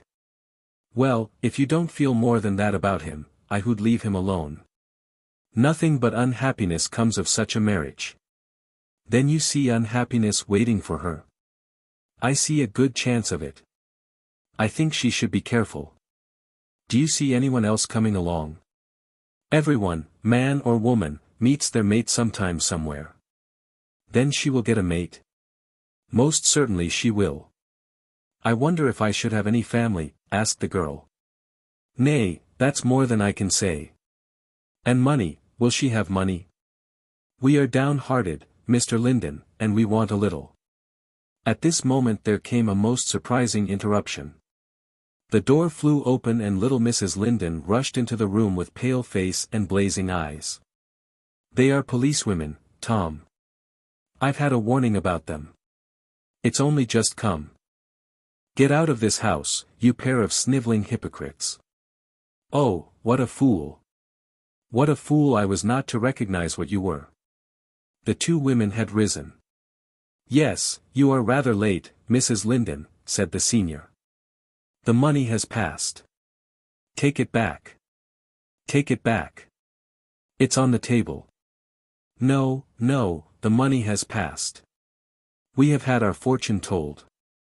You will hear more of this, Mr. Linden. You brace of frauds. You talk of frauds when it is you who are the frauds all the time. He would not have seen you if it had not been for compassion. It is no use scolding us, the woman answered. We do our duty and we did not make the law. So long as it is on the statute book we have to enforce it. We must report the case at headquarters. Tom Linden seemed stunned by the blow, but, when the policewomen had disappeared, he put his arm round his weeping wife and consoled her as best he might. The typist at the police office sent down the warning, she said. Oh, Tom, it is the second time, she cried. It means jail and hard labor for you. Well, dear, so long as we are conscious of having done no wrong and of having done God's work to the best of our power, we must take what comes with a good heart. But where were they? How could they let you down so? Where was your guide? Yes, Victor, said Tom Linden, shaking his head at the air above him, where were you? I've got a crow to pick with you. You know, dear, he added, just as a doctor can never treat his own case, a medium is very helpless when things come to his own address. That's the law. And yet I should have known. I was feeling in the dark. I had no inspiration of any sort. It was just a foolish pity and sympathy that led me on when I had no sort of a real message. Well, dear Mary, we will take what's coming to us with a brave heart. Maybe they have not enough to make a case, and maybe the beak is not as ignorant as most of them. We'll hope for the best. In spite of his brave words, the medium was shaking and quivering at the shock. His wife had put her hands upon him and was endeavoring to steady him, when Susan, the maid, who knew nothing of the trouble, admitted a fresh visitor into the room. It was none other than Edward Malone. He can't see you, said Mrs.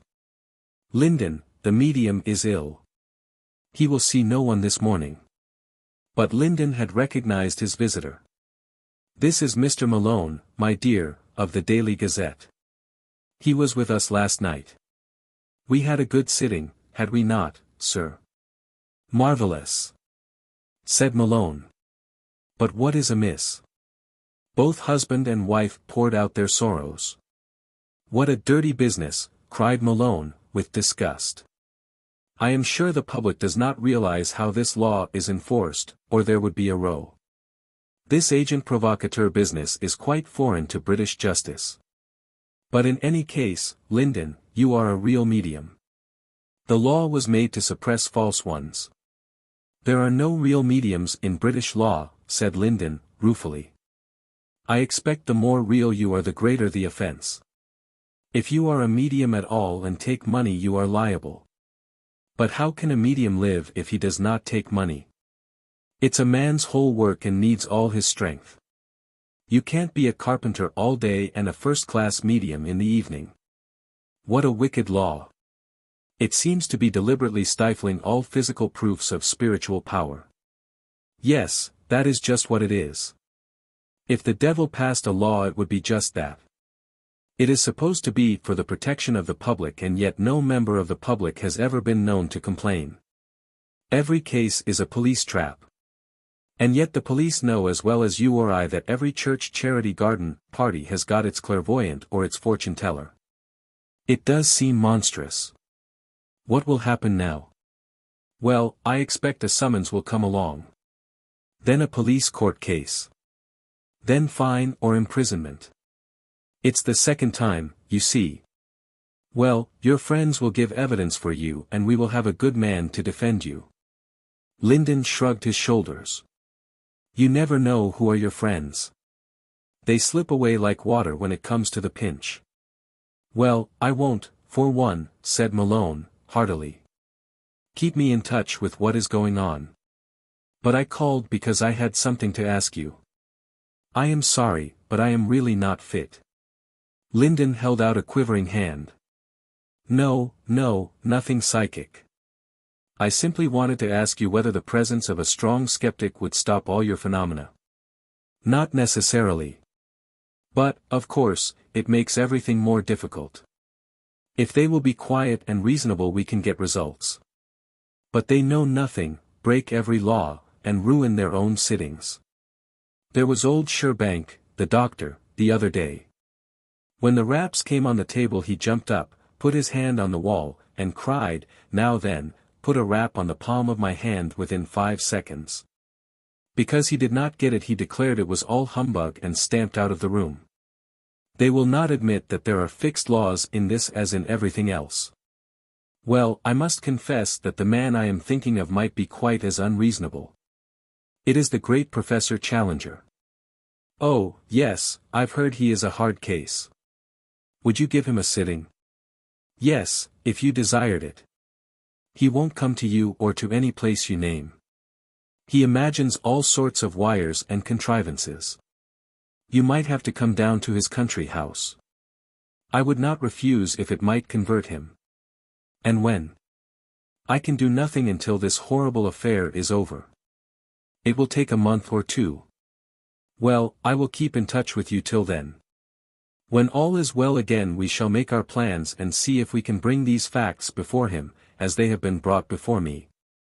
Meanwhile, let me say how much I sympathize. We will form a committee of your friends and all that can will surely be done. Chapter 7. In which the notorious criminal gets what the British law considers to be his deserts.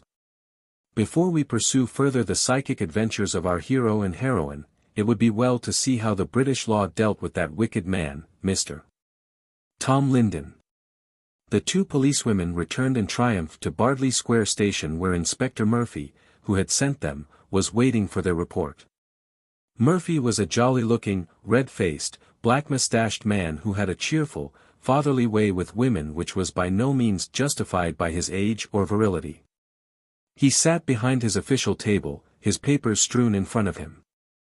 "Well, girls," he said as the 2 women entered, "what luck?"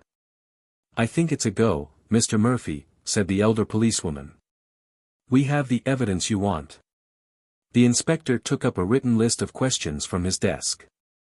You ran it on the general lines that I suggested, he asked. Yes. I said my husband was killed at Ypres. What did he do? Well, he seemed sorry for me. That, of course, is part of the game. He'll be sorry for himself before he is through with it. He didn't say, you are a single woman and never had a husband. No. Well, that's one up against his spirits, is it not? That should impress the court. What more? He felt round for names. They were all wrong. Good. He believed me when I said that Miss Bellinger here was my daughter. Good again. Did you try the Pedro stunt? Yes, he considered the name, but I got nothing. Ah, that's a pity. But, anyhow, he did not know that Pedro was your Alsatian dog. He considered the name. That's good enough. Make the jury laugh and you have your verdict. Now about fortune-telling. Did you do what I suggested? Yes, I asked about Amy's young man. He did not give much that was definite. Cunning devil. He knows his business. But he did say that she would be unhappy if she married him. Oh, he did he? Well, if we spread that a little we have got all we want. Now sit down and dictate your report while you have it fresh. Then we can go over it together and see how we can put it best. Amy must write one, also. Very good, Mr. Murphy. Then we shall apply for the warrant.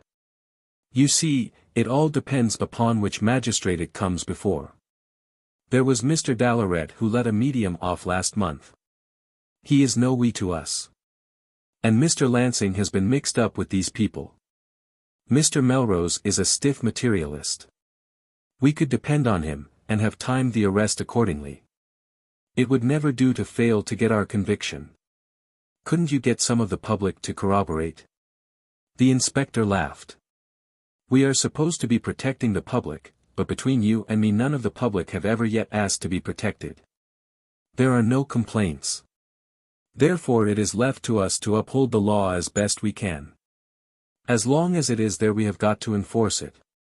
Well, goodbye, girls. Let me have the report by 4 o'clock. Nothing for it, I suppose, said the elder woman, with a smile. You wait, my dear. If we get £25 fine it has got to go somewhere, police fund, of course, but there may be something over. Anyhow, you go and cough it up and then we shall see. Next morning a scared maid broke into Linden's modest study. Please sir, it's an officer. The man in blue followed hard at her heels. Name of Linden, said he, and handing a folded sheet of foolscap he departed. The stricken couple who spent their lives in bringing comfort to others were sadly in need of comfort themselves. She put her arm round his neck while they read the cheerless document. To Thomas Linden of 40, Tullis Street, N.W. Information has been laid this day by Patrick Murphy, Inspector of Police. That you the said Thomas Linden on the 10th day of November at the above dwelling did profess to Henrietta Dresser and to Amy Bellinger to tell fortunes to deceive and impose on certain of his Majesty's subjects, to wit those above mentioned. You are therefore summoned to appear before the magistrate of the police court in Bardsley Square on Wednesday next, the 17th, at the hour of 11 in the forenoon to answer to the said information. Dated the 10th day of November. Signed, B.J. Withers. On the same afternoon Maley called upon Malone and they sat in consultation over this document. Then they went together to see Sumaway Jones, an acute solicitor and an earnest student of psychic affairs. Incidentally, he was a hard rider to hounds, a good boxer, and a man who carried a fresh air flavor into the mustiest law chambers. He arched his eyebrows over the summons. The poor devil has not an earthly, said he. He's lucky to have a summons. Usually they act on a warrant. Then the man is carted right off, kept in the cells all night, and tried next morning with no one to defend him. The police are cute enough, of course, to choose either a Roman Catholic or a materialist as the magistrate. Then, by the beautiful judgment of Chief Justice Lawrence, the first judgment, I believe, that he delivered in that high capacity, the profession of mediumship or wonderworking is in itself a legal crime, whether it be genuine or no.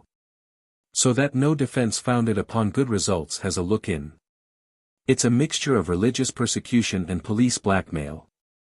As to the public, they don't care a damn. Why should they? If they don't want their fortune told, they don't go. The whole thing is the most absolute bilge and a disgrace to our legislature. I'll write it up, said Malone, glowing with Celtic fire. What do you call the act? Well, there are two acts, each more putrid than the other, and both passed long before spiritualism was ever heard of. There is the Witchcraft Act dating from George II. That has become too absurd, so they only use it as a second string. Then there is the Vagrancy Act of 1824. It was passed to control the wandering gypsy folk on the roadside, and was never intended, of course, to be used like this. He hunted among his papers. Here is the beastly thing. Every person professing to tell fortunes or using any subtle craft, means or device to deceive and impose on any of His Majesty's subjects shall be deemed a rogue and a vagabond, and so on and so forth.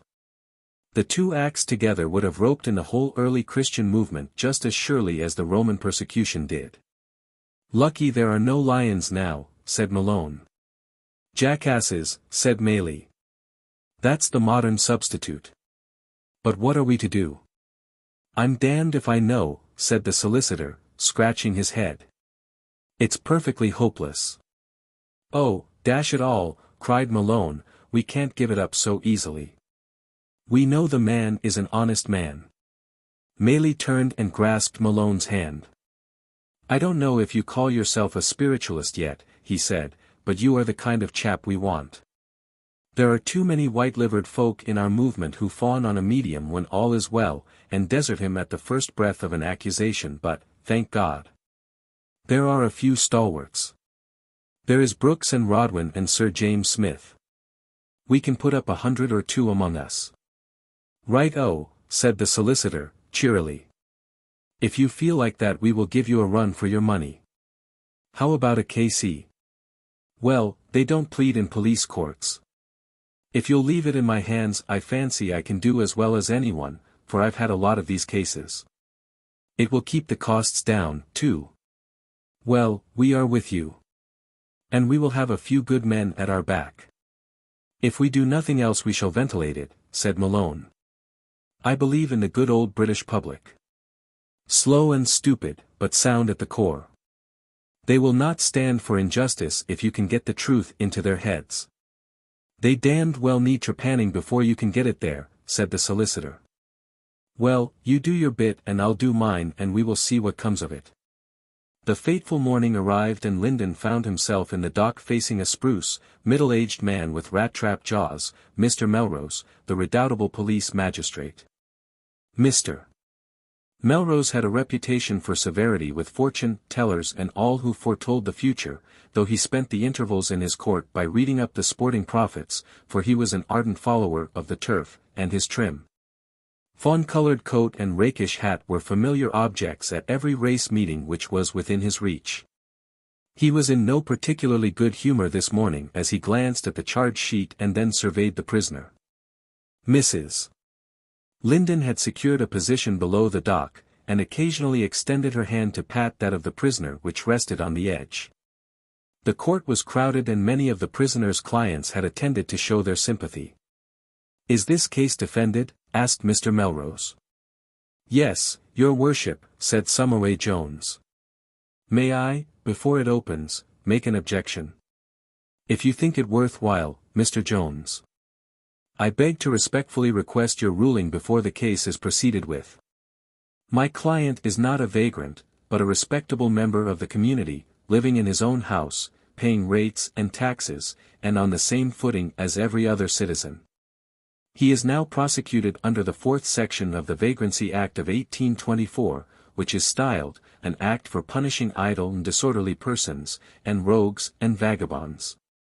The act was intended, as the words imply, to restrain lawless gypsies and others, who at that time infested the country. I ask your worship to rule that my client is clearly not a person within the purview of this act or liable to its penalties. The magistrate shook his head. I fear, Mr. Jones, that there have been too many precedents for the act to be now interpreted in this limited fashion.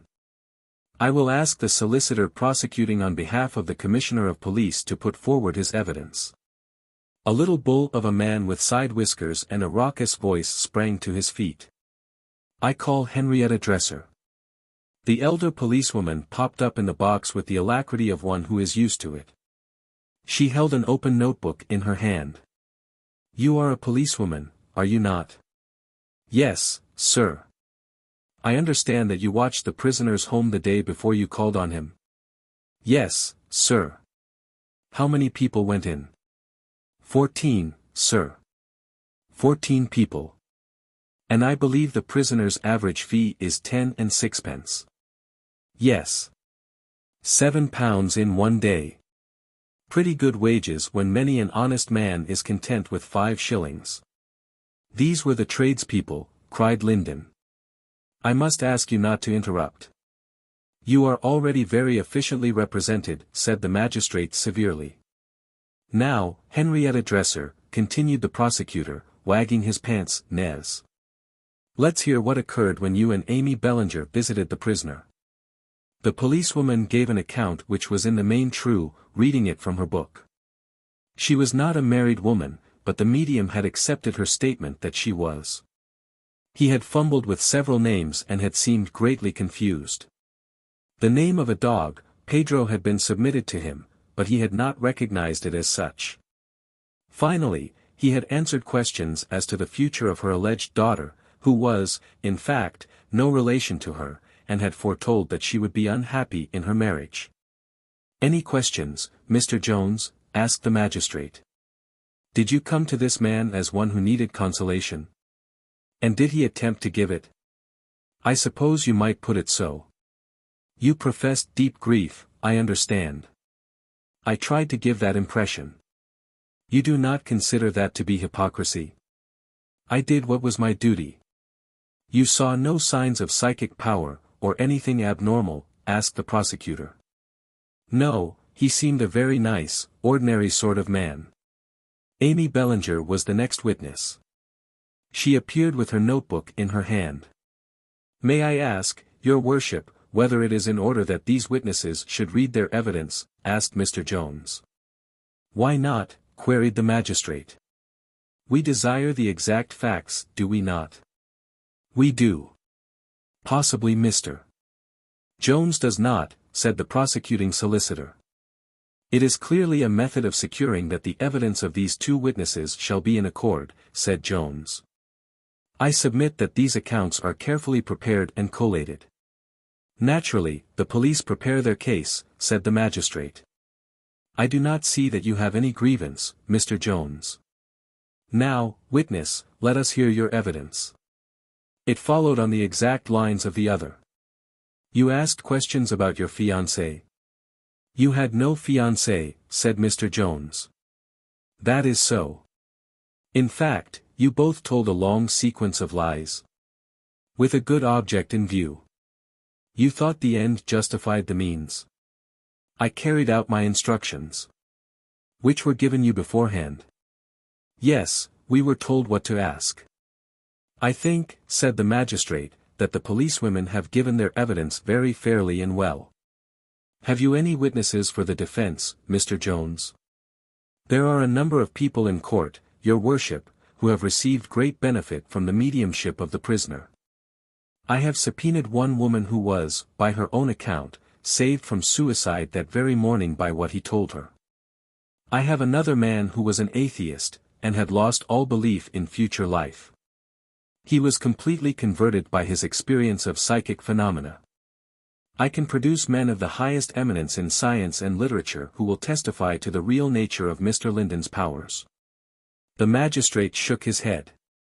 You must know, Mr. Jones, that such evidence would be quite beside the question. It has been clearly laid down by the ruling of the Lord Chief Justice and others that the law of this country does not recognize supernatural powers of any sort whatever. And that a pretense of such powers where payment is involved constitutes a crime in itself. Therefore your suggestion that you should call witnesses could not possibly lead to anything save a wasting of the time of the court. At the same time, I am, of course, ready to listen to any observations which you may care to make after the solicitor for the prosecution has spoken. Might I venture to point out, your worship, said Jones, that such a ruling would mean the condemnation of any sacred or holy person of whom we have any record, since even holy persons have to live, and have therefore to receive money. If you refer to apostolic times, Mr. Jones, said the magistrate sharply, I can only remind you that the apostolic age is past and also that Queen Anne is dead. Such an argument is hardly worthy of your intelligence. Now, sir, if you have anything to add. Thus encouraged, the prosecutor made a short address, stabbing the air at intervals with his pince-nez as if every stab punctured afresh all claims of the spirit. He pictured the destitution among the working classes, and yet charlatans, by advancing wicked and blasphemous claims, were able to earn a rich living. That they had real powers was, as had been observed, beside the question, but even that excuse was shattered by the fact that these policewomen, who had discharged an unpleasant duty in a most exemplary way, had received nothing but nonsense in return for their money. Was it likely that other clients fared and better? These parasites were increasing in number, trading upon the finer feelings of bereaved parents, and it was high time that some exemplary punishment should warn them that they would be wise to turn their hands to some more honest trade. Mr. Summerway Jones replied as best he might. He began by pointing out that the acts were being used for a purpose for which they were never intended. That point has already been considered, snapped the magistrate. The whole position was open to criticism. The convictions were secured by evidence from agents provocateurs, who, if any crime had been committed, were obviously insiders to it and also participants. The fines obtained were often deflected for purposes in which the police had a direct interest. Surely, Mr. Jones, you do not mean to cast a reflection upon the honesty of the police. The police were human, and were naturally inclined to stretch a point where their own interests were affected. All these cases were artificial. There was no record at any time of any real complaint from the public or any demand for protection. There were frauds in every profession, and if a man deliberately invested and lost a guinea in a false medium, he had no more right to protection than the man who invested his money in a bad company on the stock market. Whilst the police were wasting time upon such cases, and their agents were weeping crocodile tears in the character of forlorn mourners, many of her branches of real crime received far less attention than they deserved. The law was quite arbitrary in its action. Every big garden party, even, as he had been informed, every police fete was incomplete without its fortune-teller or palmist. Some years ago the Daily Mail had raised an outcry against fortune-tellers. That great man, the late Lord Northcliffe, had been put in the box by the defence, and it had been shown that one of his other papers was running a palmistry column. And that the fees received were divided equally between the palmist and the proprietors. He mentioned this in no spirit which was derogatory to the memory of this great mall, but merely as an example of the absurdity of the law as it was now administered. Whatever might be the individual opinion of members of that court, it was incontrovertible that a large number of intelligent and useful citizens regarded this power of mediumship as a remarkable manifestation of the power of spirit, making for the great improvement of the race. Was it not a most fatal policy in these days of materialism to crush down by law that which in its higher manifestation might work for the regeneration of mankind? As to the undoubted fact that information received by the policewomen was incorrect and that their lying statements were not detected by the medium, it was a psychic law that harmonious conditions were essential for true results. And that deceit on one side produced confusion on the other. If the court would for a moment adopt the spiritualistic hypothesis, they would realize how absurd it would be to expect that angelic hosts would descend in order to answer the questions of two mercenary and hypocritical inquirers. Such, in a short synopsis, was the general line of Mr. Summerway Jones's defense, which reduced Mrs. Linden to tears and threw the magistrate's clerk into a deep slumber. The magistrate himself rapidly brought the matter to a conclusion. Your quarrel, Mr. Jones, seems to be with the law, and that is outside my competence. I administer it as I find it, though I may remark that I am entirely in agreement with it. Such men as the defendant are the noxious fungi which collect on a corrupt society, and the attempt to compare their vulgarities with the holy men of old, or to claim similar gifts, must be reprobated by all right-thinking men. As to you, Linden, he added, fixing his stern eyes upon the prisoner, I fear that you are a hardened offender since a previous conviction has not altered your ways. I sentence you, therefore, to 2 months' hard labor without the option of a fine. There was a scream from Mrs. Linden. Goodbye, dear, don't fret, said the medium, glancing over the side of the dock. An instant later he had been hurried down to the cell. Someway Jones, Maley and Malone met in the hall, and Maley volunteered to escort the poor stricken woman home. What had he ever done but bring comfort to all, she moaned.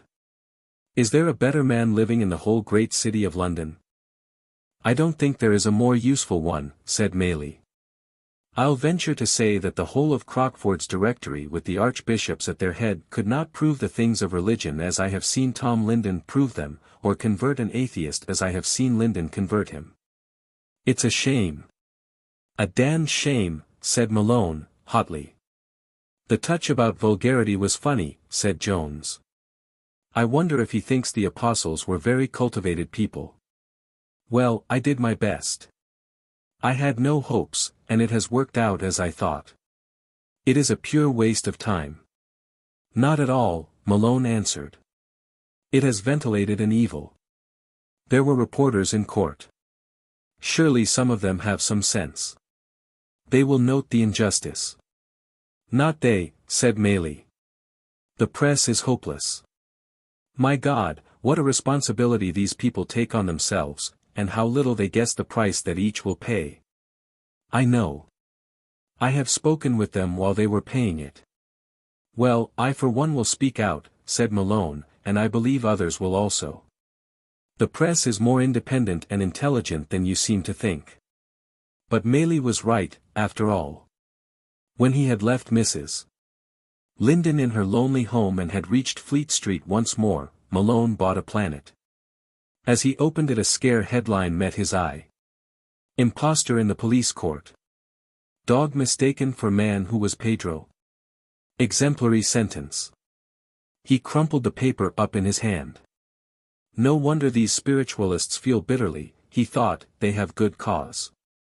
Yes, poor Tom Linden had a bad press. He went down into his miserable cell amid universal objurgation. The Planet, an evening paper which depended for its circulation upon the sporting forecasts of Captain Touch-and-Go, remarked upon the absurdity of forecasting the future. Honest John, a weekly journal which had been mixed up with some of the greatest frauds of the century, was of the opinion that the dishonesty of Linden was a public scandal. A rich country rector wrote to the Times to express his indignation that anyone should profess to sell the gifts of the Spirit. The churchman remarked that such incidents arose from the growing infidelity, while the freethinker saw in them a reversion to superstition. Finally Mr. Maskelyne showed the public, to the great advantage of his box office, exactly how the swindle was perpetrated. So for a few days Tom Linden was what the French call a success d'exécration. Then the world moved on and he was left to his fate. Chapter 8. In which 3 investigators come upon a dark soul. Lord Roxton had returned from a Central American heavy game shooting, and had at once carried out a series of alpine ascents which had satisfied and surprised everyone except himself. Top of the Alps is becomen a perfect bear garden, said he. Short of Everest there don't seem to be any decent privacy left. His advent into London was acclaimed by a dinner given in his honour at the Travellers, by the Heavy Game Society. The occasion was private and there were no reporters, but Lord Roxton's speech was fixed verbatim in the minds of all his audience and has been imperishably preserved. He writhed for 20 minutes under the flowery and eulogistic periods of the President, and rose himself in the state of confused indignation which the Briton feels when he is publicly approved. Oh, I say. By Jove!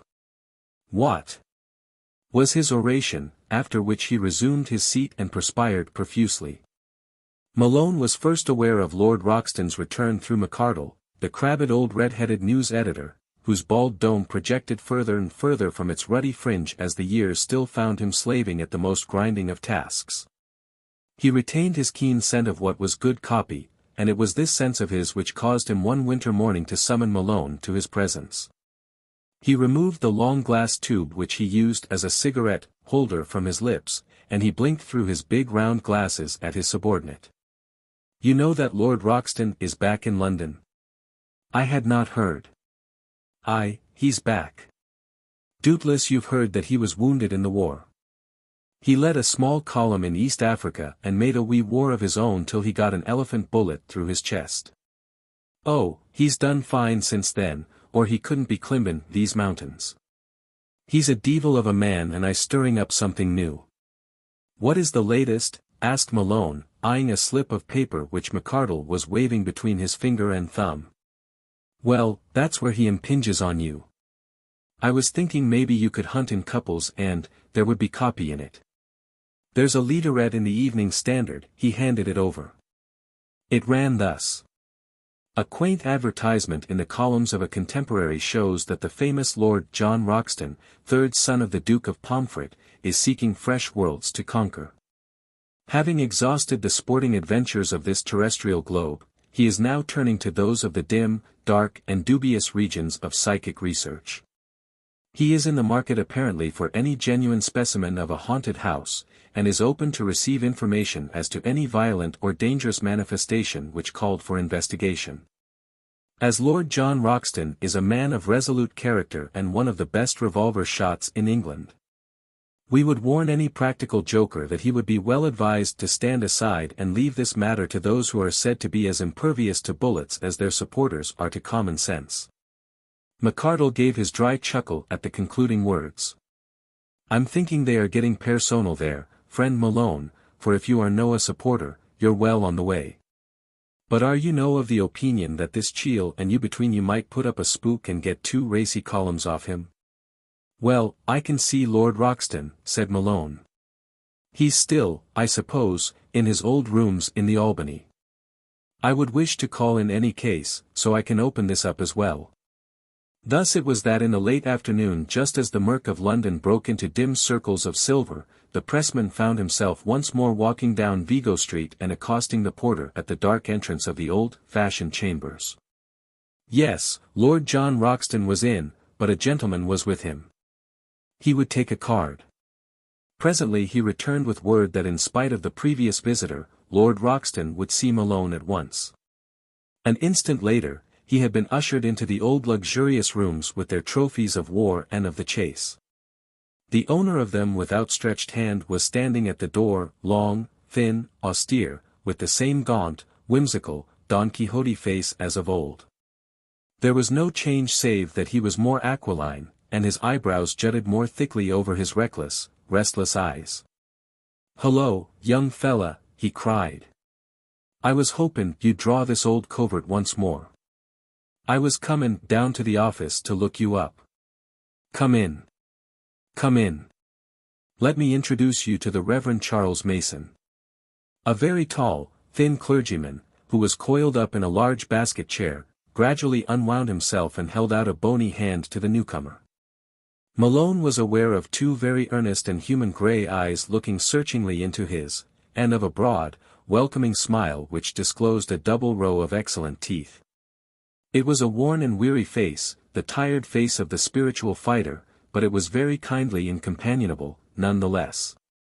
Malone had heard of the man, a Church of England vicar, who had left his model parish and the church which he had built himself in order to preach freely the doctrines of Christianity, with the new psychic knowledge superadded.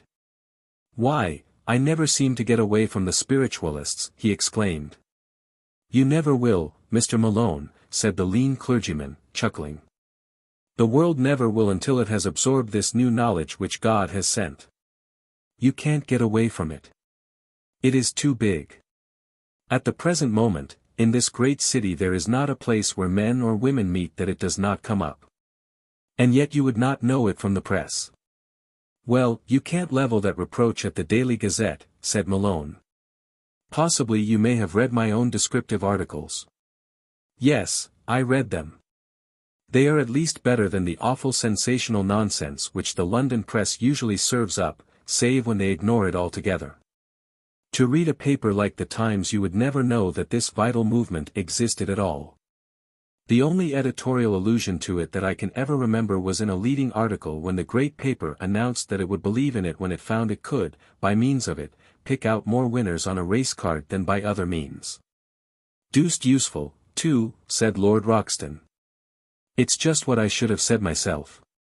What?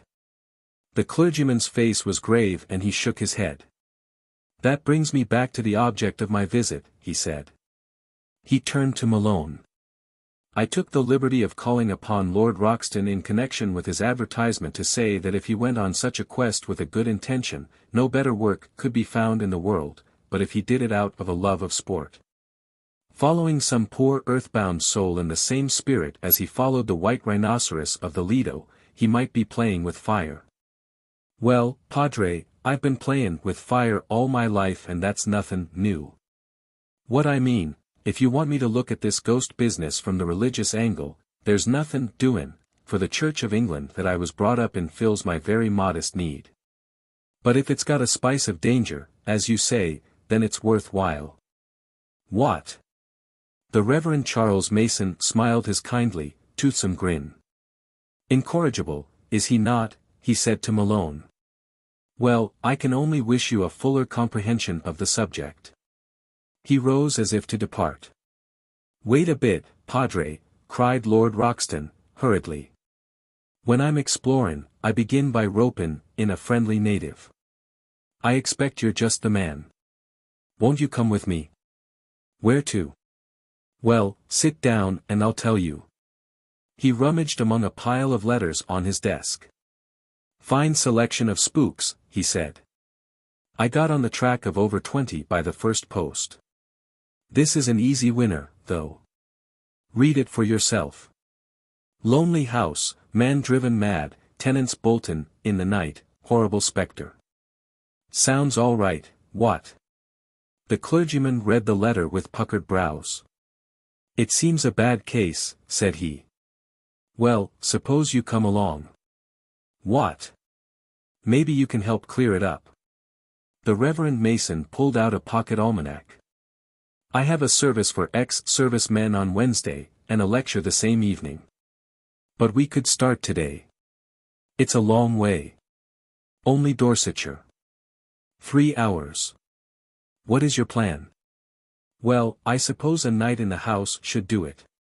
If there is any poor soul in trouble it becomes a duty. Very well, I will come. And surely there is room for me, pleaded Malone. Of course there is, young fella. What I mean, I expect that old, red-headed bird at the office sent you round with no other purpose. Ah, I thought so. Well, you can write an adventure that is not perfect bilge for a change, what? There's a train from Victoria at 8 o'clock. We can meet there, and I'll have a look in at Old Man Challenger as I pass. They dined together in the train and after dinner reassembled in their first-class carriage, which is the snuggest mode of travel which the world can show. Roxton, behind a big black cigar, was full of his visit to Challenger. The old dear is the same as ever. Bit my head off once or twice in his own familiar way. Talked unadulterated tripe. Says I've got brain softening, if I could think there was such a thing as a real spook. When you're dead. That's the old man's cheery slogan. Surveyin' his contemporaries he said, extinction was a deuced good thing. It's the only hope of the world, said he. Fancy the awful prospect if they survived. Wanted to give me a bottle of chlorine to chuck at the ghost. I told him that if my automatic was not a spook stopper, nothing else would serve. Tell me, Padre, is this the first time you've been on safari after this kind of game? You treat the matter too lightly, Lord John, said the clergyman gravely.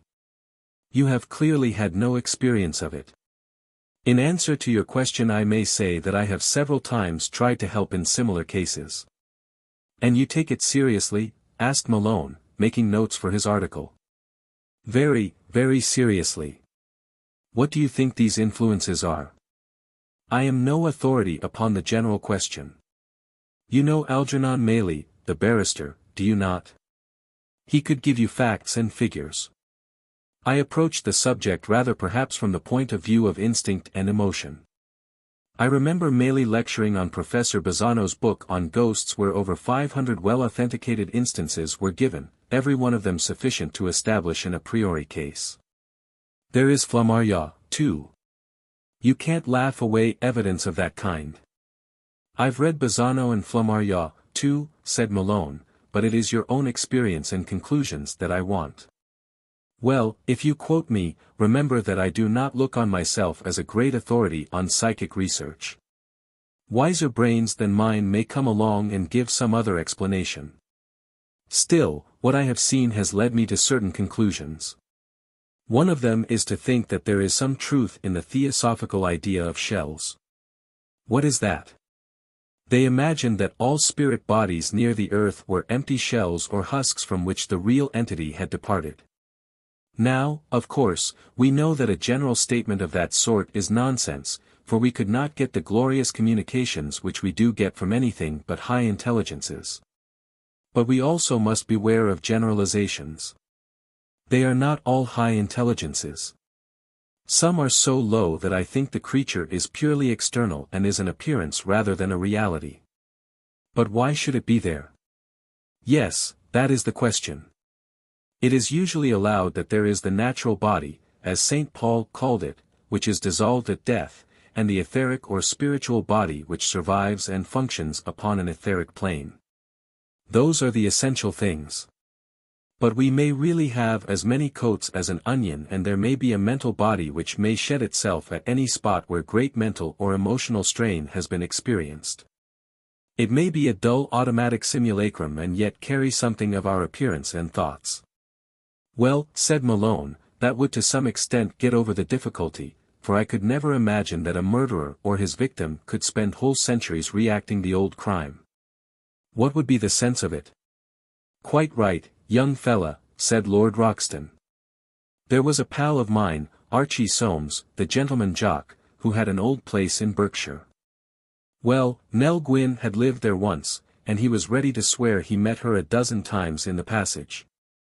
Archie never flinched at the big jump at the Grand National, but, by Jove, he flinched at those passages after dark. Deuced fine woman she was and all that, but dash it all. What I mean, one has to draw the line, what? Quite so, the clergyman answered. You can't imagine that the real soul of a vivid personality like Nell could spend centuries walking those passages. But if by chance she had ate her heart out in that house, brooding and fretting, one could think that she might have cast a shell and left some thought image of herself behind her. You said you had experiences of your own. I had one before ever I knew anything of spiritualism. I hardly expect that you will believe me, but I assure you it is true. I was a very young curate up in the north. There was a house in the village which had a poltergeist, one of those very mischievous influences which cause so much trouble. I volunteered to exorcise it. We have an official form of exorcism in the church, you know, so I thought that I was well armed. I stood in the drawing room which was the center of the disturbances, with all the family on their knees beside me, and I read the service. What do you think happened? Mason's gaunt face broke into a sweetly humorous laugh. Just as I reached Amen, when the creature should have been slinking away abashed, the big bearskin hearthrug stood up on end and simply enveloped me. I am ashamed to say that I was out of that house in 2 jumps. It was then that I learned that no formal religious proceeding has any effect at all. Then what has? Well, kindness and reason may do something. You see, they vary greatly.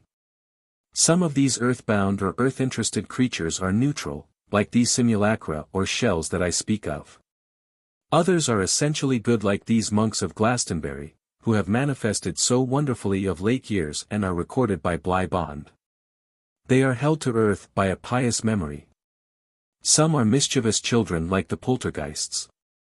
And some, only a few, I hope, are deadly beyond words, strong, malevolent creatures too heavy with matter to rise above our earth plane, so heavy with matter that their vibrations may be low enough to affect the human retina and to become visible.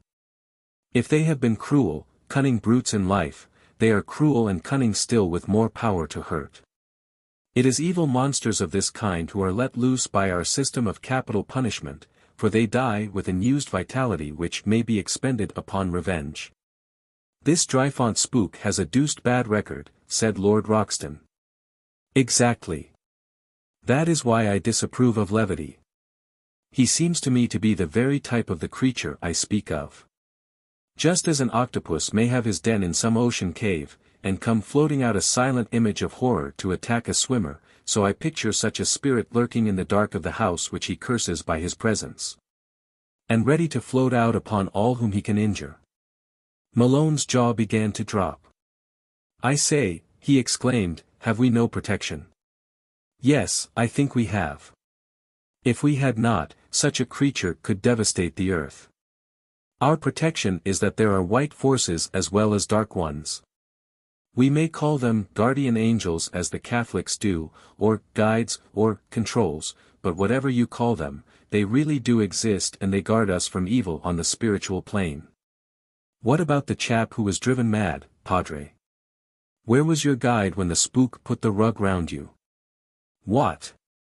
The power of our guides may depend upon our own worthiness. Evil may always win for a time. Good wins in the end. That's my experience in life. Lord Roxton shook his head. If good wins, then it runs a deuced long waitin' race, and most of us never live to see the finish. Look at those rubber devils that I had a scrap with up the Putumayo River. Where are they? What? Mostly in Paris havin' a good time. And the poor niggers they murdered. What about them? Yes, we need faith sometimes. We have to remember that we don't see the end. To be continued in our next is the conclusion of every life story. That's where the enormous value of the other world accounts come in. They give us at least one chapter more. Where can I get that chapter? Asked Malone. There are many wonderful books, though the world has not yet learned to appreciate them, records of the life beyond. I remember one incident, you may take it as a parable, if you like, but it is really more than that. The dead rich man pauses before the lovely dwelling. His sad guide draws him away. It is not for you. It is for your gardener. He shows him a wretched shack. You gave us nothing to build with. It was the best that we could do. That may be the next chapter in the story of our rubber millionaires. Roxton laughed grimly. I gave some of them a shack that was 6 foot long and 2 foot deep, said he.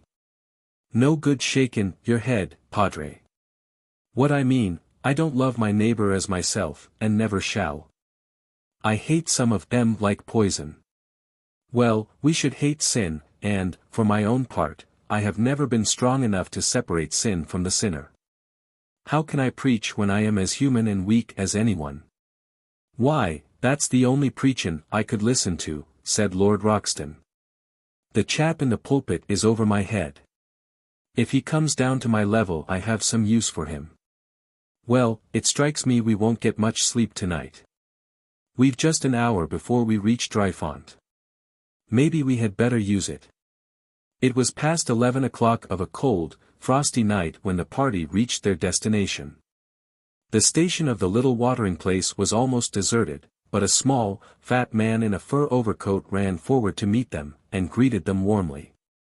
I am Mr. Belchamber, owner of the house. How do you do, gentlemen? I got your wire, Lord Roxton, and everything is in order. It is indeed kind of you to come down. If you can do anything to ease my burden I shall indeed be grateful. Mr. Belchamber led them across to the little station hotel where they partook of sandwiches and coffee, which he had thoughtfully ordered.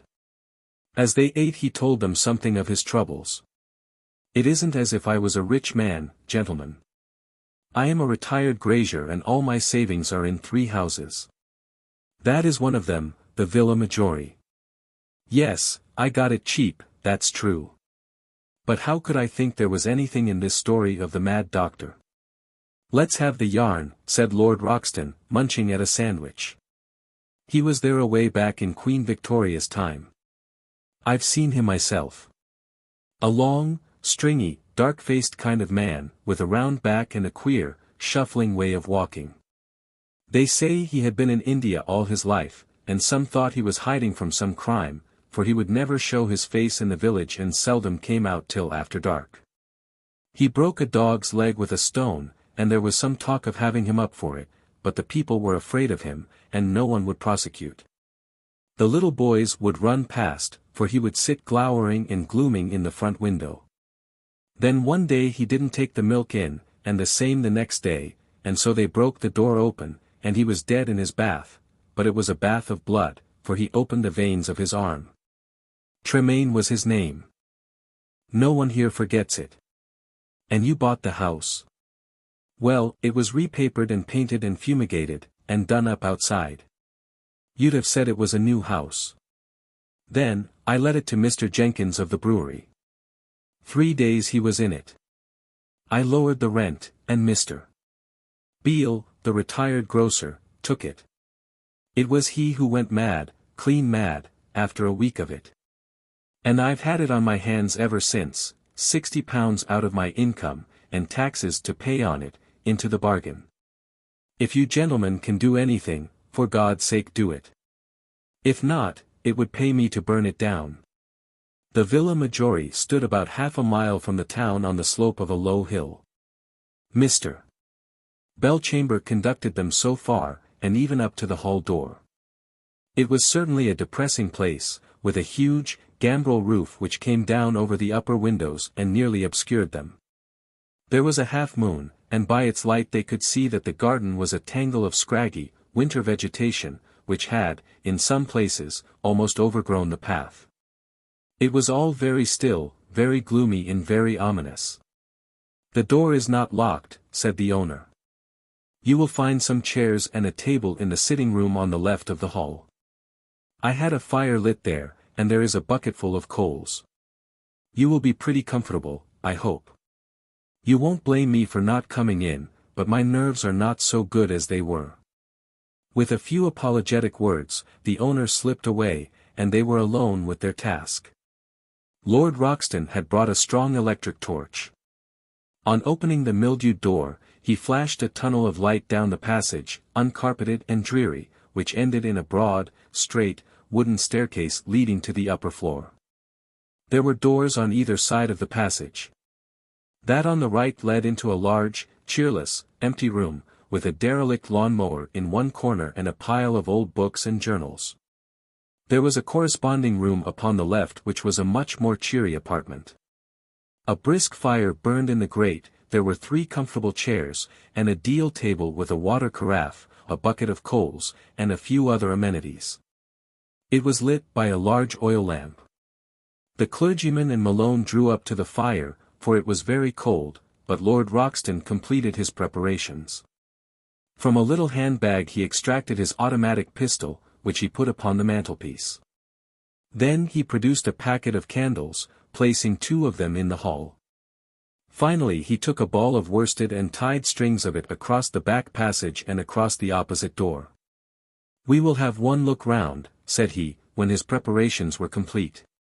"Then we can wait down here and take what comes." The upper passage led at right angles to left and right from the top of the straight staircase. On the right were 2 large, bare, dusty rooms, with the wallpaper hanging in strips and the floor littered with scattered plaster. On the left was a single large room in the same derelict condition. Out of it was the bathroom of tragic memory, with the high, zinc bath still in position. Great blotches of red lay within it, and though they were only rust stains, they seemed to be terrible reminders from the past. Malone was surprised to see the clergyman stagger and support himself against the door. His face was ghastly white and there was moisture on his brow. His 2 comrades supported him down the stairs, and he sat for a little, as one exhausted, before he spoke. "Did you 2 really feel nothing?" he asked. "The fact is that I am mediumistic myself and very open to psychic impressions. This particular one was horrible beyond description." "What did you get, Padre?" It is difficult to describe these things. It was a sinking of my heart, a feeling of utter desolation. All my senses were affected. My eyes went dim. I smelt a terrible odor of putrescence. The strength seemed to be sapped out of me. Believe me, Lord Roxton, it is no light thing which we are facing tonight. The sportsman was unusually grave. So I begin to think, said he. Do you think you are fit for the job? I am sorry to have been so weak, Mr. Mason answered. I shall certainly see the thing through. The worse the case, the more need for my help. I am all right now, he added, with his cheery laugh, drawing an old charred briar from his pocket. This is the best doctor for shaken nerves. I'll sit here and smoke till I'm wanted. What shape do you expect it to take?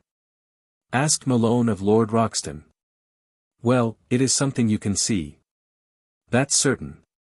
That's what I cannot understand, in spite of all my reading, said Malone. These authorities are all agreed that there is a material basis, and that this material basis is drawn from the human body. Call it ectoplasm, or what you like, it is human in origin, is it not? Certainly, Mason answered. Well, then, are we to suppose that this Dr. Tremaine builds up his own appearance by drawing stuff from me and you?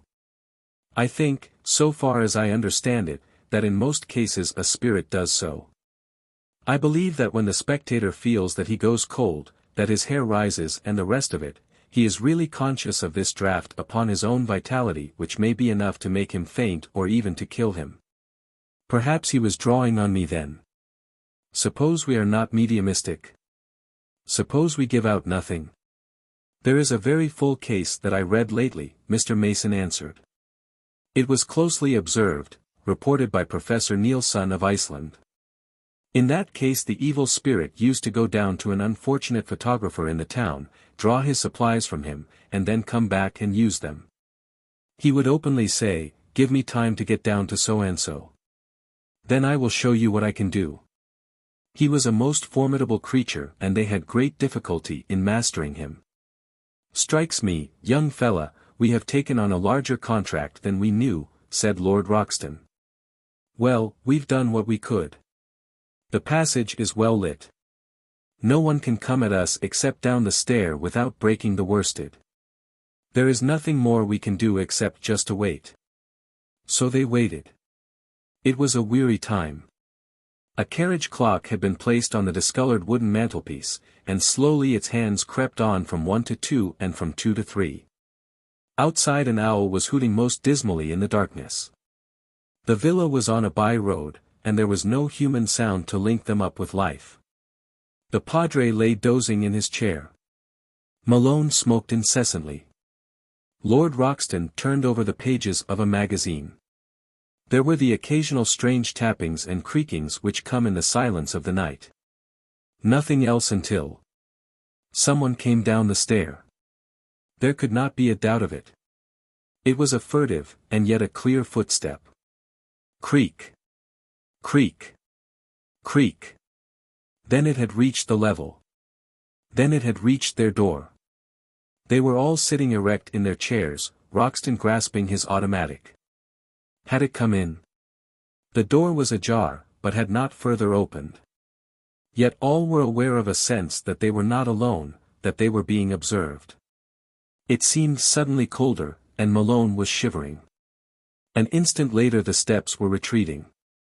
They were low and swift, much swifter than before.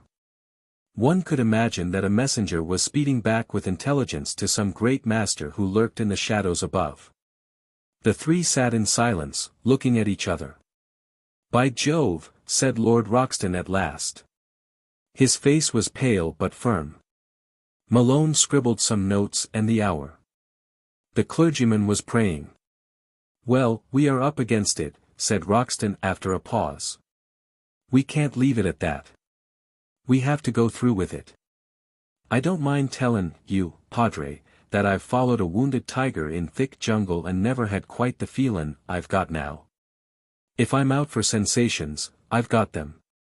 But I'm going upstairs. We will go, too, cried his comrades, rising from their chairs. Stay here, young fella. And you, too, Padre. 3 of us make too much noise. I'll call you if I want you. My idea is just to steal out and wait quiet on the stair. If that thing, whatever it was, comes again, it will have to pass me. All 3 went into the passage.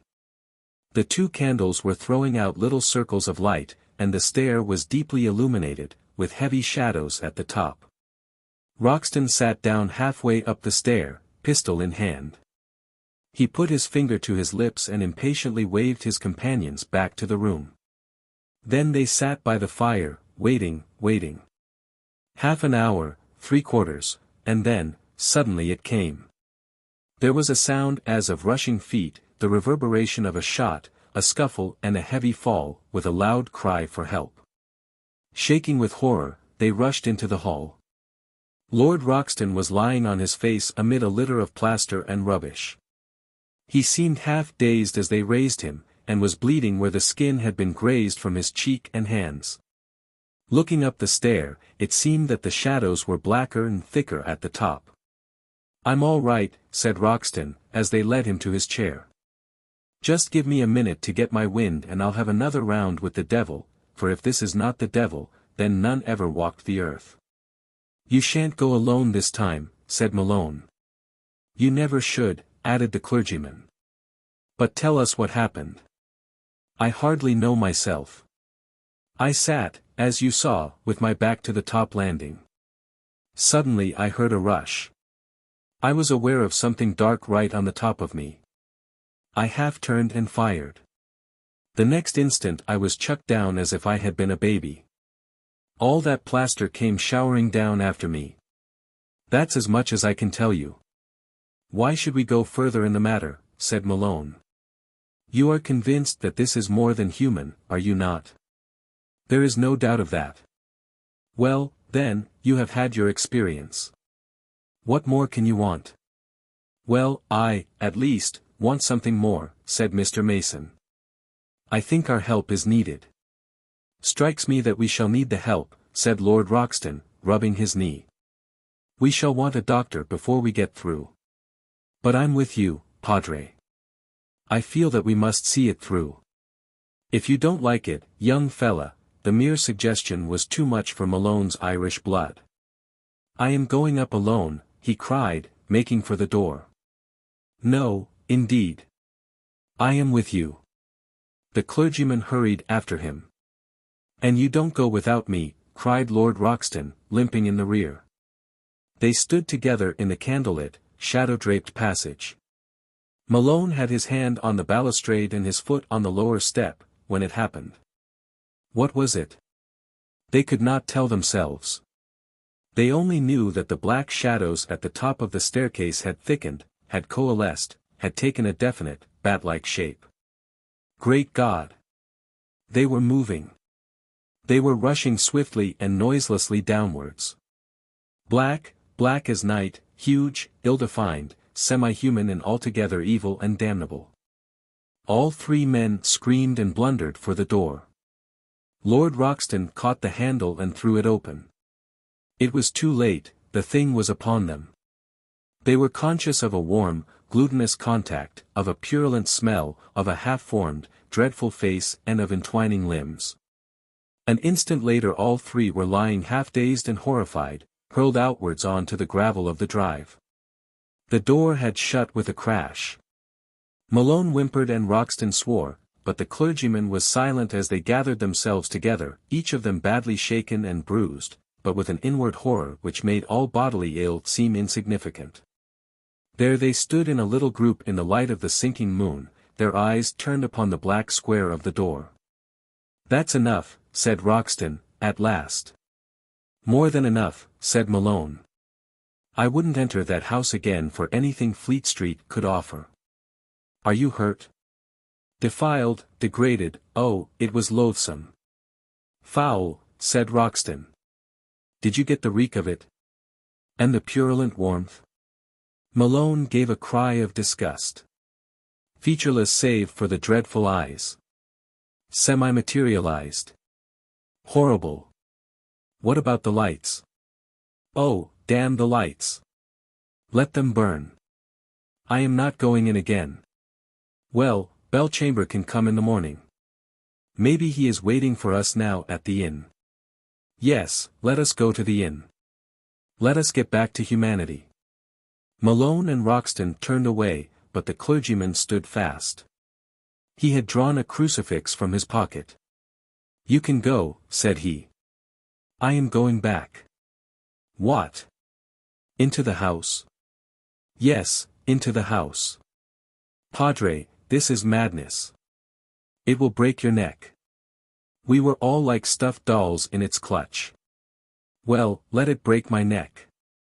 I am going. You are not. Here, Malone, catch hold of him. But it was too late. With a few quick steps, Mr. Mason had reached the door, flung it open, passed in and closed it behind him. As his comrades tried to follow, they heard a creaking clang upon the further side. The padre had bolted them out. There was a great slit where the letterbox had been. Through it Lord Roxton entreated him to return. Stay there, said the quick, stern voice of the clergyman. I have my work to do. I will come when it is done. A moment later he began to speak. His sweet, homely, affectionate accents rang through the hall. They could only hear snatches outside, bits of prayer, bits of exhortation, bits of kindly greeting. Looking through the narrow opening, Malone could see the straight, dark figure in the candlelight, its back to the door, its face to the shadows of the stair, the crucifix held aloft in its right hand. His voice sank into silence, and then there came one more of the miracles of this eventful night. A voice answered him.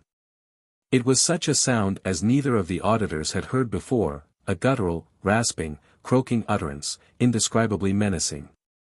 What it said was short, but it was instantly answered by the clergyman, his tone sharpened to a fine edge by emotion.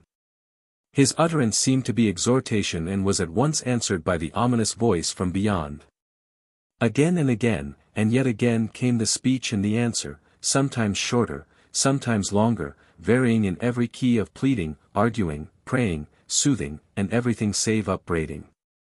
Chilled to the marrow, Roxton and Malone crouched by the door, catching snatches of that inconceivable dialogue. Then, after what seemed a weary time, though it was less than an hour, Mr. Mason, in a loud, full, exultant tone, repeated the Our Father. Was it fancy, or echo, or was there really some accompanying voice in the darkness beyond him? A moment later the light went out in the left-hand window, the bolt was drawn, and the clergyman emerged carrying Lord Roxton's bag. His face looked ghastly in the moonlight, but his manner was brisk and happy. I think you will find everything here, he said, handing over the bag. Roxton and Malone took him by either arm and hurried him down to the road. By Jove! You don't give us the slip again, cried the nobleman. Padre, you should have a row of Victoria Crosses. No, no, it was my duty. Poor fellow, he needed help so badly. I am but a fellow sinner and yet I was able to give it. You did him good? I humbly hope so. I was but the instrument of the higher forces. The house is haunted no longer. He promised. But I will not speak of it now. It may be easier in days to come. The landlord and the maid stared at the three adventurers in amazement when, in the chill light of the winter dawn, they presented themselves at the inn once more. Each of them seemed to have aged 5 years in the night. Mr. Mason, with the reaction upon him, threw himself down upon the horsehair sofa in the humble coffee-room and was instantly asleep. Poor chap. He looks pretty bad, said Malone. Indeed, his white, haggard face and long, limp limbs might have been those of a corpse. We will get a cup of hot tea into him, Lord Roxton answered, warming his hands at the fire, which the maid had just lit. By Jove! We shall be none the worse for some ourselves. Well, young fella, we've got what we came for. I've had my sensation, and you've had your copy. And he has had the saving of a soul. Well, we must admit that our objects seem very humble compared to his. They caught the early train to London, and had a carriage to themselves. Mason had said little and seemed to be lost in thought. Suddenly he turned to his companions. "I say, you two, would you mind joining me in prayer?" Lord Roxton made a grimace. "I warn you, Padre, I am rather out of practice. Please kneel down with me. I want your aid." They knelt down, side by side, the Padre in the middle. Malone made a mental note of the prayer. "Father, we are all your children, poor, weak, helpless creatures, swayed by fate and circumstance. I implore you that you will turn eyes of compassion upon the man, Rupert Tremaine, who wandered far from you, and is now in the dark. He has sunk deep, very deep, for he had a proud heart which would not soften, and a cruel mind, which was filled with hate. But now he would turn to the light, and so I beg help for him and for the woman, Emma, who, for the love of him, has gone down into the darkness. May she raise him, as she had tried to do. May they both break the bonds of evil memory which tie them to earth. May they, from tonight, move up towards that glorious light which sooner or later shines upon even the lowest." They rose from their knees. "That's better," cried the Padre, thumping his chest with his bony hand, and breaking out into his expansive, toothsome grin. "What a night! Good Lord, what a night! Vide Appendix. Chapter 9. Which introduces some very physical phenomena. Malone seemed destined to be entangled in the affairs of the Linden family. For he had hardly seen the last of the unfortunate Tom before he became involved in a very much more unpleasant fashion with his unsavory brother. The episode began by a telephone ring in the morning and the voice of Algernon Maley at the far end of the wire. "Are you clear for this afternoon?" "At your service." "I say, Malone, you are a hefty man. You played rugger for Ireland, did you not? You don't mind a possible rough and tumble, do you?" Malone grinned over the receiver. "You can count me in. It may be really rather formidable. We shall have possibly to tackle a prize-fighter." "Right-o," said Malone, cheerfully. "And we want another man for the job. Do you know any fellow who would come along just for the sake of the adventure? If he knows anything about psychic matters, all the better." Malone puzzled for a moment. Then he had an inspiration. "There is Roxton," said he. "He's not a chicken, but he is a useful man in a row. I think I could get him. He has been keen on your subject since his Dorsetshire experience." "Right. Bring him along. If he can't come, we shall have to tackle the job ourselves. 41, Belshaw Gardens, SW near Earl's Court Station. 3 p.m. "Right." Malone at once rang up Lord Roxton, and soon heard the familiar voice. "What's that, young fella? A scrap?" "Why, certainly." "What?"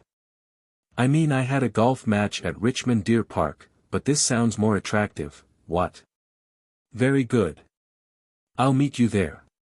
And so it came about that at the hour of 3, Maley, Lord Roxton and Malone found themselves seated round the fire in the comfortable drawing-room of the barrister.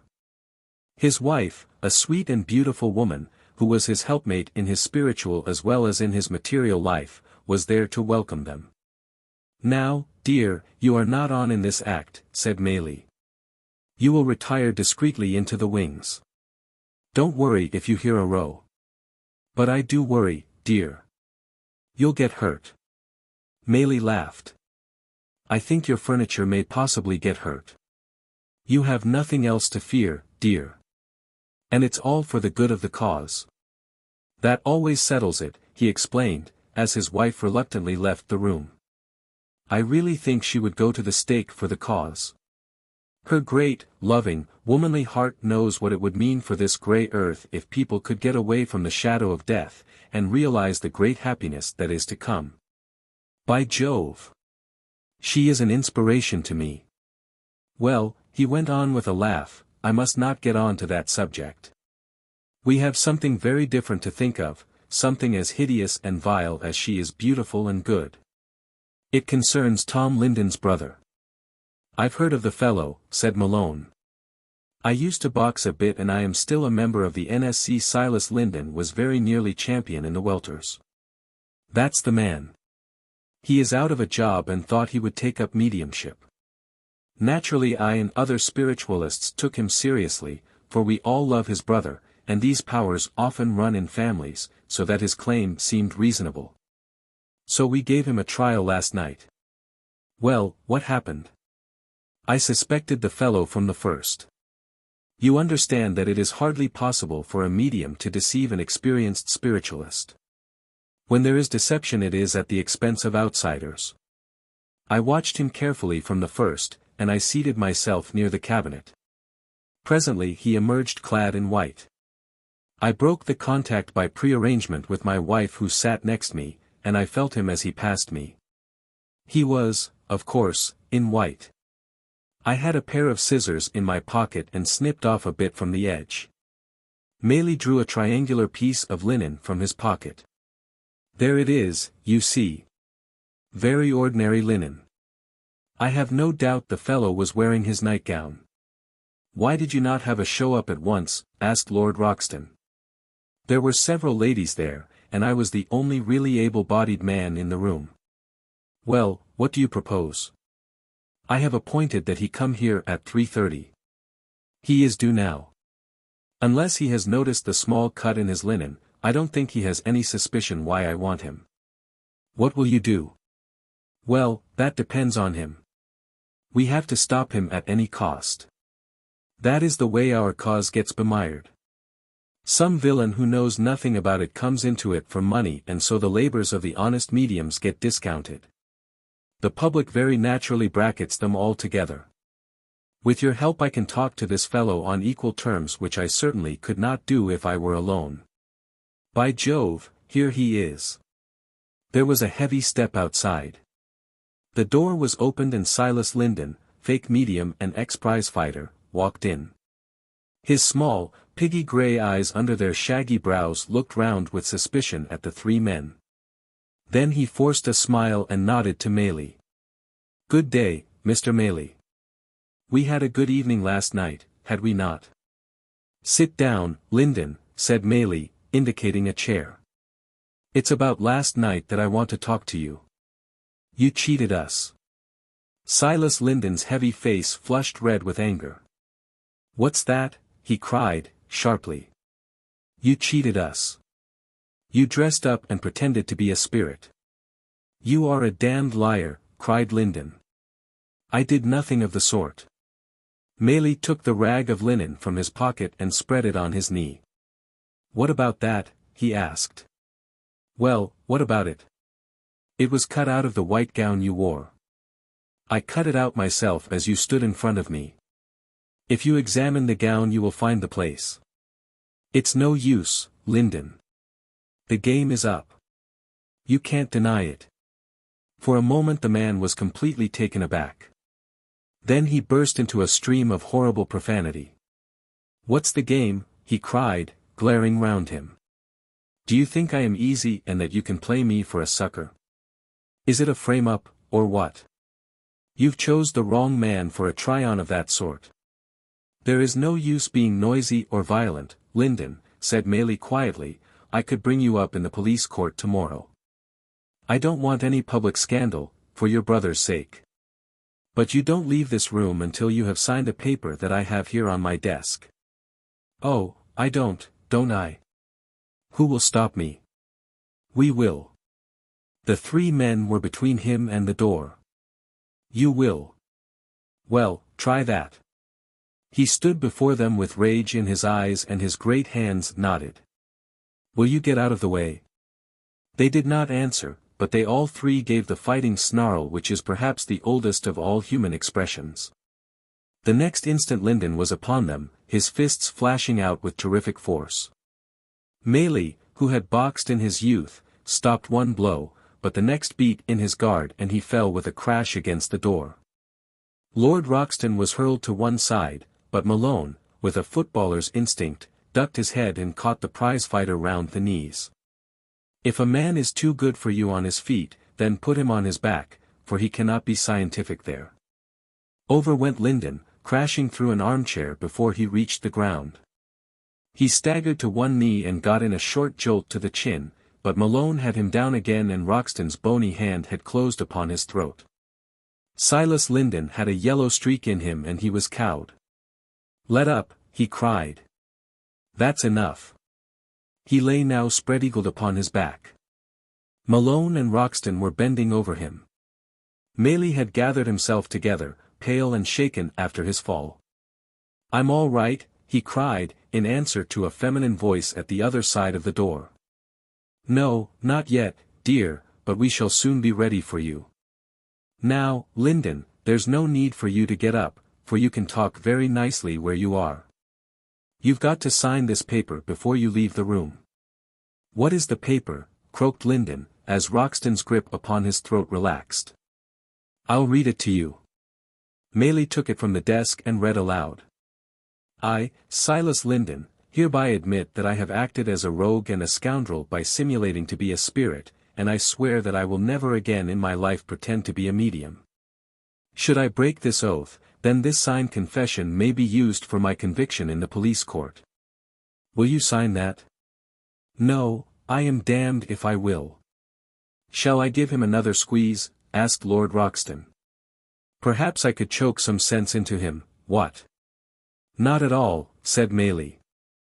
"I think that his case now would do good in the police court, for it would show the public that we are determined to keep our house clean. I'll give you 1 minute for consideration, Linden, and then I ring up the police." But it did not take a minute for the impostor to make up his mind. "All right," said he in a sulky voice, "I'll sign." He was allowed to rise with a warning that if he played any tricks he would not get off so lightly the second time. But there was no kick left in him and he scrawled a big, coarse "Silas Linden" at the bottom of the paper without a word. The 3 men signed as witnesses.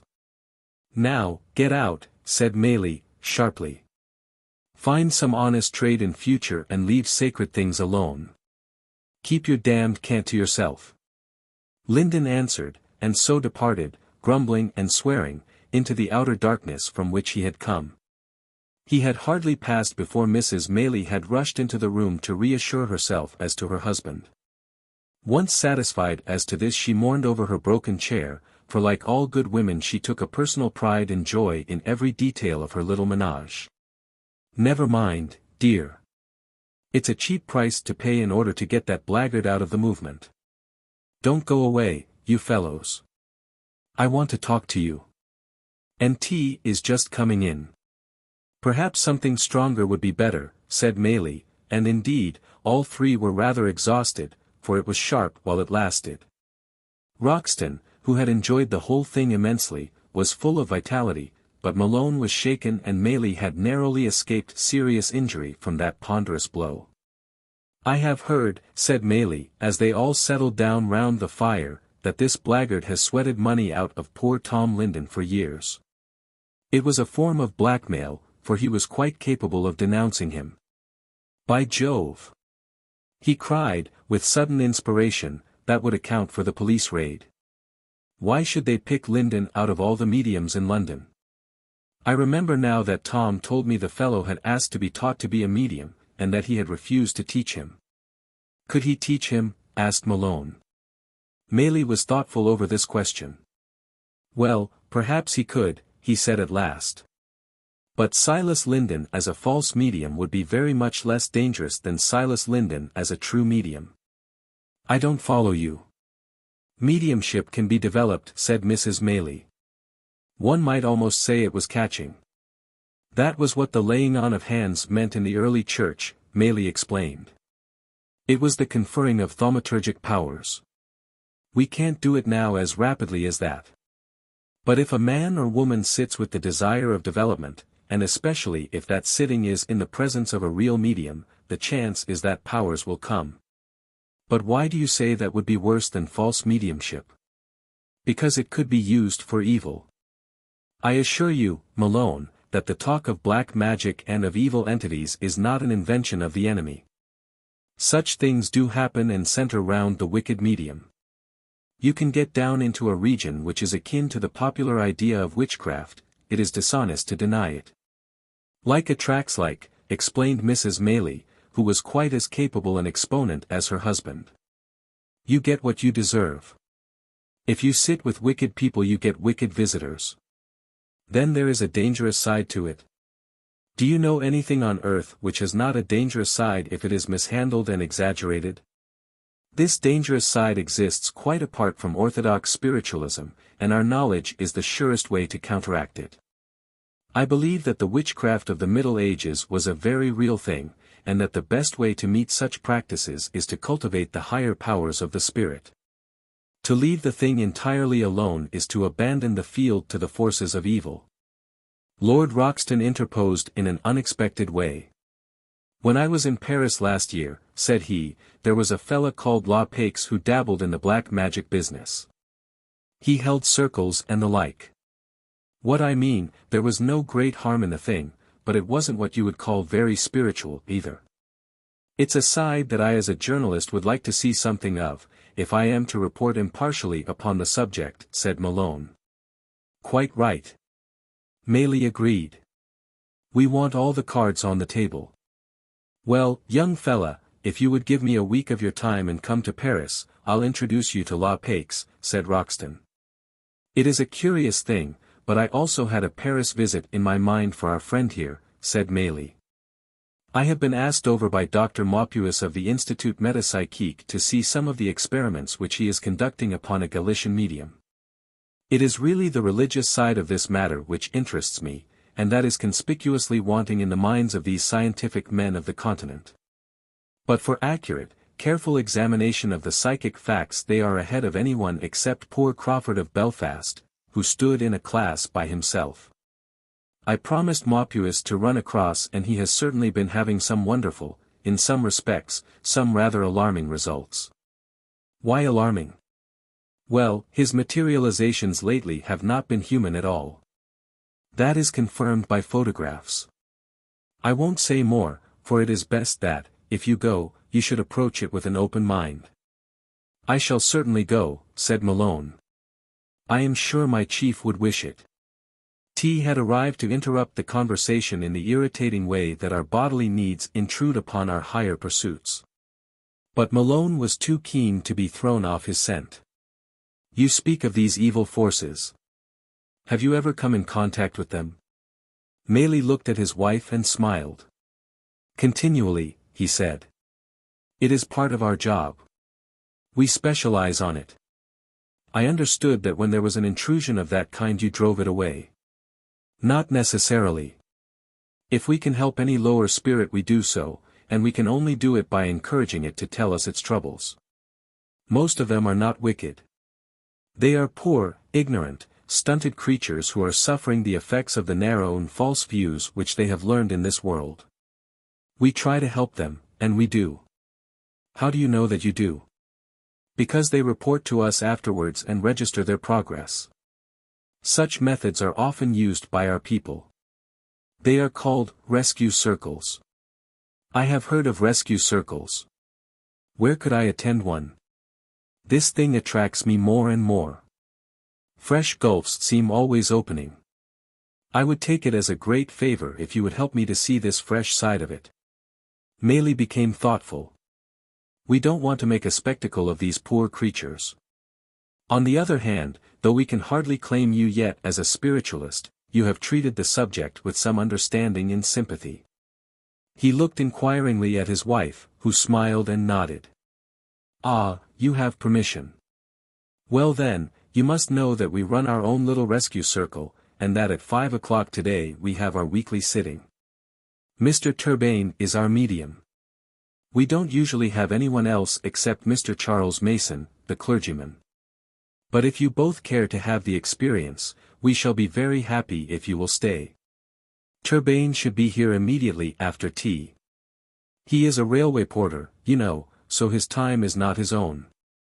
Yes, psychic power in its varied manifestations is found in humble quarters, but surely that has been its main characteristic from the beginning. Fishermen, carpenters, tent makers, camel drivers, these were the prophets of old. At this moment some of the highest psychic gifts in England lie in a miner, a cotton operative, a railway porter, a bargeman and a charwoman. Thus does history repeat itself, and that foolish beak, with Tom Linden before him, was but Felix judging Paul. The old wheel goes round. Chapter 10. De Profundis. They were still having tea when Mr. Charles Mason was ushered in. Nothing draws people together into such intimate soul-to-soul relationship as psychic quest, and thus it was that Roxton and Malone, who had only known him in the one episode, felt more near to this man than to others with whom they had associated for years. This close vital comradeship is one of the outstanding features of such communion. When his loosely built, straggling, lean clerical figure appeared, with that gaunt, worn face illuminated by its human grin and dignified by its earnest eyes, through the doorway, they both felt as if an old friend had entered. His own greeting was equally cordial. "Still exploring," he cried, as he shook them by the hand. "We will hope your new experiences will not be so nerve-wracking as our last." "By Jove, Padre," said Roxton. "I've worn out the brim of my hat taking it off to you since then." "Why, what did he do?" asked Mrs. Maylie. "No, no," cried Mason. "I tried in my poor way to guide a darkened soul. Let us leave it at that.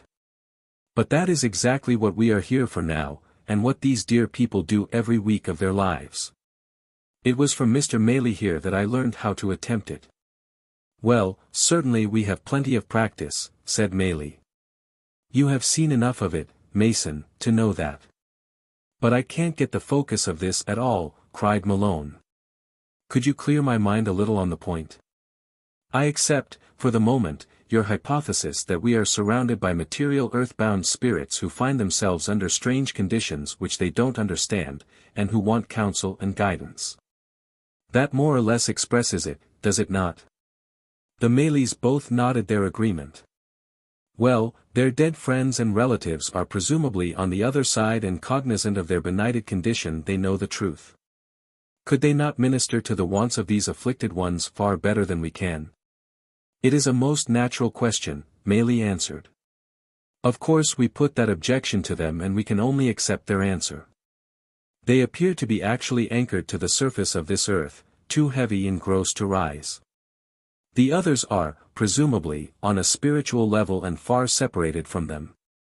They explain that they are much nearer to us and that they are cognizant of us, but not of anything higher. Therefore it is we who can reach them best. There was one poor dear dark soul. My wife loves everybody and everything," Maylie explained. "She is capable of talking of the poor dear devil." "Well, surely they are to be pitied and loved," cried the lady. "This poor fellow was nursed along by us, week by week. He had really come from the depths. Then one day he cried in rapture, 'My mother has come. My mother is here.' We naturally said, 'But why did she not come before?' 'How could she,' said he, 'when I was in so dark a place that she could not see me?' 'That's very well,' said Malone, 'but so far as I can follow your methods it is some guide or control or higher spirit who regulates the whole matter and brings the sufferer to you. If he can be cognizant, one would think other higher spirits could also be.' 'No, for it is his particular mission,' said Maylie.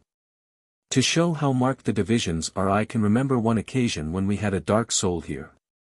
Our own people came through and did not know he was there until we called their attention to it. When we said to the dark soul, 'Don't you see our friends beside you?' he answered, 'I can see a light but nothing else.' At this point the conversation was interrupted by the arrival of Mr. John Turbane from Victoria Station, where his mundane duties lay.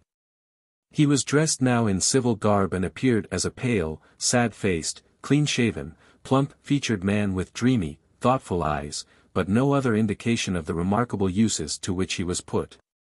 "Have you my record?" was his first question. Mrs. Maylie, smiling, handed him an envelope. "We kept it all ready for you, but you can read it at home. You see," she explained, "poor Mr. Turbane is in trance and knows nothing of the wonderful work of which he is the instrument, so after each sitting my husband and I draw up an account for him." "Very much astonished I am when I read it," said Turbane. "And very proud, I should think," added Mason. Well, I don't know about that, Turbane answered humbly. I don't see that the tool need to be proud because the worker happens to use it. Yet it is a privilege, of course. Good old Turbane, said Maley, laying his hand affectionately on the railwayman's shoulder. The better the medium, the more unselfish. That is my experience. The whole conception of a medium is one who gives himself up for the use of others, and that is incompatible with selfishness. Well, I suppose we had better get to work or Mr. Chang will scold us. Who is he? Asked Malone. Oh, you will soon make the acquaintance of Mr. Chang. We need not sit round the table. A semicircle round the fire does very well. Lights half down. That is all right. You'll make yourself comfortable, Turbane. Snuggle among the cushions. The medium was in the corner of a comfortable sofa, and had fallen at once into a doze. Both Maley and Malone sat with notebooks upon their knees awaiting developments. They were not long in coming. Turbane suddenly sat up, his dreamy self transformed into a very alert and masterful individuality. A subtle change had passed over his face. An ambiguous smile fluttered upon his lips, his eye seemed more oblique and less open, his face projected. The two hands were thrust into the sleeves of his blue lounge jacket. Good evening, said he, speaking crisply and in short staccato sentences. New faces. Who these? Good evening, Chang, said the master of the house. You know Mr. Mason. This is Mr. Malone who studies our subject. This is Lord Roxton who has helped me today. As each name was mentioned, Turbane made a sweeping oriental gesture of greeting, bringing his hand down from his forehead. His whole bearing was superbly dignified and very different from the humble little man who had sat down a few minutes before. Lord Roxton, he repeated. An English milord. I knew Lord Macart no, I cannot say it. Alas, I called him foreign devil, then. Chang, too, had much to learn. He is speaking of Lord Macartney. That would be over 100 years ago. Chang was a great living philosopher then, Maley explained. Not lose time, cried the control. Much to do today. Crowd waiting. Some new, some old. I gather strange folk in my net. Now I go. He sank back among the cushions. A minute elapsed, then he suddenly sat up. I want to thank you, he said, speaking perfect English. I came 2 weeks ago. I have thought over all you said. The path is lighter. Were you the spirit who did not believe in God? Yes, yes. I said so in my anger. I was so weary, so weary. Oh, the time, the endless time, the grey mist, the heavy weight of remorse. Hopeless. Hopeless. And you brought me comfort, you and this great Chinese spirit. You gave me the first kind words I have had since I died. When was it that you died? Oh. It seems an eternity. We do not measure as you do. It is a long, horrible dream without change or break. Who was king in England? Victoria was queen. I had attuned my mind to matter and so it clung to matter. I did not believe in a future life. Now I know that I was all wrong, but I could not adapt my mind to new conditions. Is it bad where you are? It is all grey. That is the awful part of it. One's surroundings are so horrible. But there are many more. You are not alone. No, but they know no more than I. They, too, scoff and doubt and are miserable. You will soon get out. For God's sake, help me to do so. Poor soul, said Mrs. Maley in her sweet, caressing voice, a voice which could bring every animal to her side. You have suffered much. But do not think of yourself. Think of these others. Try to bring one of them up and so you will best help yourself. Thank you, lady, I will. There is one here whom I brought. He has heard you. We will go on together. Perhaps some day we may find the light. Do you like to be prayed for? Yes, yes, indeed I do. I will pray for you, said Mason. Could you say the Our Father now? He uttered the old universal prayer, but before he had finished Turbayne had collapsed again among the cushions. He sat up again as Chang. He come on well, said the control. He give up time for others who wait. That is good. Now I have hard case. Ow. He gave a comical cry of disapprobation and sank back. Next moment he was up, his face long and solemn, his hands palm to palm. What is this? He asked in a precise and affected voice. I am at a loss to know what right this Chinese person has to summon me here. Perhaps you can enlighten me. It is that we may perhaps help you. When I desire help, sir, I ask for it. At present I do not desire it. The whole proceeding seems to me to be a very great liberty. So far as this Chinaman can explain it, I gather that I am the involuntary spectator of some sort of religious service. We are a spiritualistic circle. A most pernicious sect. A most blasphemous proceeding. As a humble parish priest I protest against such desecrations. You are held back, friend, by those narrow views. It is you who suffer. We want to relieve you. Suffer. What do you mean, sir? You realize that you have passed over? You are talking nonsense. Do you realize that you are dead? How can I be dead when I am talking to you? Because you are using this man's body. I have certainly wandered into an asylum. Yes, an asylum for bad cases. I fear you are one of them. Are you happy where you are? Happy? No, sir. My present surroundings are perfectly inexplicable to me. Have you any recollection of being ill? I was very ill indeed. So ill that you died. You are certainly out of your senses. How do you know you are not dead? Sir, I must give you some religious instruction. When one dies and has led an honorable life, one assumes a glorified body and one associates with the angels. I am now in exactly the same body as in life, and I am in a very dull, drab place. Such companions as I have are not such as I have been accustomed to associate with in life, and certainly no one could describe them as angels. Therefore your absurd conjecture may be dismissed. Do not continue to deceive yourself. We wish to help you.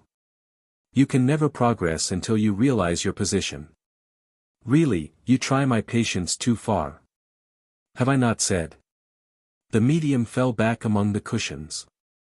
An instant later the Chinese control, with his whimsical smile and his hands tucked away in his sleeves, was talking to the circle. He good man, fool man, learn sense soon. Bring him again. Not waste more time. Oh, my God. My God. Help. Mercy. Help. He had fallen full length upon the sofa, face upwards, and his cries were so terrible that the little audience all sprang to their feet. A saw. A saw. Fetch a saw, yelled the medium. His voice sank into a moan. Even Meili was agitated. The rest were horrified. Someone has obsessed him. I can't understand it. It may be some strong evil entity. Shall I speak to him? Asked Mason. Wait a moment. Let it develop. We shall soon see. The medium writhed in agony. Oh, my God. Why don't you fetch a saw? He cried. It's here across my breastbone. It is cracking. I feel it. Hawken. Hawken. Pull me from under. Hawken. Push up the beam. No, no, that's worse. And it's on fire. Oh, horrible. Horrible. His cries were blood-curdling. They were all chilled with horror. Then in an instant the Chinaman was blinking at them with his slanting eyes. What do you think of that, Mr. Meili? It was terrible, Chang. What was it? It was for him, nodding towards Malone. He want newspaper story, I give him newspaper story. He will understand. No time, explain now. Too many waiting. Sailor man come next. Here he come. The Chinaman was gone, and a jovial, puzzled grin passed over the face of the medium. He scratched his head. Well, damn me, said he. I never thought I would take orders from a chink, but he says, hist. And by crumbs you've got to hist and no back talk either. Well, here I am. What did you want? We wanted nothing. Well, the chink seemed to think you did, for he slung me in here. It was you that wanted something. You wanted knowledge. Well, I've lost my bearings, that's true. I know I am dead, 'cause I've seen the gunnery lieutenant, and he was blown to bits before my eyes. If he's dead I'm dead and all the rest of us, for we are over to the last man. But we've got the laugh on our sky pilot, for he's as puzzled as the rest of us. Damned poor pilot, I call him. We're all taking our own soundings now. What was your ship? The Monmouth. She that went down in battle with the German? That's right.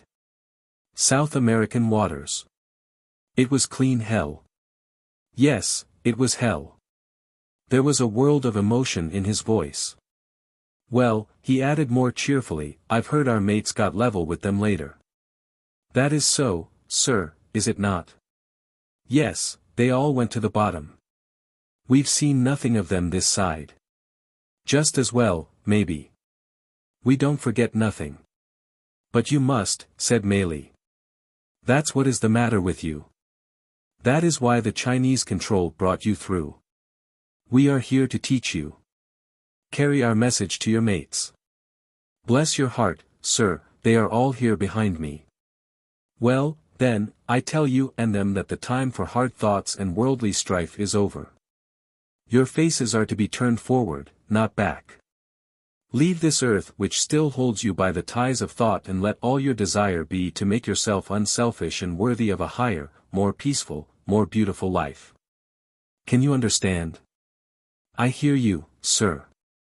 So do they. We want steering, sir, for, indeed, we've had wrong instructions, and we never expected to find ourselves cast away like this. We had heard of heaven and we had heard of hell, but this don't seem to fit in with either. But this Chinese gent says time is up, and we can report again next week. I thank you, sir, for self and company. I'll come again. There was silence. What an incredible conversation, gasped Malone. If I were to put down that man's sailor talk and slang as emanating from a world of spirits, what would the public say? Meili shrugged his shoulders. Does it matter what the public says? I started as a fairly sensitive person, and now a tank takes as much notice of small shot as I do of newspaper attacks. They honestly don't even interest me.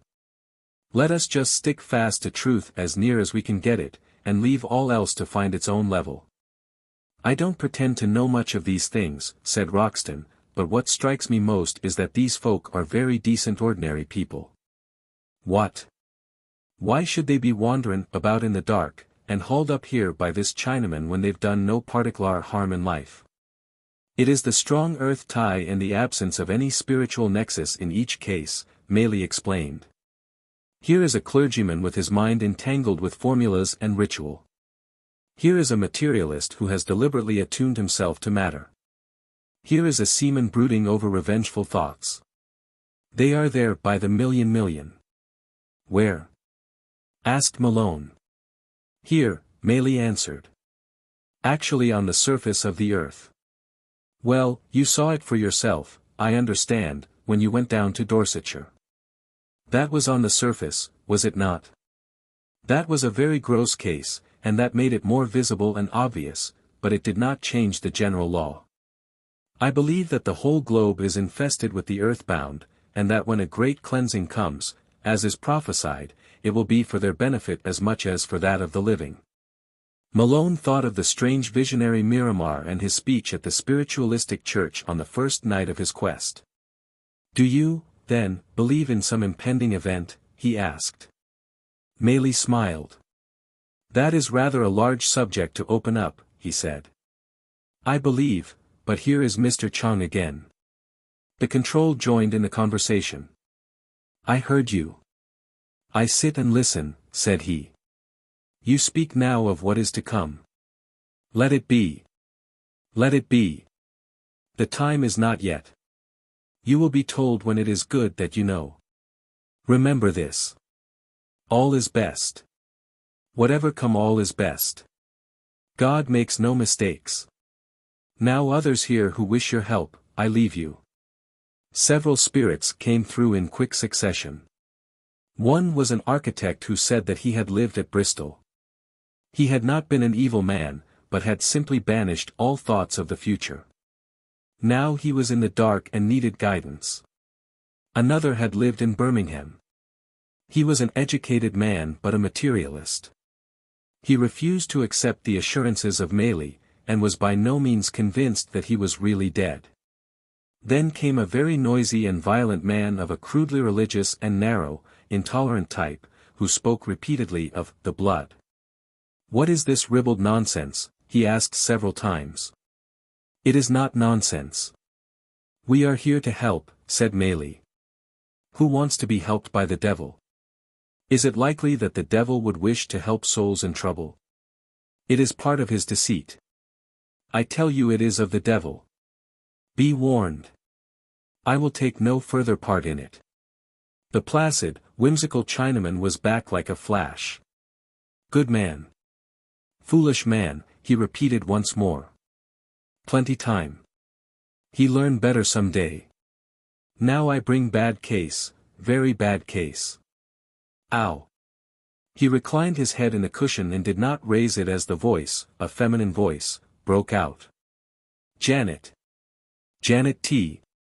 There was a pause. Janet, I say. Where is the morning tea? Janet. This is intolerable. I have called you again and again, Janet. The figure sat up, blinking and rubbing his eyes. What is this? Cried the voice.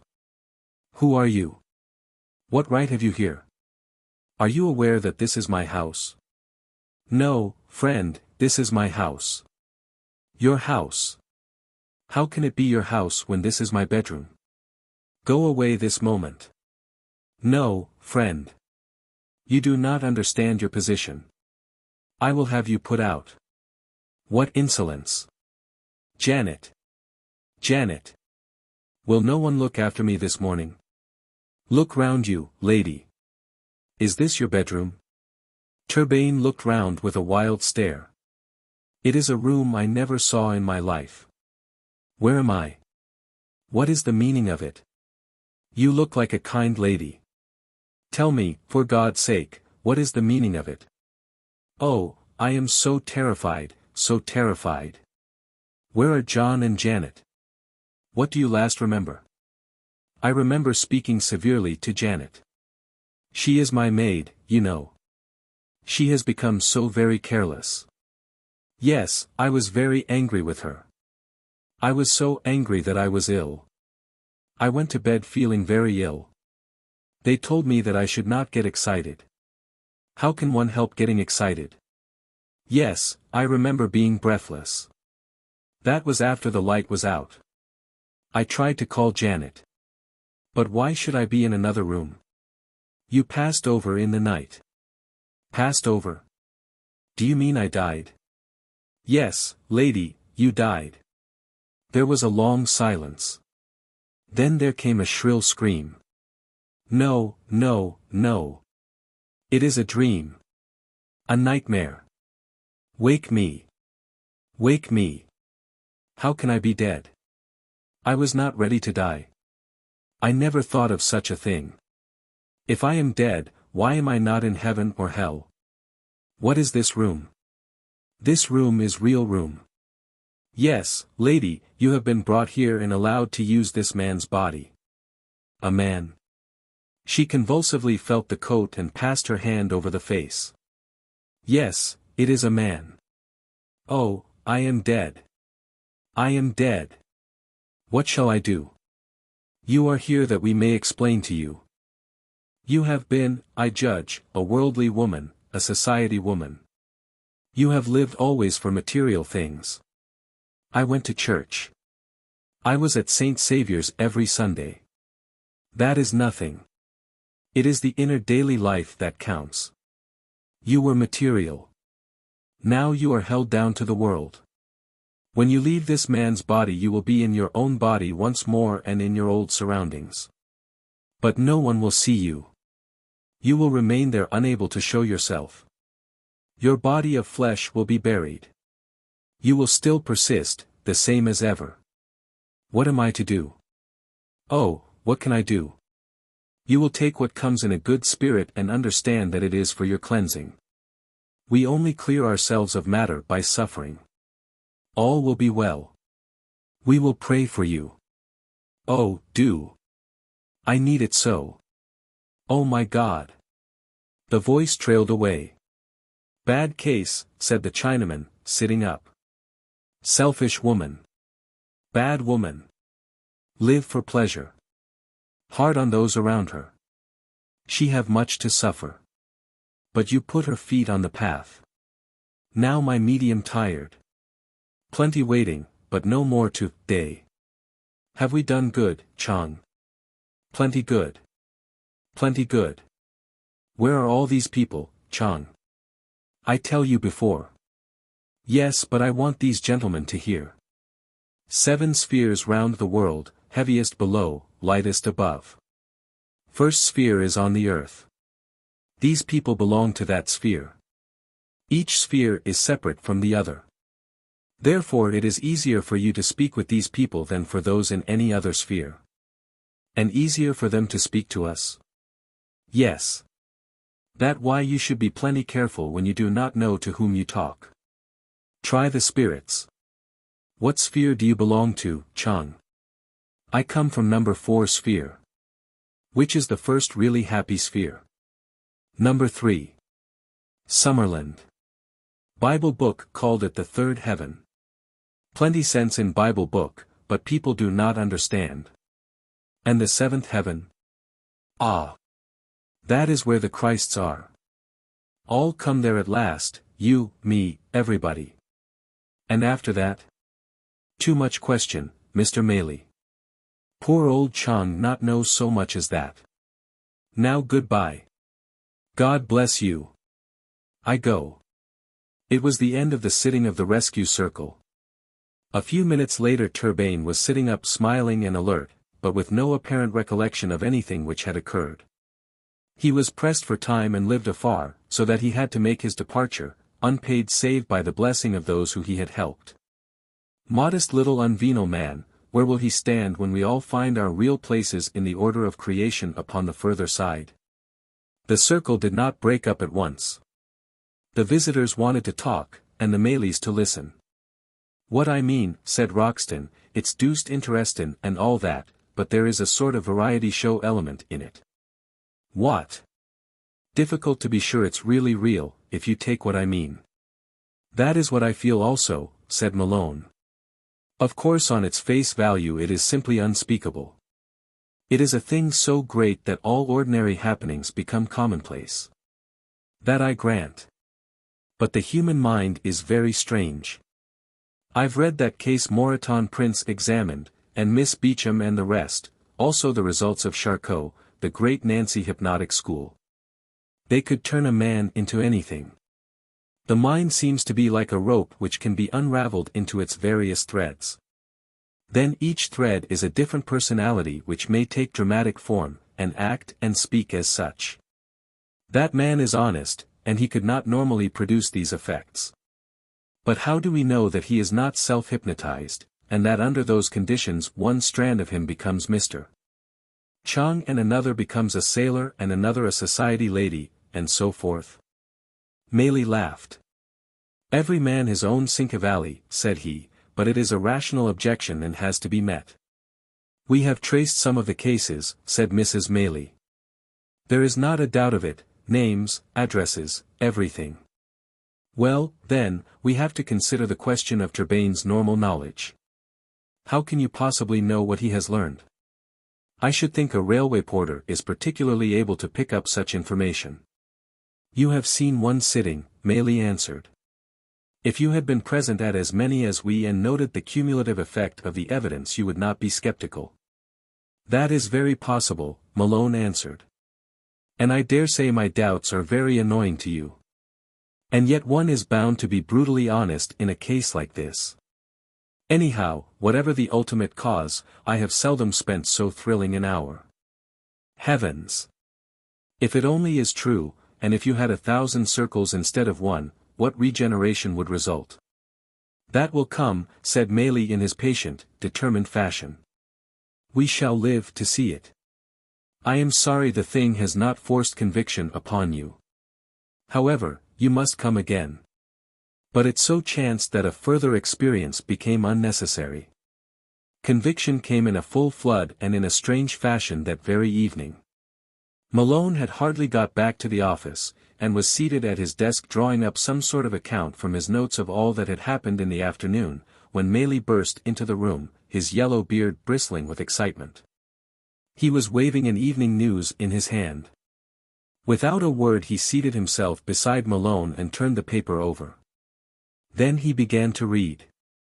Accident in the city. This afternoon shortly after 5 o'clock, an old house, said to date from the 15th century, suddenly collapsed. It was situated between Lesser Coleman Street and Elliott Square, and next door to the Veterinary Society's headquarters. Some preliminary cracking warned the occupants and most of them had time to escape. 3 of them, however, James Beale William Moore son, and a woman whose name has not been ascertained, were caught by the falling rubbish. 2 of these seem to have perished at once, but the third, James Beale, was pinned down by a large beam and loudly demanded help. A saw was brought, and one of the occupants of the house, Samuel Hawken, showed great gallantry in an attempt to free the unfortunate man. Whilst he was sawing the beam, however, a fire broke out among the debris around him, and though he persevered most manfully, and continued until he was himself badly scorched, it was impossible for him to save Beale, who probably died from suffocation. Hawken was removed to the London hospital, and it is reported tonight that he is in no immediate danger. That's that, said Maylie, folding up the paper. Now, Mr. Thomas Didymus, I leave you to your conclusions, and the enthusiast vanished out of the office as precipitately as he had entered. For the incidents recorded in this chapter vide Appendix. Chapter 11. Where Silas Linden comes into his own. Silas Linden, prizefighter and fake medium, had had some good days in his life, days crowded with incidents for good or evil. There was the time when he had backed Rosalind at 100 to 1 in the Oaks and had spent 24 hours of brutal debauchery on the strength of it. There was the day also when his favorite right uppercut had connected in most accurate and rhythmical fashion with the protruded chin of Bull Wardell of Whitechapel. Whereby Silas put himself in the way of a Lonsdale belt and a try for the championship. But never in all his varied career had he such a day as this supreme one, so it is worth our while to follow him to the end of it. Fanatical believers have urged that it is dangerous to cross the path of spiritual things when the heart is not clean. Silas Linden's name might be added to their list of examples, but his cup of sin was full and overflowing before the judgment fell. He emerged from the room of Algernon Maylie with every reason to know that Lord Roxton's grip was as muscular as ever. In the excitement of the struggle he had hardly realized his injuries, but now he stood outside the door with his hand to his bruised throat and a hoarse stream of oaths pouring through it. His breast was aching also where Malone had planted his knee, and even the successful blow which had struck Maylie down had brought retribution, or it had jarred that injured hand of which he had complained to his brother. Altogether, if Silas Linden was in a most cursed temper, there was a very good reason for his mood. "I'll get you one at a time," he growled, looking back with his angry pig's eyes at the outer door of the flats. "You wait my lads, and see." Then with sudden purpose he swung off down the street. It was to the Bardsley Square police station that he made his way, and he found the jovial, rubicund, black-moustached Inspector Murphy seated at his desk. "Well, what do you want?" asked the inspector in no very friendly voice. I hear you got that medium right and proper. Yes, we did. I learn he was your brother. That's neither here not there. I don't hold with such things in any man. But you got your conviction. What is there for me in it? Not a shilling. What? Wasn't it I that gave the information? Where would you have been if I had not given you the office? If there had been a fine we might have allowed you something, we would have got something, too. Mr. Melrose sent him to jail. There is nothing for anybody. So say you. I'm damned sure you and those two women got something out of it. Why the hell should I give away my own brother for the sake of the likes of you? You'll find your own bird next time. Murphy was a choleric man with a sense of his own importance. He was not to be bearded thus in his own seat of office. He rose with a very red face. I'll tell you what, Silas Linden, I could find my own bird and never move out of this room. You had best get out of this quick, or you may chance to stay here longer than you like.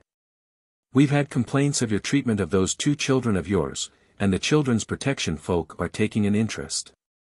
Look out that we don't take an interest, too. Silas Linden flung out of the room with his temper hotter than ever, and a couple of rum and waters on his way home did not help to appease him. On the contrary, he had always been a man who grew more dangerous in his cups. There were many of his trade who refused to drink with him. Silas lived in one of a row of small brick houses named Bolton's Court, lying at the back of Tottenham Court Road.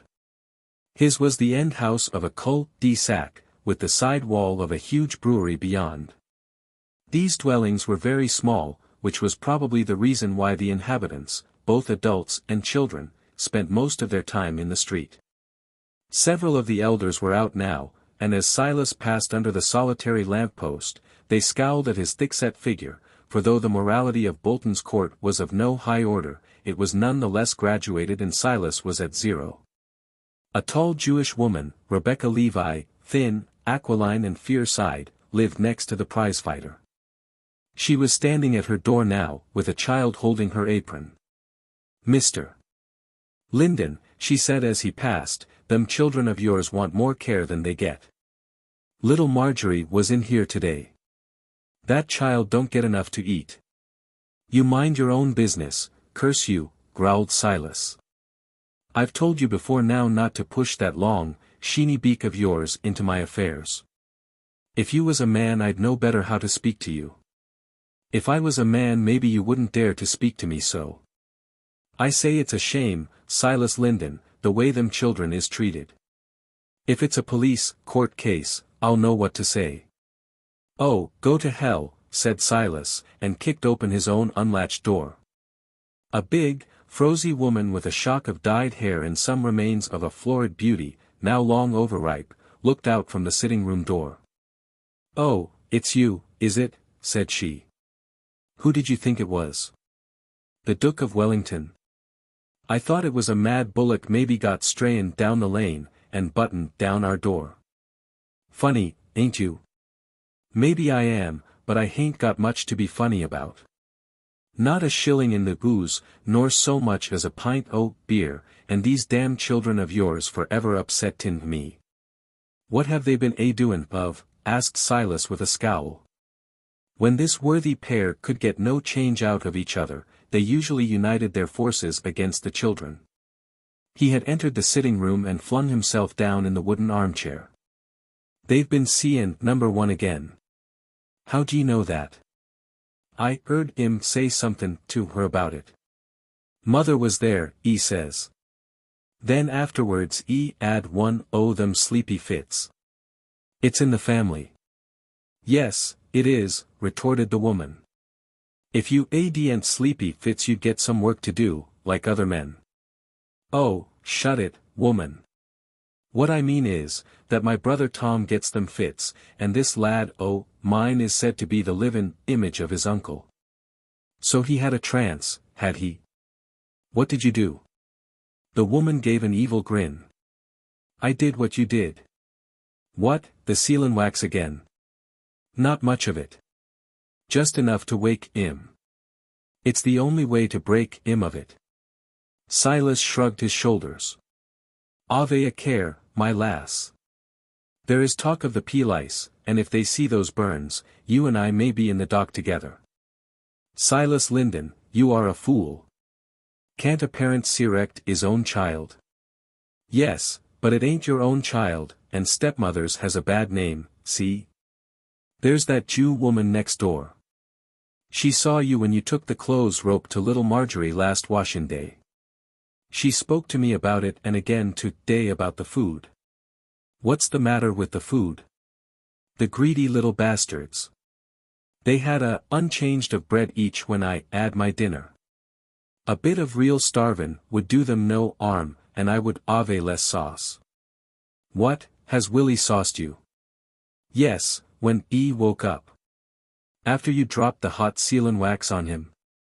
Well, I did it for is good, didn't I? It was to cure him of a bad habit. What did he say? Cursed me good and proper, he did. All about his mother, what his mother would do to me. I'm damn well sick of his mother. Don't say too much about Amy. She was a good woman. So you say now, Silas Linden, but by all accounts you had a queer way of showin' it when she was alive. Hold your jaw, woman. I've had enough to vex me today without you startin' your tantrums. You're jealous of the grave. That's what's the matter with you. And her brats can insult me as they like, me that has cared for you these 5 years. No, I didn't say that. If he insulted you, it's up to me to deal with him. Where's that strap? Go, fetch him in. The woman came across and kissed him.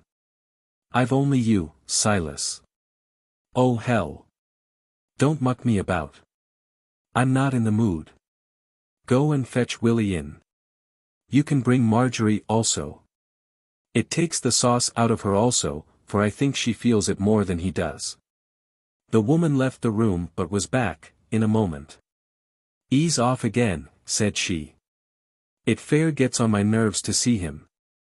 Come, here, Silas. Ave a look. They went together into the back kitchen. A small fire was smoldering in the grate. Beside it, huddled up in a chair, sat a fair-haired boy of 10. His delicate face was upturned to the ceiling. His eyes were half closed, and only the whites visible. There was a look of great peace upon his thin, spiritual features. In the corner a poor little cowed mite of a girl, a year or 2 younger, was gazing with sad, frightened eyes at her brother. Looks awful, don't he? Said the woman. Don't seem to belong to this world. I wish to God he'd make a move for the other. He don't do much good air.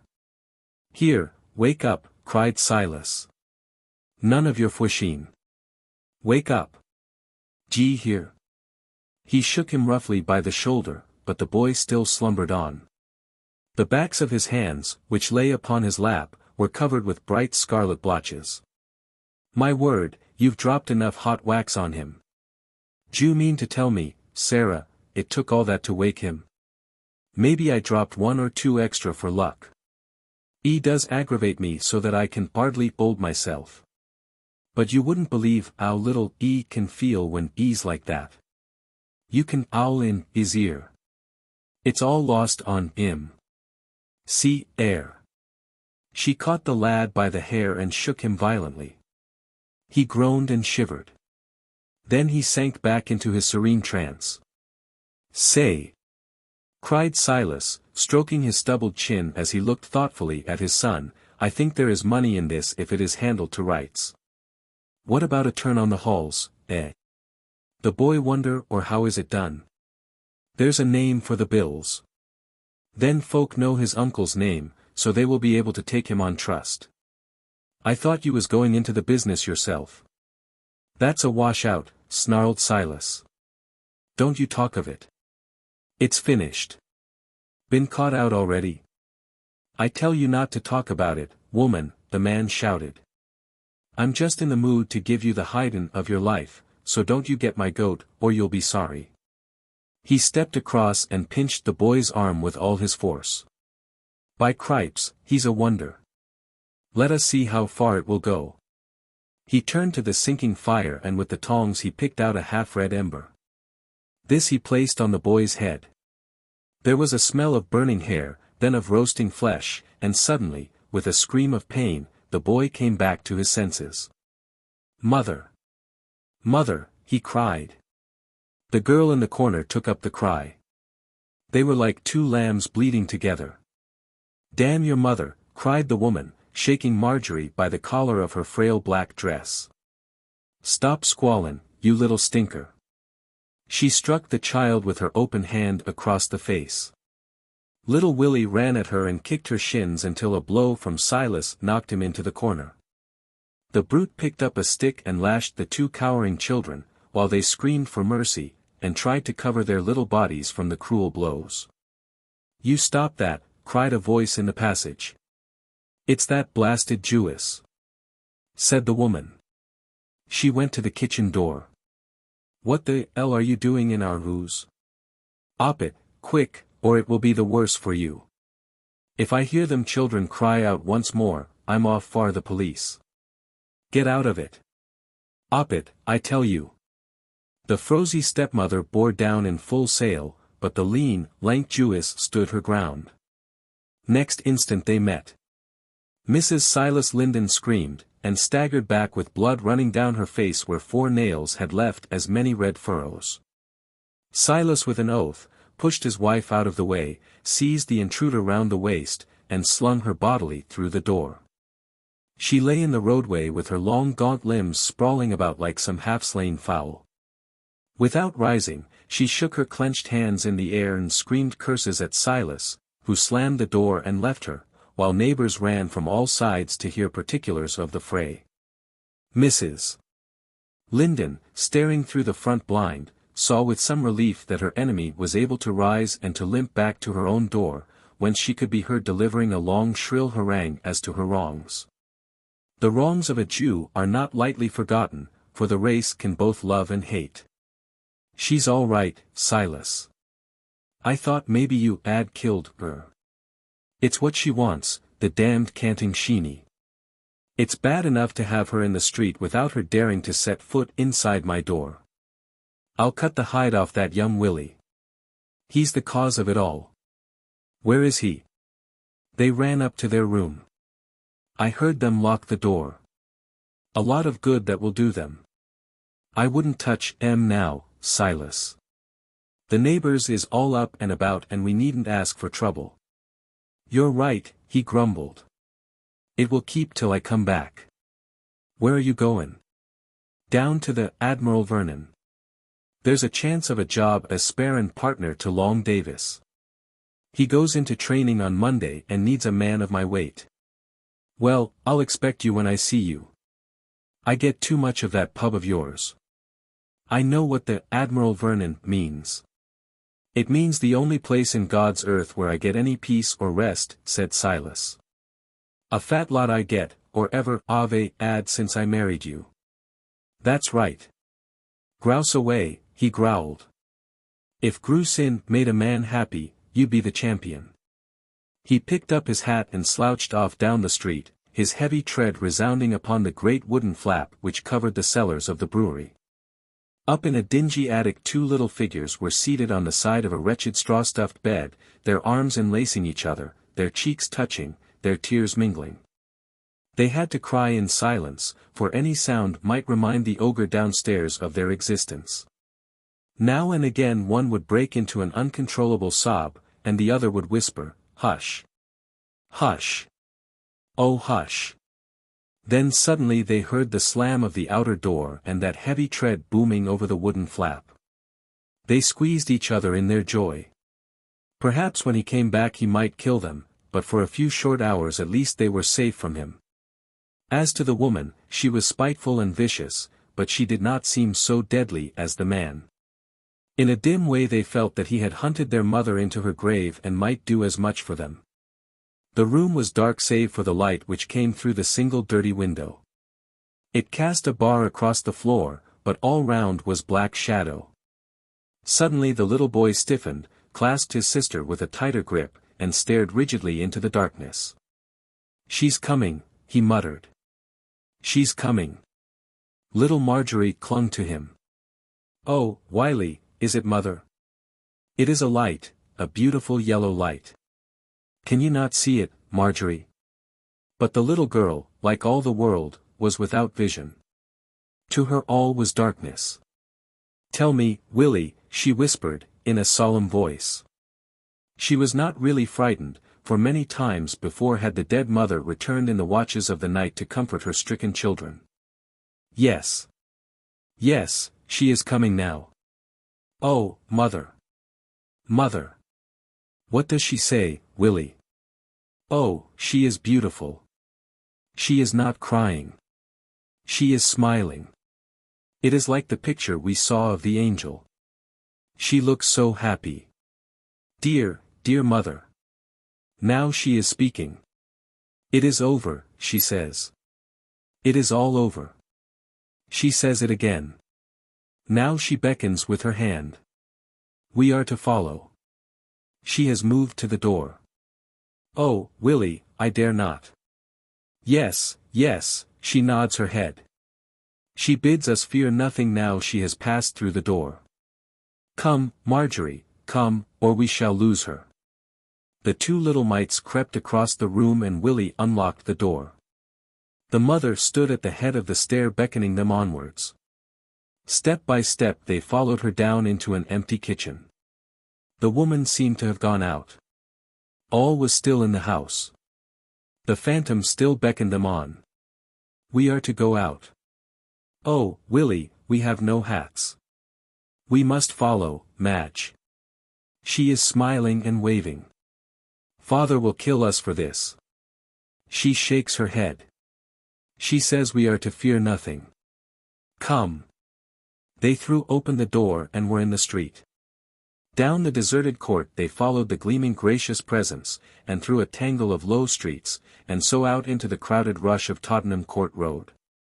Once or twice amid all that blind torrent of humanity, some man or woman, blessed with the precious gift of discernment, would start and stare as if they were aware of an angel presence and of two little white-faced children who followed behind. The boy with fixed, absorbed gaze, the girl glancing ever in terror over her shoulder. Down the long street they passed, then again amid humbler dwellings, and so at last to a quiet drab line of brick houses. On the step of one the spirit had halted. We are to knock, said Willie. Oh, Willie, what shall we say? We don't know them. We are to knock, he repeated, stoutly. Rat-tat. It's all right, Madge. She is clapping her hands and laughing. So it was that Mrs. Tom Linden, sitting lonely in her misery and brooding over her martyr in jail, was summoned suddenly to the door, and found two little apologetic figures outside it. A few words, a rush of woman's instinct, and her arms were round the children. These battered little skiffs, who had started their life's voyage so sadly, had found a harbor of peace where no storm should vex them more. There were some strange happenings in Bolton's court that night. Some folk thought they had no relation to each other. One or two thought they had. The British law saw nothing and had nothing to say. In the second last house, a keen, hawk-like face peered from behind a window blind into the darkened street.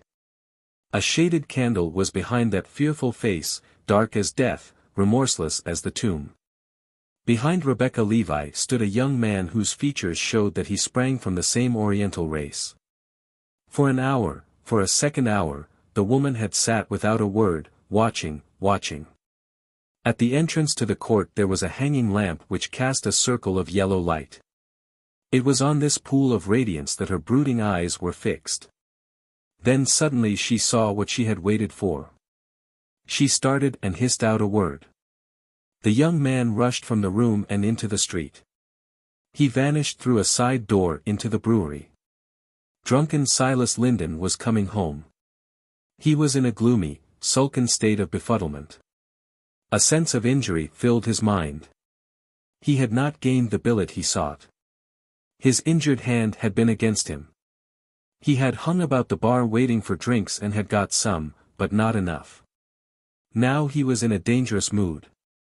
Woe to the man, woman or child, who crossed his path. He thought savagely of the Jewess who lived in that darkened house. He thought savagely of all his neighbors. They would stand between him and his children, would they? He would show them. The very next morning he would take them both out into the street and strap them within an inch of their lives. That would show them all what Silas Linden thought of their opinions. Why should he not do it now? If he were to waken the neighbors up with the shrieks of his children, it would show them once for all that they could not defy him with impunity. The idea pleased him. He stepped more briskly out. He was almost at his door when. It was never quite clear how it was that the cellar flap was not securely fastened that night. The jury were inclined to blame the brewery, but the coroner pointed out that Linden was a heavy man, that he might have fallen on it if he were drunk, and that all reasonable care had been taken.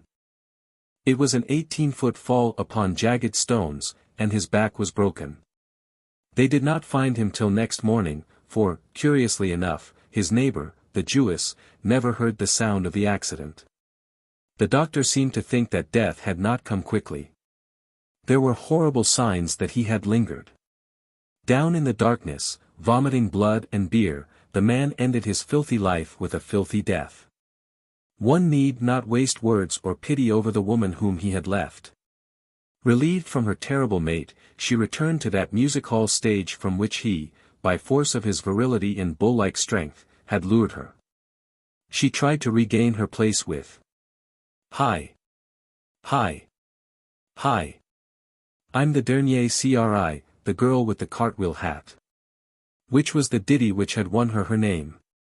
But it became too painfully evident that she was anything but the dernier Cri, and that she could never get back. Slowly she sank from big halls to small halls, from small halls to pubs, and so ever deeper and deeper, sucked into the awful silent quicksands of life which drew her down and down until that vacuous painted face and frosy head were seen no more. Chapter 12. There are heights and there are depths. The Institut Metapsychique was an imposing stone building in the Avenue Wagram with a door like a baronial castle. Here it was that the three friends presented themselves late in the evening. A footman showed them into a reception room where they were presently welcomed by Dr. Maupuis in person. The famous authority on psychic science was a short, broad man with a large head, a clean-shaven face, and an expression in which worldly wisdom and kindly altruism were blended. His conversation was in French with Maley and Roxton, who both spoke the language well, but he had to fall back upon broken English with Malone, who could only utter still more broken French in reply. He expressed his pleasure at their visit, as only a graceful Frenchman can, said a few words as to the wonderful qualities of Panbeck, the Galician medium, and finally led the way downstairs to the room in which the experiments were to be conducted. His air of vivid intelligence and penetrating sagacity had already shown the strangers how preposterous were those theories which tried to explain away his wonderful results by the supposition that he was a man who was the easy victim of impostors. Descending a winding stair they found themselves in a large chamber which looked at first glance like a chemical laboratory, for shelves full of bottles, retorts, test tubes, scales and other apparatus lined the walls. It was more elegantly furnished, however, than a mere workshop, and a large massive oak table occupied the center of the room with a fringe of comfortable chairs. At one end of the room was a large portrait of Professor Crooks, which was flanked by a second of Lombroso, while between them was a remarkable picture of one of Eusapia Palladino's séances. Round the table there was gathered a group of men who were talking in low tones, too much absorbed in their own conversation to take much notice of the newcomers. "Three of these are distinguished visitors like yourselves," said Dr. Maupuis. "Two others are my laboratory assistants, Dr. Savage and Dr. Buisson. The others are Parisians of note. The press is represented today by Mr. Forte, sub-editor of the Matin. The tall, dark man who looks like a retired general you probably know. Not. That is Professor Charles Richet, our honored doyen, who has shown great courage in this matter, though he has not quite reached the same conclusions as you, Monsieur Maley. But that also may come. You must remember that we have to show policy, and that the less we mix this with religion, the less trouble we shall have with the Church, which is still very powerful in this country. The distinguished-looking man with the high forehead is the Count de Gramont. The gentleman with the head of a Jupiter and the white beard is Flammarion, the astronomer. Now, gentlemen, he added, in a louder voice, if you will take your places we shall get to work. They sat at random round the long table, the three Britons keeping together. At one end a large photographic camera was reared aloft. Two zinc buckets also occupied a prominent position upon a side table. The door was locked and the key given to Professor Richet. Dar. Maupuis sat at one end of the table with a small middle-aged man, mustached, bald-headed and intelligent, upon his right. Some of you have not met Monsieur Panbec, said the doctor. Permit me to present him to you. Monsieur Panbec, gentlemen, has placed his remarkable powers at our disposal for scientific investigation, and we all owe him a debt of gratitude. He is now in his 47th year, a man of normal health, of a neuroarthritic disposition. Some hyperexcitability of his nervous system is indicated, and his reflexes are exaggerated, but his blood pressure is normal. The pulse is now at 72, but rises to 100 under trance conditions. There are zones of marked hyperesthesia on his limbs. His visual field and pupillary reaction is normal. I do not know that there is anything to add. I might say, remarked Professor Richet, that the hypersensibility is moral as well as physical. Panbec is impressionable and full of emotion, with the temperament of the poet and all those little weaknesses, if we may call them so, which the poet pays as a ransom for his gifts. A great medium is a great artist and is to be judged by the same standards. He seems to me, gentlemen, to be preparing you for the worst, said the medium with a charming smile, while the company laughed in sympathy. We are sitting in the hopes that some remarkable materializations which we have recently had may be renewed in such a form that we may get a permanent record of them. Dr. Maupuis was talking in his dry, unemotional voice.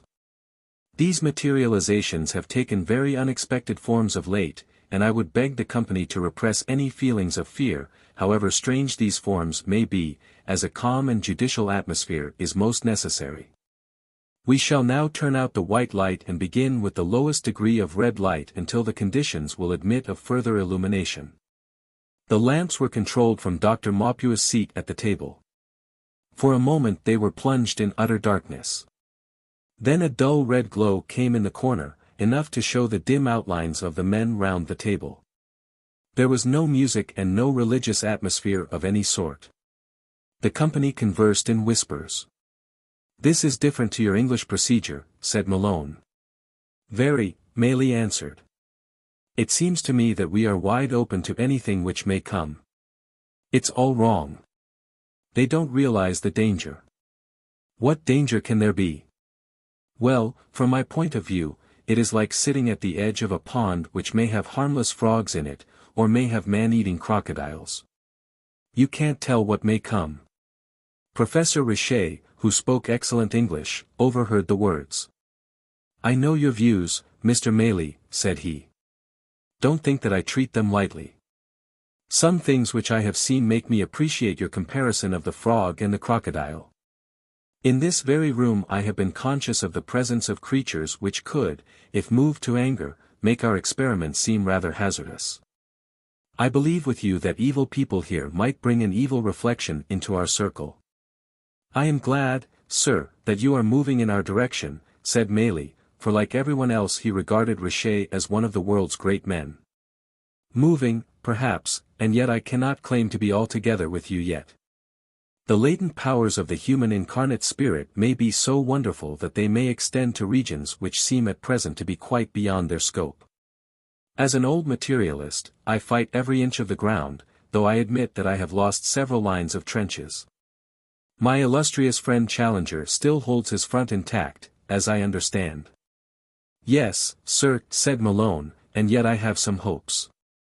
Hush, cried Maupuis in an eager voice. There was dead silence. Then there came a sound of uneasy movement with a strange flapping vibration. The bird, said an awestruck whisper. There was silence and then once again came the sound of movement and an impatient flap. Have you all ready, René? Asked the doctor. All is ready. Then shoot. The flash of the luminant mixture filled the room, while the shutter of the camera fell. In that sudden glare of light the visitors had a momentary glimpse of a marvelous sight. The medium lay with his head upon his hands in apparent insensibility. Upon his rounded shoulders there was perched a huge bird of prey, a large falcon or an eagle. For one instant the strange picture was stamped upon their retinas even as it was upon the photographic plate. Then the darkness closed down again, save for the two red lamps, like the eyes of some baleful demon lurking in the corner. "My word!" gasped Malone. "Did you see it?" "A crocodile out of the pond," said Maylie. "But harmless," added Professor Richet. "The bird has been with us several times. He moves his wings, as you have heard, but otherwise is inert. We may have another and a more dangerous visitor." The flash of the light had, of course, dispelled all ectoplasm. It was necessary to begin again. The company may have sat for a quarter of an hour when Richet touched Maylie's arm. "Do you smell anything, Monsieur Maylie?" Maylie sniffed the air. "Yes, surely, it reminds me of our London Zoo. There is another more ordinary analogy. Have you been in a warm room with a wet dog?" "Exactly," said Maylie. "That is a perfect description. But where is the dog?" "It is not a dog. Wait a little. Wait." The animal smell became more pronounced. It was overpowering. Then suddenly Malone became conscious of something moving round the table. In the dim red light he was aware of a misshapen figure, crouching, ill-formed, with some resemblance to man. He silhouetted it against the dull radiance. It was bulky, broad, with a bullet head, a short neck, heavy, clumsy shoulders. It slouched slowly round the circle.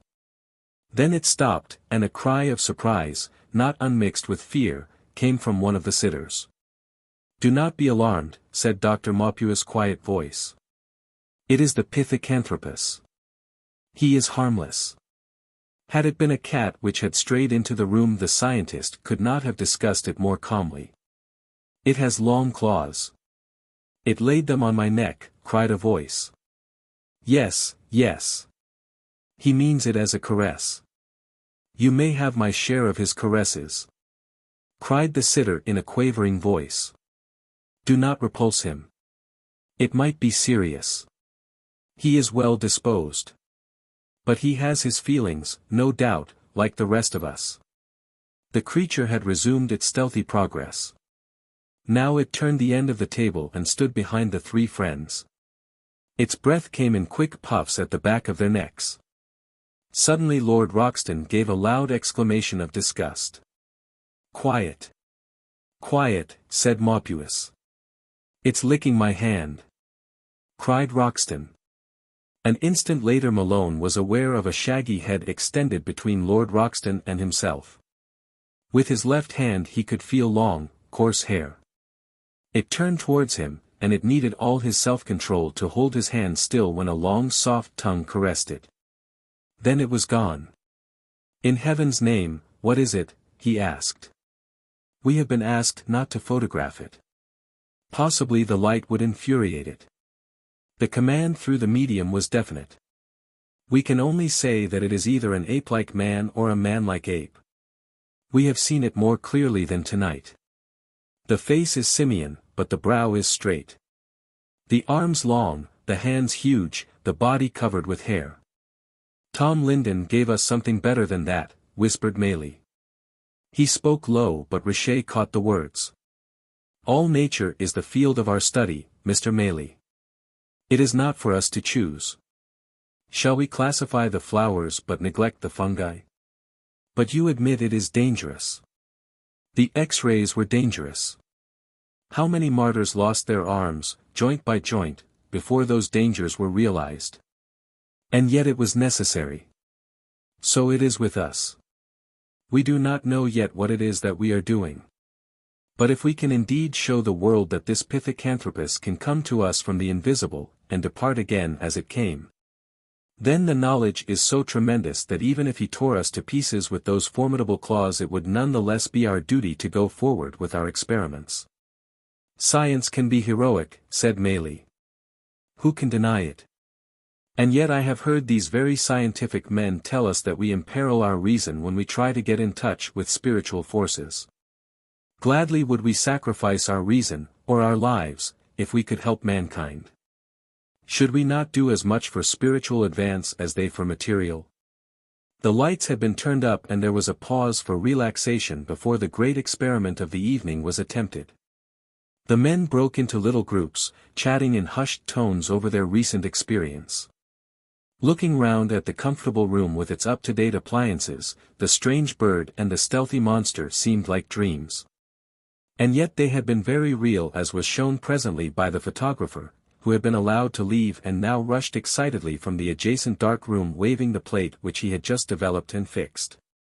He held it up against the light, and there, sure enough, was the bald head of the medium sunk between his hands, and crouching closely over his shoulders the outline of that ominous figure. Dr. Maupuis rubbed his little fat hands with glee. Like all pioneers, he had endured much persecution from the Parisian press, and every fresh phenomenon was another weapon for his own defense. Nous marchons. Hein. Nous marchons. He kept on repeating, while Richer, lost in thought, answered mechanically. Oui, mon ami, vous marchez. The little Galician was sitting nibbling a biscuit with a glass of red wine before him. Malone went round to him and found that he had been in America and could talk a little English. Are you tired? Does it exhaust you? In moderation, no. 2 sittings a week. Behold my allowance. The doctor will allow no more. Do you remember anything? It comes to me like dreams. A little here, a little there. Has the power always been with you? Yes, yes, ever since a child. And my father, and my uncle. Their talk was of visions. For me, I would go and sit in the woods and strange animals would come round me. It did me such a surprise when I found that the other children could not see them. Est ce que vous êtes prêts? Asked Dr. Maupuis. Parfaitement, answered the medium, brushing away the crumbs. The doctor lit a spirit lamp under one of the zinc buckets.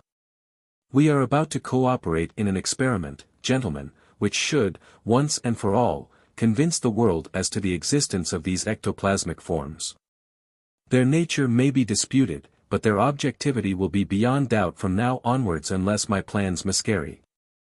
I would first explain these 2 buckets to you. This one, which I am warming, contains paraffin, which is now in process of liquefaction. This other contains water. Those who have not been present before must understand that Panbeck's phenomena occur usually in the same order, and that at this stage of the evening we may expect the apparition of the old man.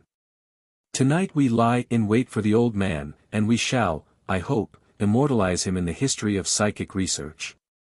I resume my seat, and I switch on the red light, number 3, which allows of greater visibility. The circle was now quite visible. The medium's head had fallen forward and his deep snoring showed that he was already in trance. Every face was turned towards him, for the wonderful process of materialization was going on before their very eyes.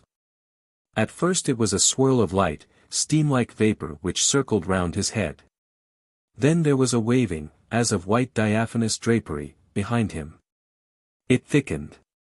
It coalesced. It hardened in outline and took definite shape. There was a head.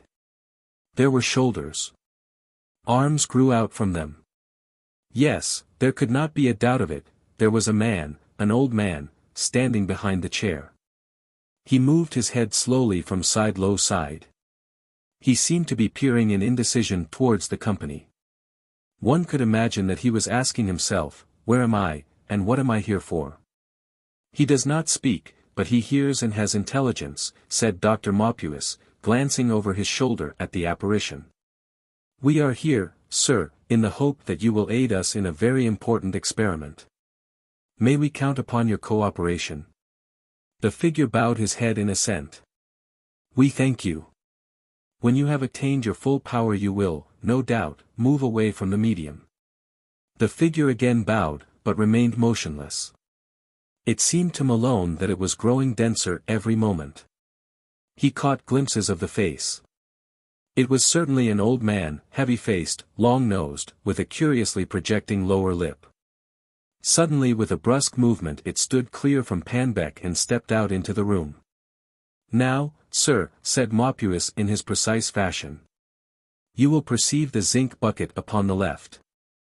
I would beg you to have the kindness to approach it and to plunge your right hand into it." The figure moved across. He seemed interested in the buckets, for he examined them with some attention. Then he dipped one of his hands into that which the doctor had indicated. "Excellent," cried Maupuis, his voice shrill with excitement. "Now, sir, might I ask you to have the kindness to dip the same hand into the cold water of the other bucket?" The form did so. "Now, sir, you would bring our experiment to complete success if you would lay your hand upon the table, and while it is resting there you would yourself dematerialize and return into the medium." The figure bowed its comprehension and assent. Then it slowly advanced towards the table, stooped over it, extended its hand, and vanished. The heavy breathing of the medium ceased and he moved uneasily as if about to wake.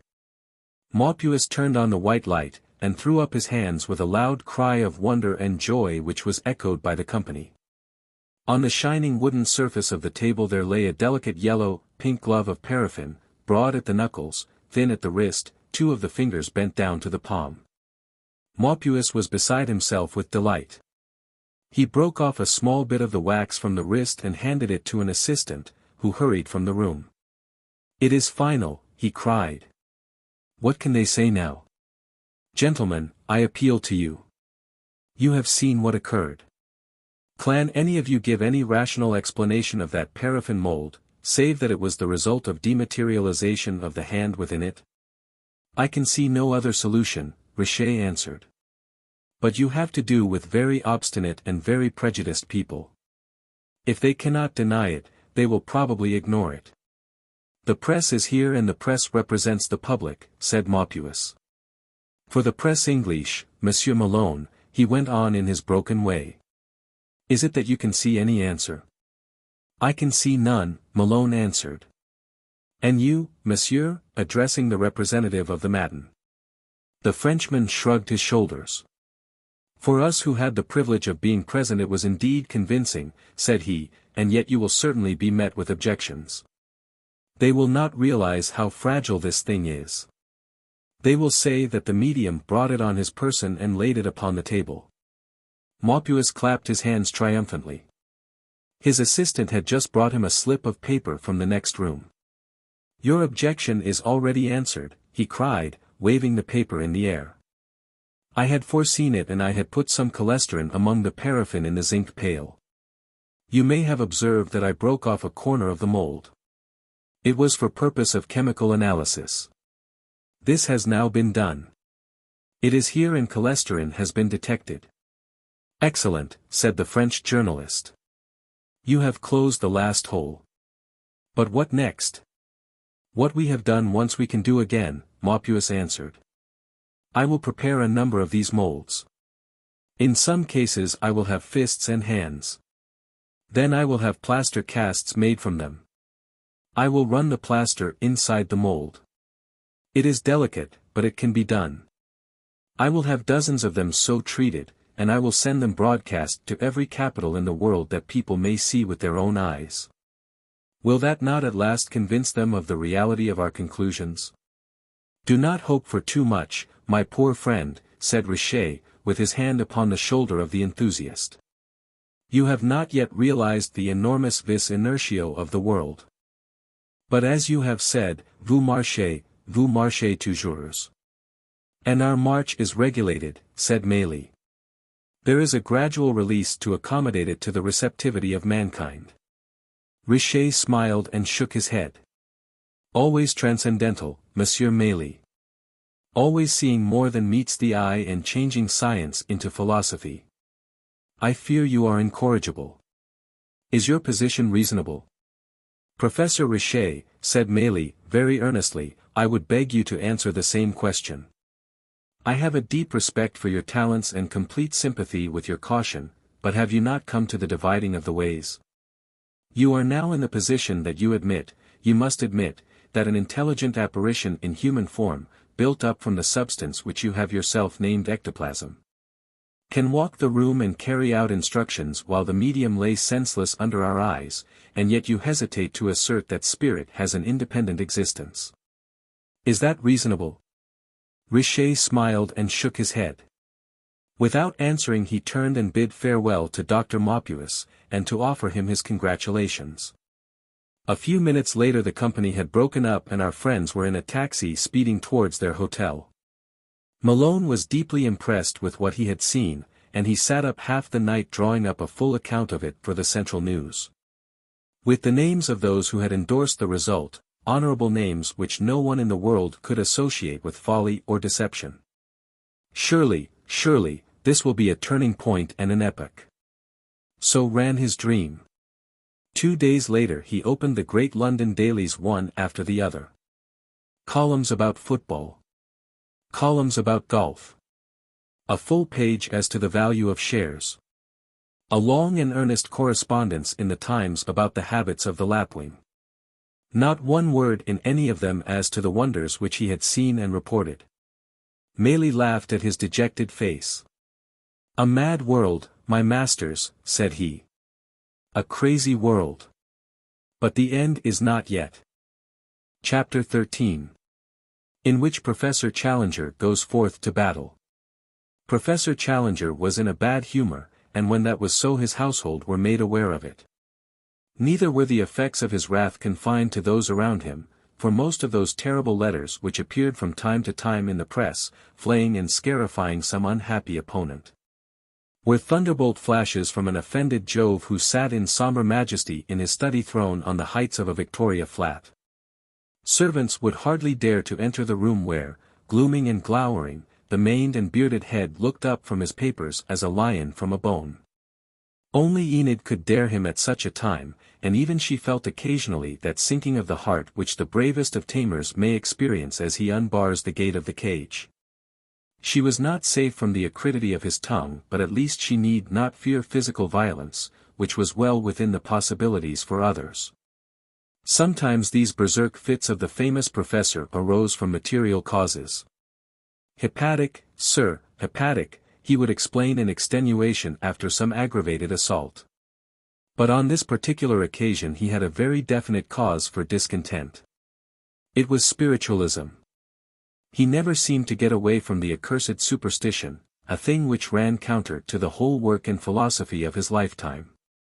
He attempted to pooh-pooh it, to laugh at it, to ignore it with contempt, but the confounded thing would insist upon obtruding itself once more. On Monday he would write it finally off his books, and before Saturday he would be up to his neck in it again. And the thing was so absurd. It seemed to him that his mind was being drawn from the great pressing material problems of the universe in order to waste itself upon Grimm's fairy tales or the ghosts of a sensational novelist. Then things grew worse.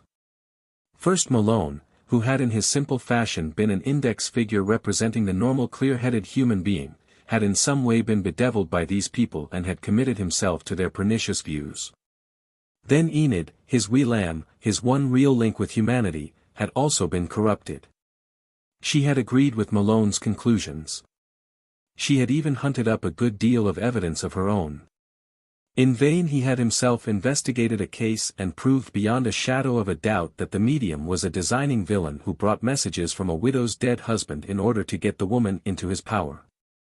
It was a clear case and Enid admitted it. But neither she nor Malone would allow any general application. There are rogues in every line of life, they would say. We must judge every movement by the best and not by the worst. All this was bad enough, but worse still was in store. He had been publicly humiliated by the spiritualists, and that by a man who admitted that he had had no education and would in any other subject in the world have been seated like a child at the professor's feet. And yet in public debate but the story must be told. Be it known, then, that Challenger, greatly despising all opposition and with no knowledge of the real strength of the case to be answered, had, in a fatal moment, actually asserted that he would descend from Olympus and would meet in debate any representative whom the other party should select.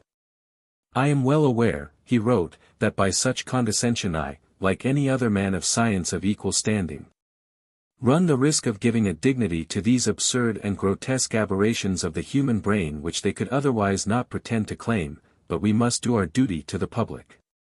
And we must occasionally turn from our serious work and spare a moment in order to sweep away those ephemeral cobwebs which might collect and become offensive if they were not dispersed by the broom of science."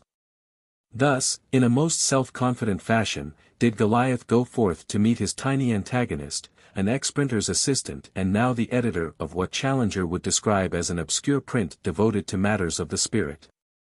The particulars of the debate are public property, and it is not necessary to tell in any great detail that painful event. It will be remembered that the great man of science went down to the Queen's Hall accompanied by many rationalist sympathizers who desired to see the final destruction of the visionaries.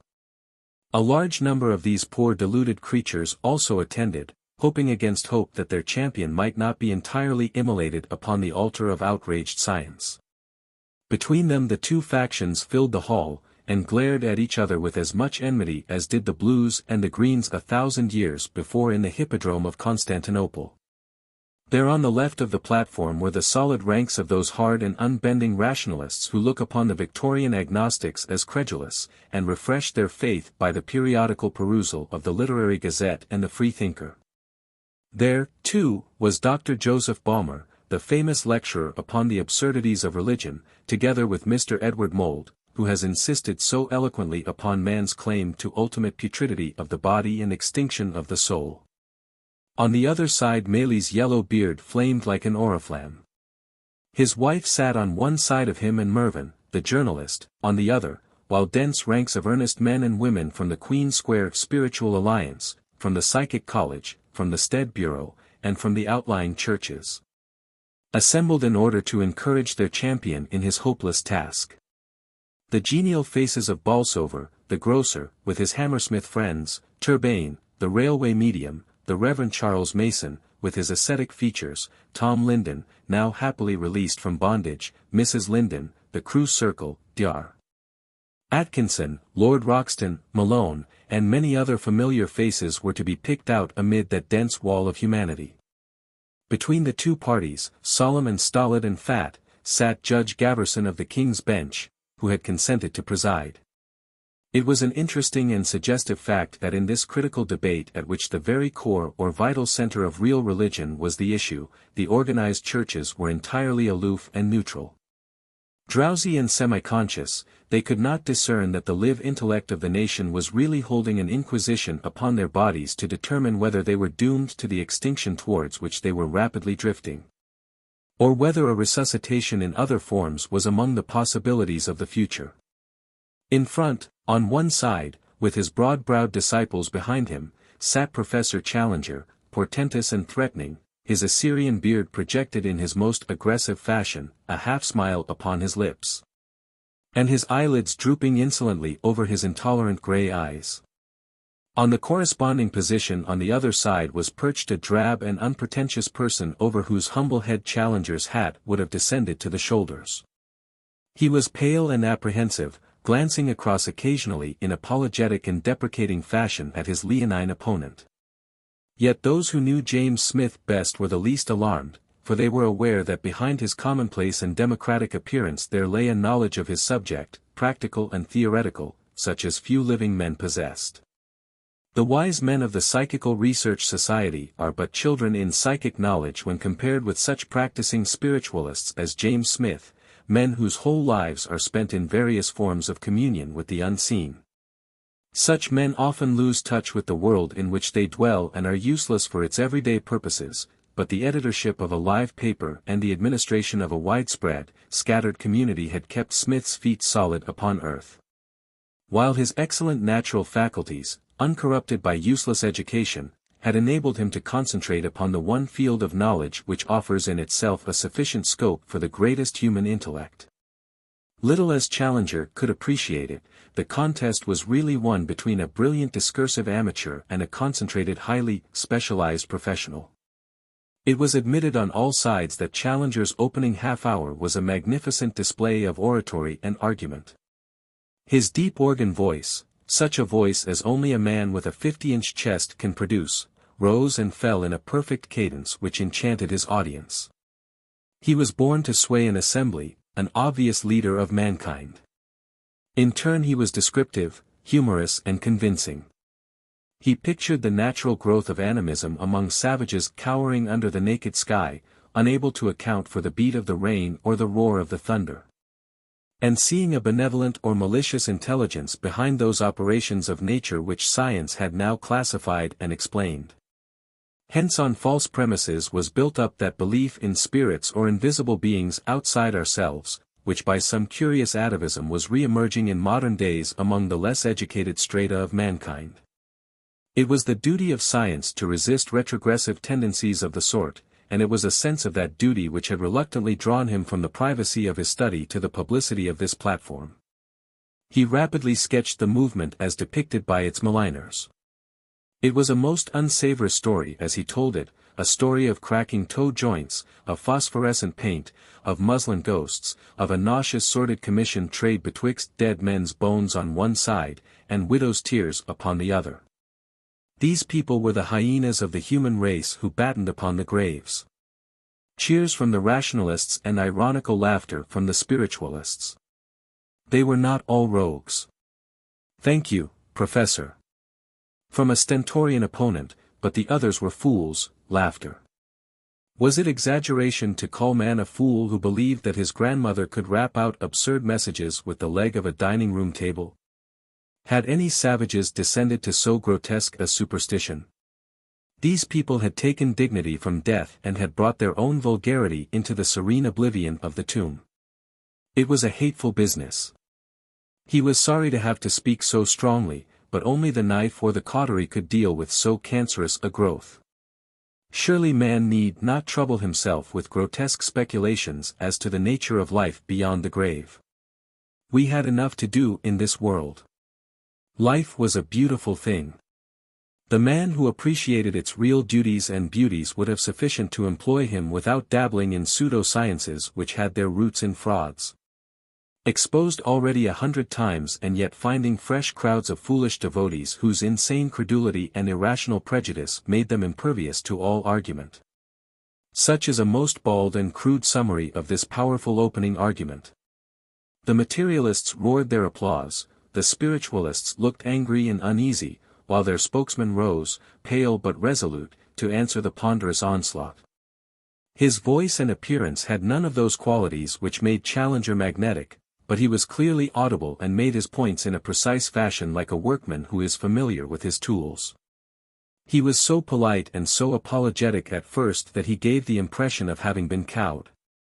He felt that it was almost presumptuous upon one who had so little advantage of education to measure mental swords for an instant with so renowned an antagonist, one whom he had long revered. It seemed to him, however, that in the long list of the professor's accomplishments which had made him a household word throughout the world, there was one missing. And unhappily it was just this one upon which he had been tempted to speak. He had listened to that speech with admiration so far as its eloquence was concerned, but with surprise, and he might almost say with contempt, when he analyzed the assertions which were contained in it. It was clear that the professor had prepared his case by reading all the anti-spiritualist literature which he could lay his hands upon, a most tainted source of information, while neglecting the works of those who spoke from experience and conviction. All this talk of cracking joints and other fraudulent tricks was mid-Victorian in its ignorance, and as to the grandmother talking through the leg of a table he, the speaker, could not recognize it as a fair description of spiritualistic phenomena. Such comparisons reminded one of the jokes about the dancing frogs which impeded the recognition of Volta's early electrical experiments. They were unworthy of Professor Challenger. He must surely be aware that the fraudulent medium was the worst enemy of spiritualism, that he was denounced by name in the psychic journals whenever he was discovered. And that such exposures were usually made by the spiritualists themselves, who had spoken of human hyenas as indignantly as his opponent had done. One did not condemn banks because forgers occasionally used them for nefarious purposes. It was wasting the time of so chosen an audience to descend to such a level of argument. Had Professor Challenger denied the religious implications of spiritualism while admitting the phenomena, it might have been harder to answer him, but in denying everything he had placed himself in an absolutely impossible position. No doubt Professor Challenger had read the recent work of Professor Richer, the famous physiologist. That work had extended over 30 years. Richer had verified all the phenomena. Perhaps Professor Challenger would inform the audience what personal experience he had himself had which gave him the right to talk of Richer, or Lombroso, or Crookes, as if they were superstitious savages. Possibly his opponent had conducted experiments in private of which the world knew nothing. In that case he should give them to the world.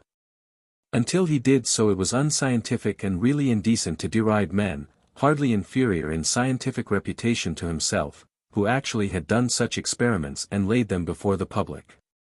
As to the self-sufficiency of this world, a successful professor with a eupeptic body might take such a view, but if one found oneself with cancer of the stomach in a London garret, one might question the doctrine that there was no need to yearn for any state of being save that in which we found ourselves. It was a workmanlike effort illustrated with facts, dates and figures. Though it rose to no height of eloquence, it contained much which needed an answer. And the sad fact emerged that Challenger was not in a position to answer. He had read up his own case but had neglected that of his adversary, accepting too easily the facile and specious presumptions of incompetent writers who handled a matter which they had not themselves investigated. Instead of answering, Challenger lost his temper. The lion began to roar. He tossed his dark mane and his eyes glowed, while his deep voice reverberated through the hall. Who were these people who took refuge behind a few honored but misguided names? What right had they to expect serious men of science to suspend their labors in order to waste time in examining their wild surmises? Some things were self-evident and did not require proof. The onus of proof lay with those who made the assertions. If this gentleman, whose name is unfamiliar, claims that he can raise spirits, let him call one up now before a sane and unprejudiced audience. If he says that he receives messages, let him give us the news in advance of the general agencies. It has often been done, from the spiritualists. So you say, but I deny it. I am too accustomed to your wild assertions to take them seriously. Uproar, and Judge Gaverson upon his feet. If he claims that he has higher inspiration, let him solve the Peckham Rye murder. If he is in touch with angelic beings, let him give us a philosophy which is higher than mortal mind can evolve. This false show of science, this camouflage of ignorance, this babble about ectoplasm and other mythical products of the psychic imagination was mere obscurantism, the bastard offspring of superstition and darkness. Wherever the matter was probed, one came upon corruption and mental putrescence. Every medium was a deliberate impostor. You are a liar, in a woman's voice from the neighborhood of the Lindens. The voices of the dead had uttered nothing but childish twaddle. The asylums were full of the supporters of the cult and would be fuller still if everyone had his due. It was a violent but not an effective speech. Evidently the great man was rattled. He realized that there was a case to be met and that he had not provided himself with the material wherewith to meet it. Therefore he had taken refuge in angry words and sweeping assertions which can only be safely made when there is no antagonist present to take advantage of them. The spiritualists seemed more amused than angry. The materialists fidgeted uneasily in their seats. Then James Smith rose for his last innings. He wore a mischievous smile. There was quiet menace in his whole bearing. He must ask, he said, for a more scientific attitude from his illustrious opponent. It was an extraordinary fact that many scientific men, when their passions and prejudices were excited, showed a ludicrous disregard for all their own tenets. Of these tenets there was none more rigid than that a subject should be examined before it was condemned. We have seen of late years, in such matters as wireless or heavier-than-air machines, that the most unlikely things may come to pass. It is most dangerous to say a priori that a thing is impossible. Yet this was the error into which Professor Challenger had fallen. He had used the fame which he had rightly won in subjects which he had mastered in order to cast discredit upon a subject which he had not mastered. The fact that a man was a great physiologist and physicist did not in itself make him an authority upon psychic science. It was perfectly clear that Professor Challenger had not read the standard works upon the subject on which he posed as an authority. Could he tell the audience what the name of Schrenck-Notzing's medium was? He paused for a reply. Could he then tell the name of Dr. Crawford's medium? Not. Could he tell them who had been the subject of Professor Zollner's experiments at Leipzig? What, still silent. But these were the essential points of the discussion. He had hesitated to be personal, but the professor's robust language called for corresponding frankness upon his part. Was the professor aware that this ectoplasm which he derided had been examined lately by 20 German professors, the names were here for reference, and that all had testified to its existence? How could Professor Challenger deny that which these gentlemen asserted? Would he contend that they also were criminals or fools? The fact was that the professor had come to this hall entirely ignorant of the facts and was now learning them for the first time. He clearly had no perception that psychic science had any laws whatever. Or he would not have formulated such childish requests as that an ectoplasmic figure should manifest in full light upon this platform when every student was aware that ectoplasm was soluble in light. As to the Peckham Rye murder, it had never been claimed that the angel world was an annex to Scotland Yard. It was mere throwing of dust in the eyes of the public for a man like Professor Challenger. It was at this moment that the explosion occurred. Challenger had wriggled in his chair. Challenger had tugged at his beard. Challenger had glared at the speaker. Now he suddenly sprang to the side of the chairman's table with the bound of a wounded lion. That gentleman had been lying back half asleep with his fat hands clutched across his ample paunch, but at this sudden apparition he gave a convulsive start which nearly carried him into the orchestra. "Sit down, sir. Sit down," he cried. "I refuse to sit down," roared Challenger. "Sir, I appeal to you as chairman. Am I here to be insulted? These proceedings are intolerable. I will stand it no longer. If my private honor is touched, I am justified in taking the matter into my own hands." Like many men who override the opinions of others, Challenger was exceedingly sensitive when anyone took a liberty with his own. Each successive incisive sentence of his opponent had been like a barbed banderillo in the flanks of a foaming bull. Now, in speechless fury, he was shaking his huge hairy fist over the chairman's head in the direction of his adversary, whose derisive smile stimulated him to more furious plunges with which he butted the fat president along the platform. The assembly had in an instant become a pandemonium. Half the rationalists were scandalized, while the other half shouted, "Shame! Shame!" as a sign of sympathy with their champion. The spiritualists had broken into derisive shouts, while some rushed forward to protect their champion from physical assault. "We must get the old dear out," said Lord Roxton to Malone. "He'll be had for manslaughter if we don't. What I mean, he's not responsible, he'll sock someone and be lagged for it." The platform had become a seething mob, while the auditorium was little better. Through the crush Malone and Roxton elbowed their way until they reached Challenger's side, and partly by judicious propulsion, partly by artful persuasion, they got him, still bellowing his grievances, out of the building. There was a perfunctory vote to the chairman, and the meeting broke up in riot and confusion. The whole episode, remarked the Times next morning, was a deplorable one, and forcibly illustrates the danger of public debates where the subjects are such as to inflame the prejudices of either speakers or audience. Such terms as microcephalous idiot, or simian survival, when applied by a world-renowned professor to an opponent, illustrate the lengths to which such disputants may permit themselves to go. Thus by a long interpolation we have got back to the fact that Professor Challenger was in the worst of humors as he sat with the above-mentioned copy of the Times in his hand and a heavy scowl upon his brow. And yet it was that very moment that the injudicious Malone had chosen in order to ask him the most intimate question which one man can address to another. Yet perhaps it is hardly fair to our friend's diplomacy to say that he had chosen the moment. He had really called in order to see for himself that the man for whom, in spite of his eccentricities, he had a deep reverence and affection, had not suffered from the events of the night before. On that point he was speedily reassured. "Intolerable," roared the professor, in a tone so unchanged that he might have been at it all night. "You were there yourself, Malone. In spite of your inexplicable and misguided sympathy for the fatuous views of these people, you must admit that the whole conduct of the proceedings was intolerable, and that my righteous protest was more than justified. It is possible that when I threw the chairman's table at the president of the psychic college I passed the bounds of decorum, but the provocation had been excessive.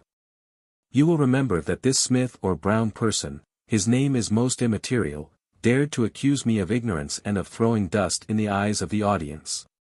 "Quite so," said Malone, soothingly. "Never mind, Professor. You got in one or two pretty hard knocks yourself." Challenger's grim features unbent and he rubbed his hands with glee. Yes, I fancy that some of my thrusts went home. I imagine that they will not be forgotten. When I said that the asylums would be full if every man of them had his due I could see them wince.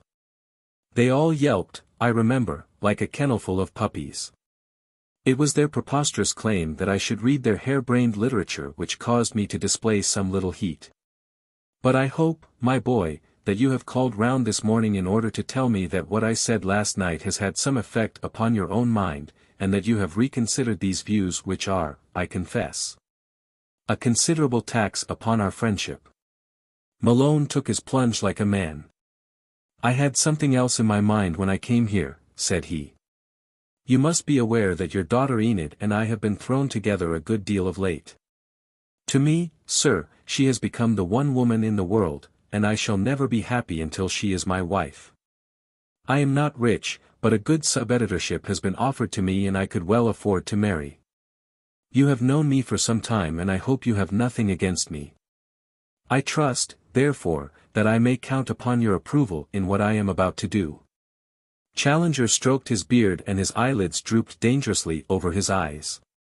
My perceptions, said he, are not so dull that I should have failed to observe the relations which have been established between my daughter and yourself. This question, however, has become entangled with the other which we were discussing. You have both, I fear, imbibed this poisonous fallacy which I am more and more inclined to devote my life to extirpating. If only on the ground of eugenics, I could not give my sanction to a union which was built up on such a foundation, I must ask you, therefore, for a definite assurance that your views have become more sane. I shall ask the same from her. And so Malone suddenly found himself also enrolled among the noble army of martyrs. It was a hard dilemma, but he faced it like the man that he was. I am sure, sir, that you would not think the better of me if I allowed my views as to truth, whether they be right or wrong, to be swayed by material considerations. I cannot change my opinions even to win Enid. I am sure that she would take the same view. Did you not think I had the better last night? I thought your address was very eloquent. Did I not convince you? Not in the face of the evidence of my own senses. Any conjurer could deceive your senses. I fear, sir, that my mind is made up on this point. Then my mind is made up also, roared Challenger, with a sudden glare. You will leave this house, sir, and you will return when you have regained your sanity. One moment, said Malone. I beg, sir, that you will not be precipitate. I value your friendship too much to risk the loss of it if it can, in any way, be avoided. Possibly if I had your guidance I would better understand these things that puzzle me. If I should be able to arrange it, would you mind being present personally at one of these demonstrations so that your own trained powers of observation may throw a light upon the things that have puzzled me? Challenger was enormously open to flattery. He plumed and preened himself now like some great bird. If, my dear Malone, I can help you to get this taint, what shall we call it? Microbus spiritualensis, out of your system, I am at your service. I shall be happy to devote a little of my spare time to exposing those specious fallacies to which you have fallen so easy a victim. I would not say that you are entirely devoid of brains, but that your good nature is liable to be imposed upon. I warn you that I shall be an exacting inquirer and bring to the investigation those laboratory methods of which it is generally admitted that I am a master. That is what I desire. Then you will prepare the occasion and I shall be there. But meanwhile you will clearly understand that I insist upon a promise that this connection with my daughter shall go no further. Malone hesitated. I give my promise for 6 months, he said at last. And what will you do at the end of that time? I will decide when the time comes, Malone answered diplomatically, and so escaped from a dangerous situation with more credit than at one time seemed probable. It chanced that, as he emerged upon the landing, Enid, who had been engaged in her morning's shopping, appeared in the lift. Malone's easy Irish conscience allowed him to think that the 6 months need not start on the instant, so he persuaded Enid to descend in the lift with him. It was one of those lifts which are handled by whoever uses them, and on this occasion it so happened that, in some way best known to Malone, it stuck between the landing stages.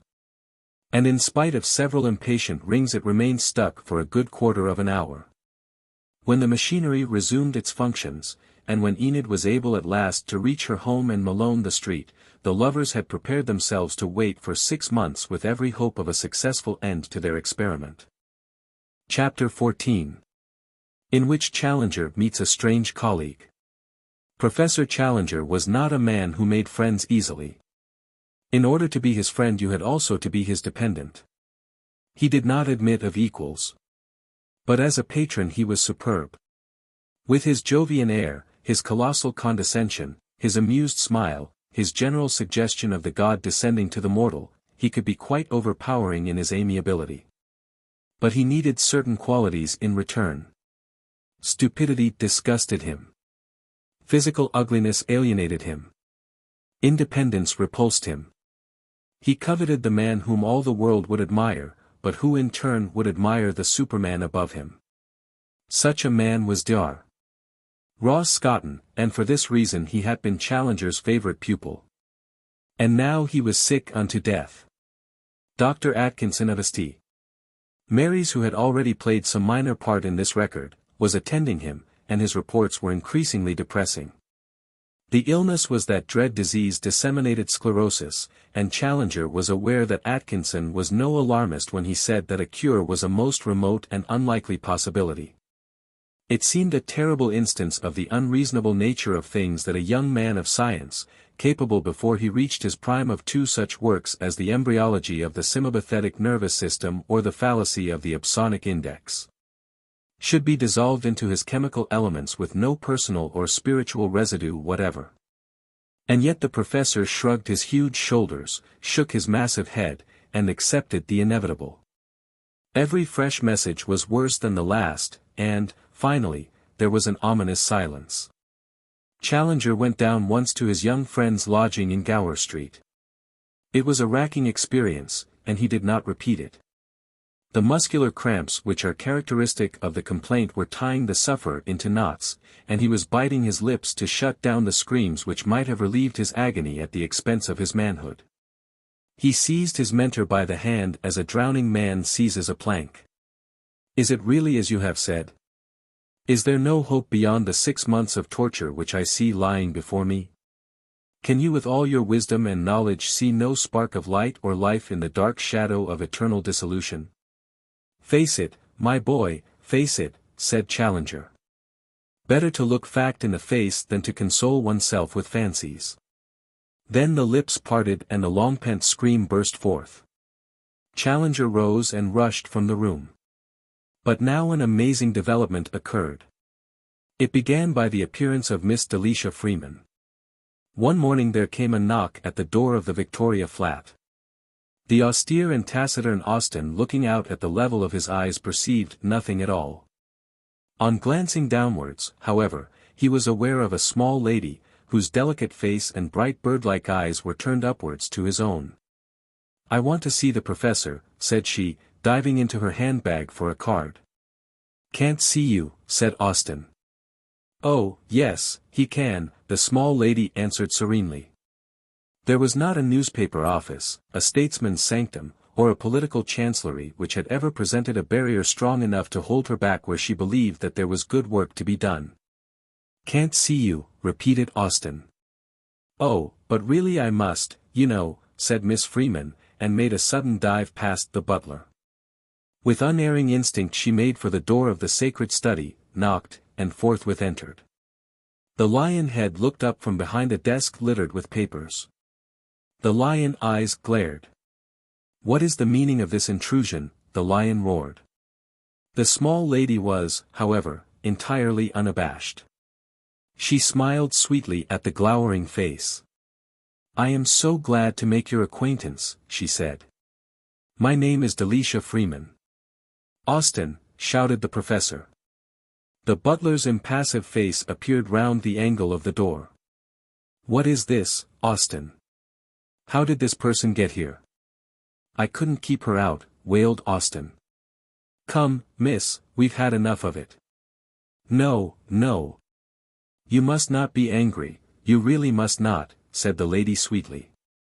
"I was told that you were a perfectly terrible person, but really you are rather a dear. Who are you? What do you want?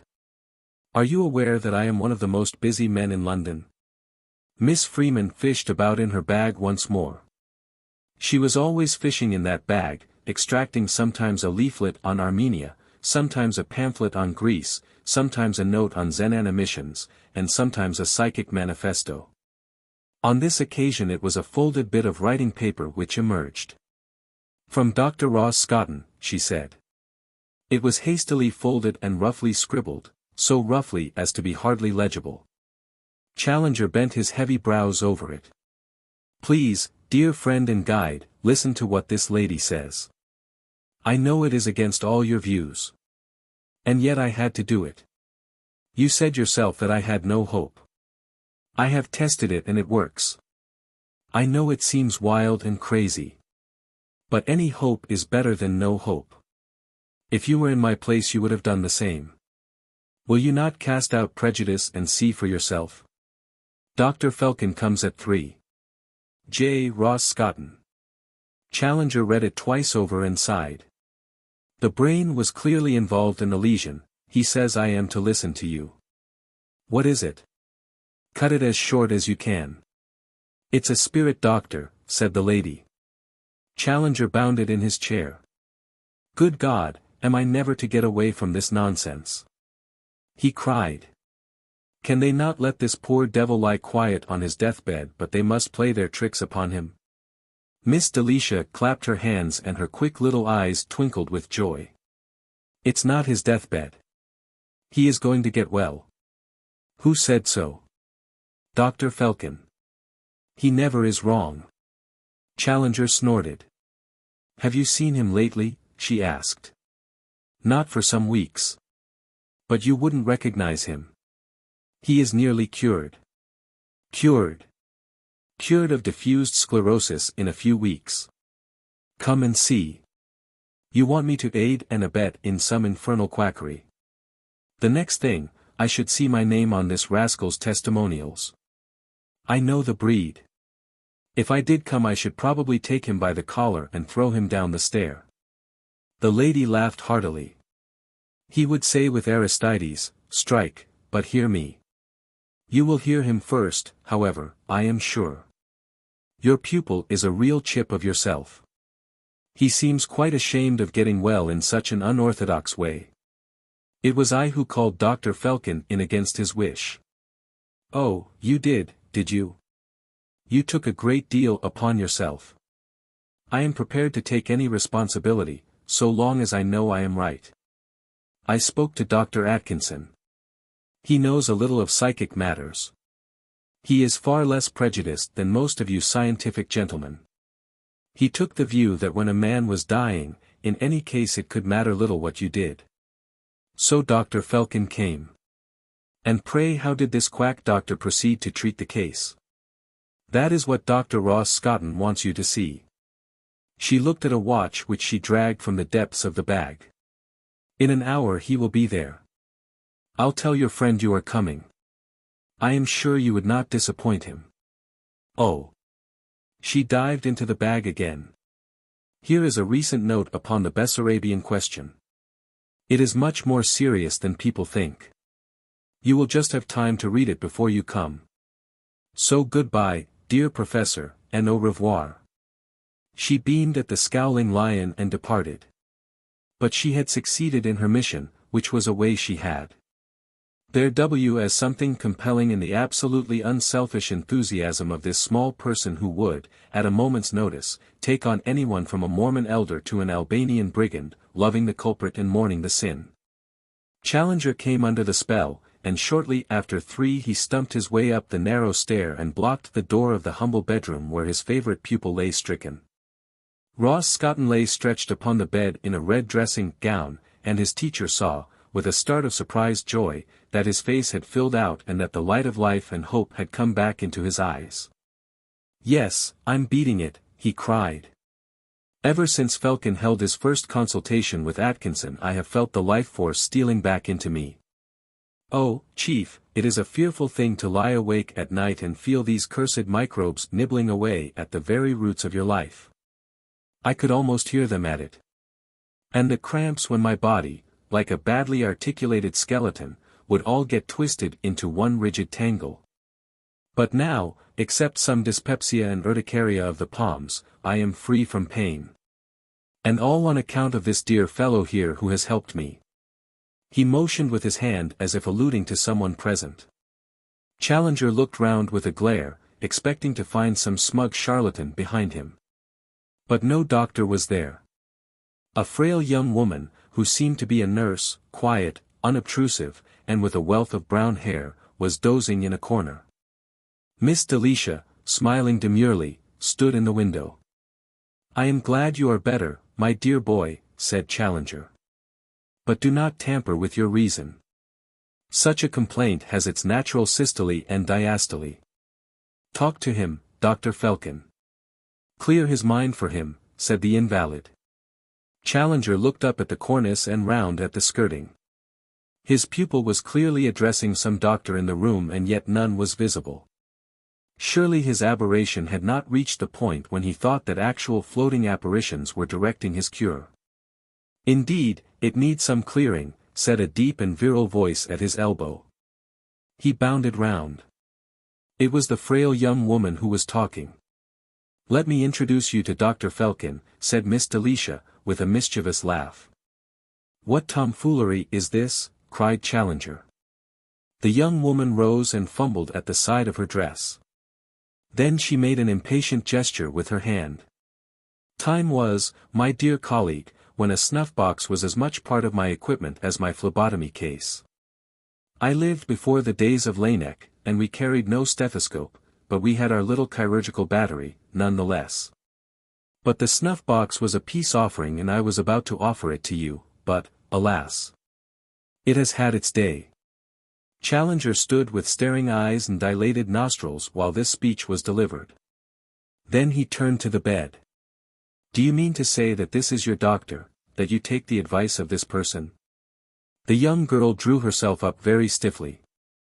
"Sir, I will not bandy words with you. I perceive very clearly that you are one of those who have been so immersed in material knowledge that you have had no time to devote to the possibilities of the spirit." "I certainly have no time for nonsense," said Challenger.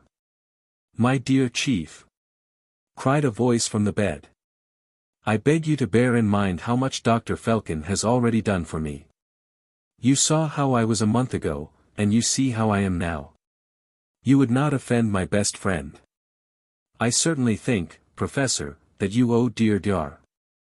Felkin an apology," said Miss Delicia. "A private lunatic asylum," snorted Challenger.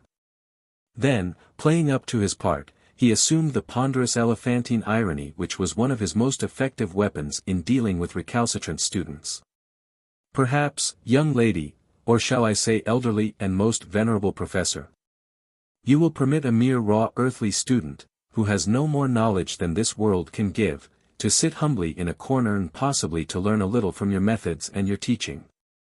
This speech was delivered with his shoulders up to his ears, his eyelids over his eyes, and his palms extended in front, an alarming statue of sarcasm. Dar. Felkin, however, was striding with heavy and impatient steps about the room, and took little notice. "Quite so.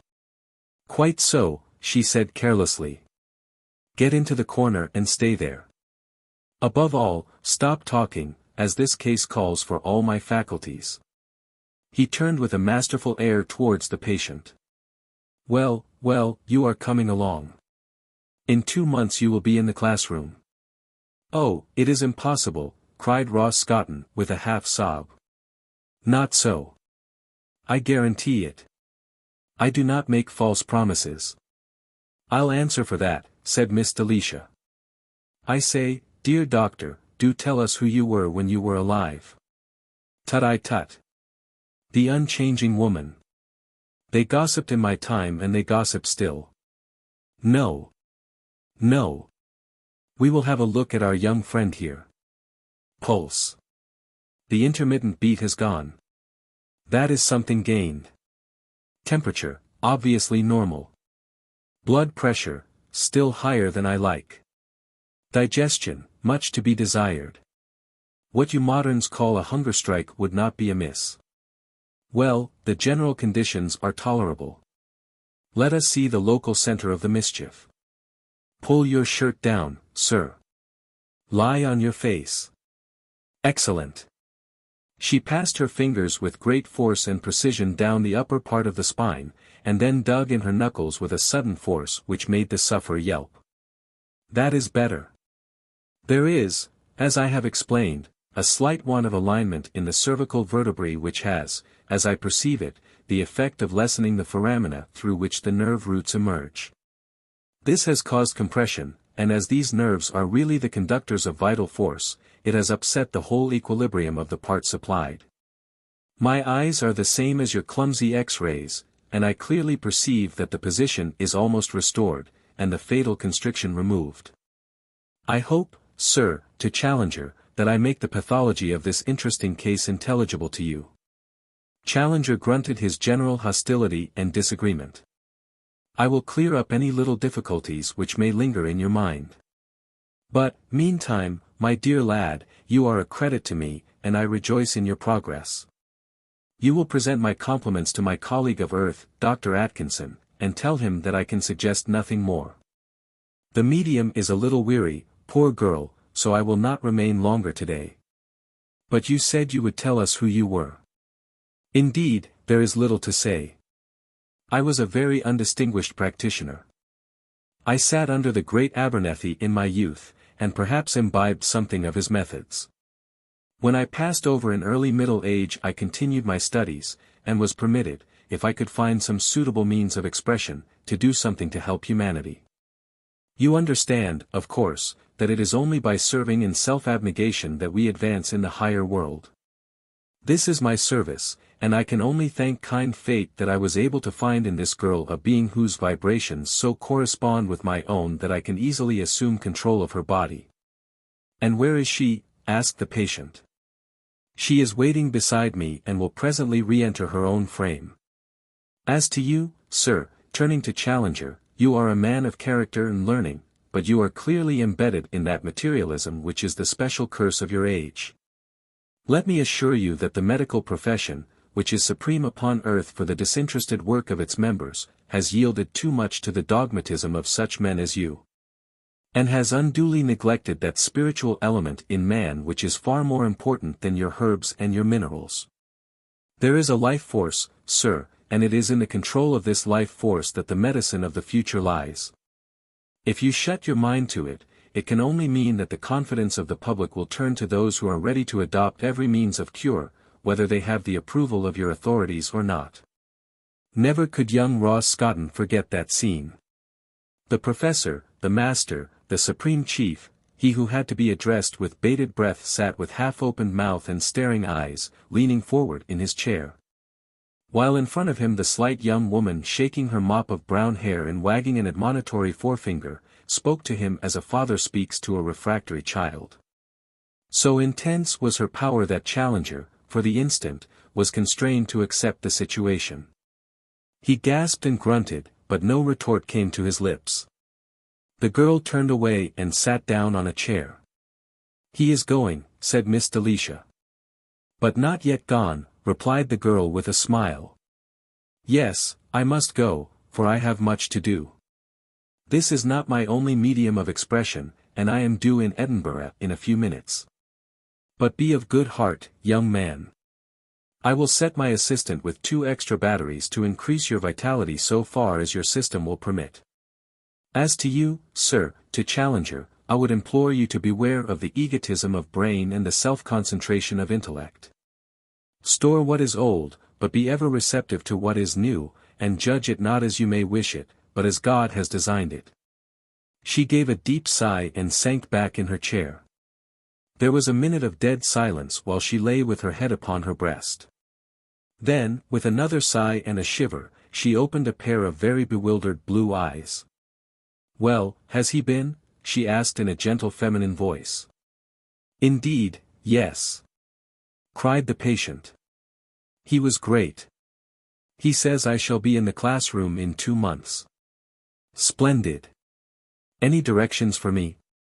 "Just the special massage as before. But he is going to put on 2 new spirit batteries if I can stand it. My word, he won't be long now." Suddenly the girl's eyes lit on Challenger and she stopped in confusion. "This is Nurse Ursula," said Miss Delicia. "Nurse, let me present you to the famous Professor Challenger."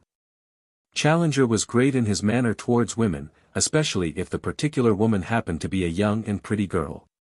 He advanced now as Solomon may have advanced to the Queen of Sheba, took her hand, and patted her hair with patriarchal assurance. "My dear, you are far too young and charming for such deceit. Have done with it forever.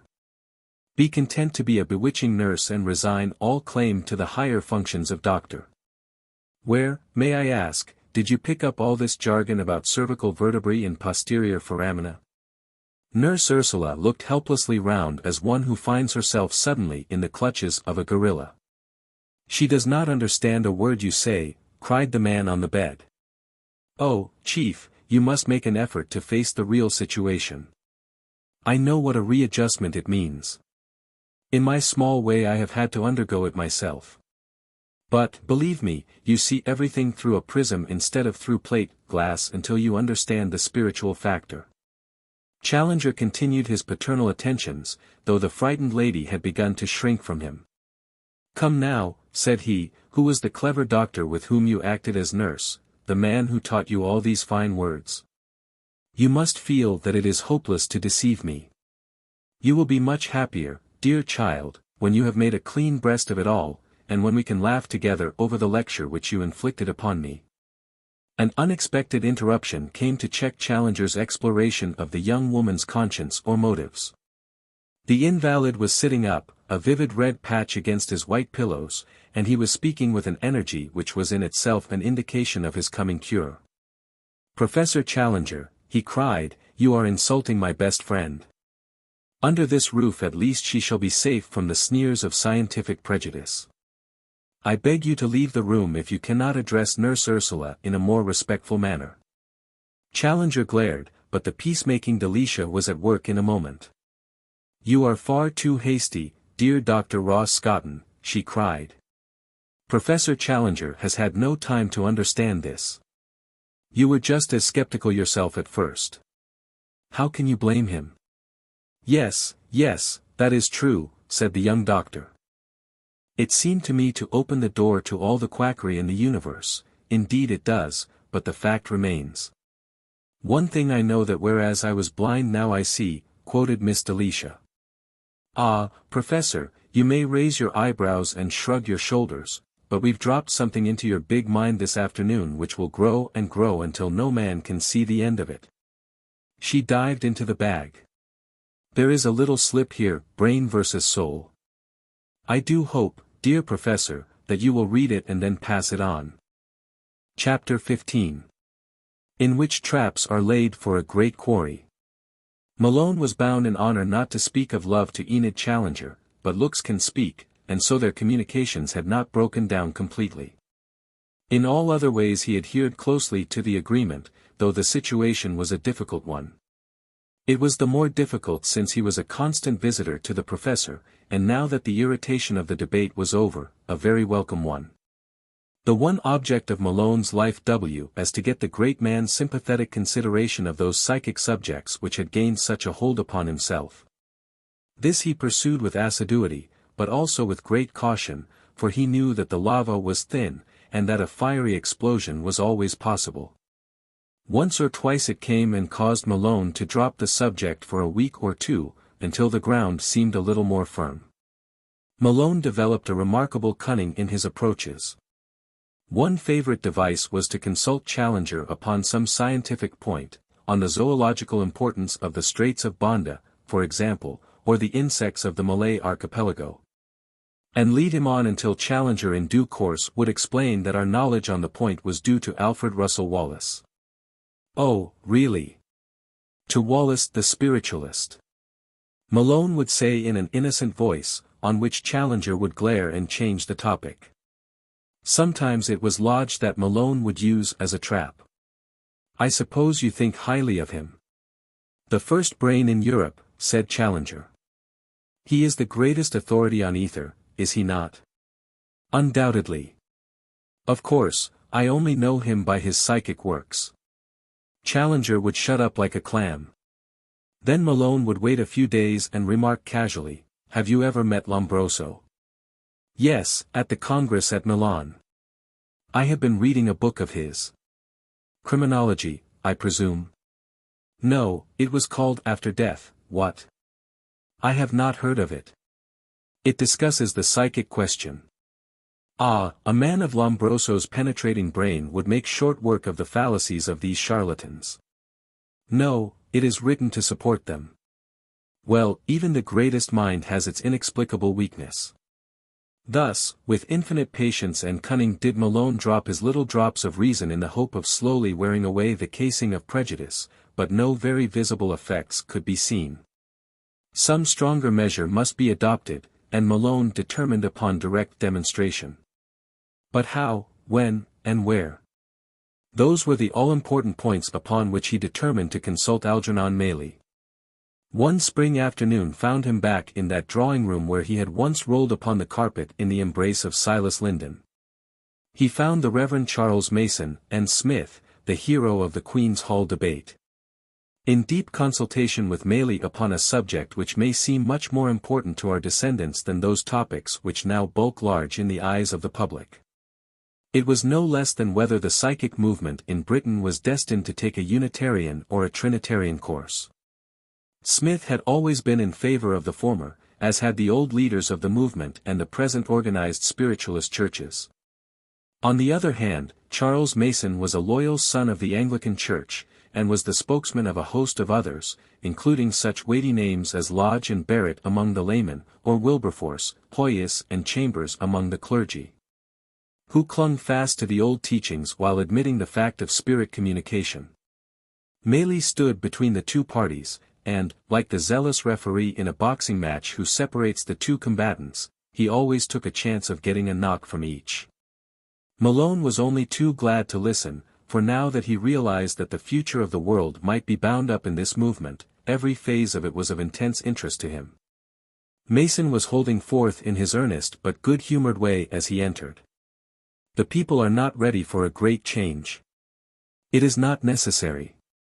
We have only to add our living knowledge and direct communion of the saints to the splendid liturgy and traditions of the Church, and you will have a driving force which will revitalize all religion. You can't pull a thing up from the roots like that. Even the early Christians found that they could not, and so they made all sorts of concessions to the religions around them. Which was exactly what ruined them, said Smith. That was the real end of the Church in its original strength and purity. It lasted, anyhow. But it was never the same from the time that villain Constantine laid his hands on it. Oh, come, said Mailly. You must not write down the first Christian emperor as a villain. But Smith was a forthright, uncompromising, bulldoggy antagonist. What other name will you give to a man who murdered half his own family? Well, his personal character is not the question. We were talking of the organization of the Christian Church. You don't mind my frankness, Mr. Mason? Mason smiled his jolly smile. So long as you grant me the existence of the New Testament, I don't care what you do. If you were to prove that our Lord was a myth, as that German Druze tried to do, it would not in the least affect me so long as I could point to that body of sublime teaching. It must have come from somewhere, and I adopt it and say, that is my creed. Oh, well, there is not so much between us on that point, said Smith. If there is any better teaching, I have not seen it. It is good enough to go on with, anyhow. But we want to cut out the frills and superfluities. Where did they all come from? They were compromises with many religions, so that our friend C could get uniformity in his worldwide empire. He made a patchwork quilt of it. He took an Egyptian ritual, vestments, mitre, crosier, tonsure, marriage ring, all Egyptian. The Easter ceremonies are pagan and refer to the vernal equinox. Confirmation is Mithraism. So is baptism, only it was blood instead of water. As to the sacrificial meal, Mason put his fingers in his ears. This is some old lecture of yours, he laughed. Hire a hall, but don't obtrude it in a private house. But, seriously, Smith, all this is beside the question. If it is true, it will not affect my position at all, which is that we have a great body of doctrine which is working well, and which is regarded with veneration by many people, your humble servant included. And that it would be wrong and foolish to scrap it. Surely you must agree. No, I don't, Smith answered, setting his obstinate jaw. You are thinking too much of the feelings of your blessed churchgoers. But you have also to think of the 9 people out of 10 who never enter into a church. They have been choked off by what they, including your humble servant, consider to be unreasonable and fantastic. How will you gain them while you continue to offer them the same things, even though you mix spirit teaching with it? If, however, you approach these agnostic or atheistic ones, and say to them, I quite agree that all this is unreal and is tainted by a long history of violence and reaction. But here we have something pure and new. Come and examine it. In that way I could coax them back into a belief in God and in all the fundamentals of religion without their having to do violence to their reason by accepting your theology. Maley had been tugging at his tawny beard while he listened to these conflicting counsels. Knowing the 2 men, he was aware that there was not really much between them, when one got past mere words, for Smith revered the Christ as a godlike man, and Mason as a man like God, and the upshot was much the same. At the same time he knew that their more extreme followers on either side were in very truth widely separated, so that compromise became impossible. What I can't understand, said Malone, is why you don't ask your spirit friends these questions and abide by their decisions. It is not so simple as you think, Maley answered. We all carry on our earthly prejudices after death, and we all find ourselves in an atmosphere which more or less represents them. Thus each would echo his old views at first. Then in time the spirit broadens out and it ends in a universal creed which includes only the brotherhood of man and the fatherhood of God. But that takes time. I have heard most furious bigots talking through the veil. So have I, for that matter, said Malone, and in this very room. But what about the materialists? They at least cannot remain unchanged. I believe their mind influences their state and that they lie inert for ages sometimes, under their own obsession that nothing can occur. Then at last they wake, realize their own loss of time, and finally, in many cases, get to the head of the procession, since they are often men of fine character and influenced by lofty motives however mistaken in their views. Yes, they are often among the salt of the earth, said the clergyman heartily. And they offer the very best recruits for our movement, said Smith. There comes such a reaction when they find by the evidence of their own senses that there really is intelligent force outside themselves, that it gives them an enthusiasm that makes them ideal missionaries. You fellows who have a religion and then add to it cannot even imagine what it means to the man who has a complete vacuum and suddenly finds something to fill it. When I meet some poor earnest chap feeling out into the darkness, I just yearn to put it into his hand. At this stage, T and Mrs. Maley appeared together. But the conversation did not flag. It is one of the characteristics of those who explore psychic possibilities that the subject is so many-sided and the interest so intense that when they meet together they plunge into the most fascinating exchange of views and experiences. It was with some difficulty that Malone got the conversation round to that which had been the particular object of his visit.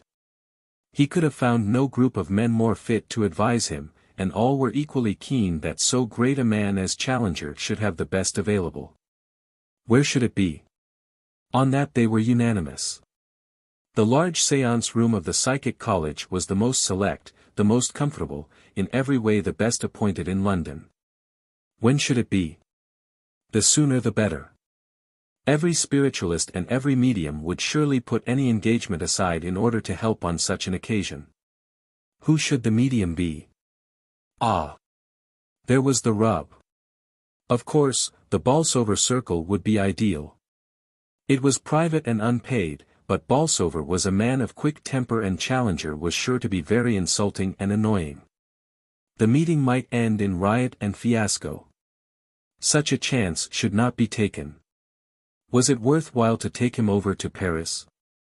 But who would take the responsibility of letting loose such a bull in Dr. Maupuis' china shop? He would probably seize Pithecanthropus by the throat and risk every life in the room, said Maylie. No, no, it would never do.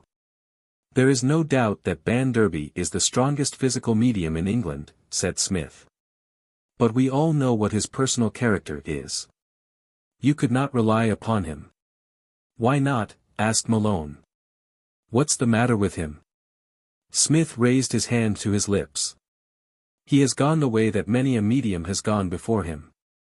But surely, said Malone, that is a strong argument against our cause.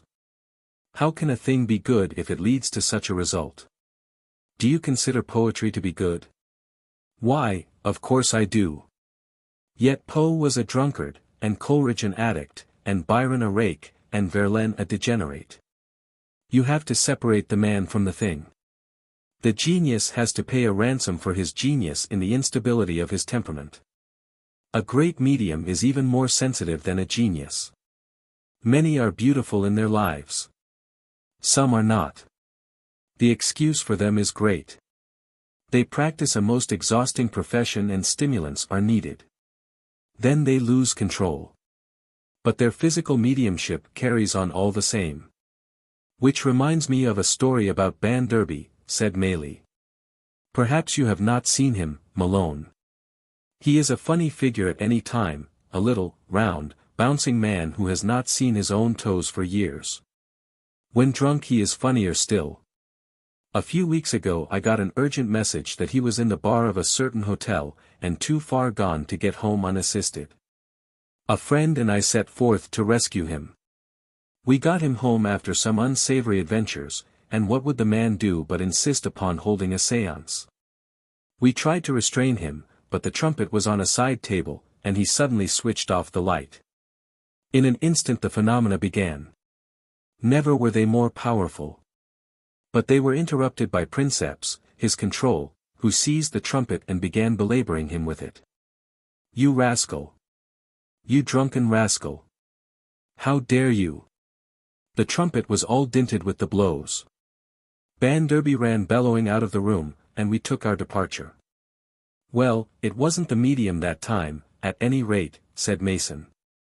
But about Professor Challenger, it would never do to risk the chance. What about Tom Linden? Asked Mrs. Maylie. Maylie shook his head. Tom has never been quite the same since his imprisonment. These fools not only persecute our precious mediums, but they ruin their powers. It is like putting a razor into a damp place and then expecting it to have a fine edge. What? Has he lost his powers? Well, I would not go so far as that. But they are not so good as they were. He sees a disguised policeman in every sitter and it distracts him. Still, he is dependable so far as he goes. Yes, on the whole we had better have Tom. And the sitters?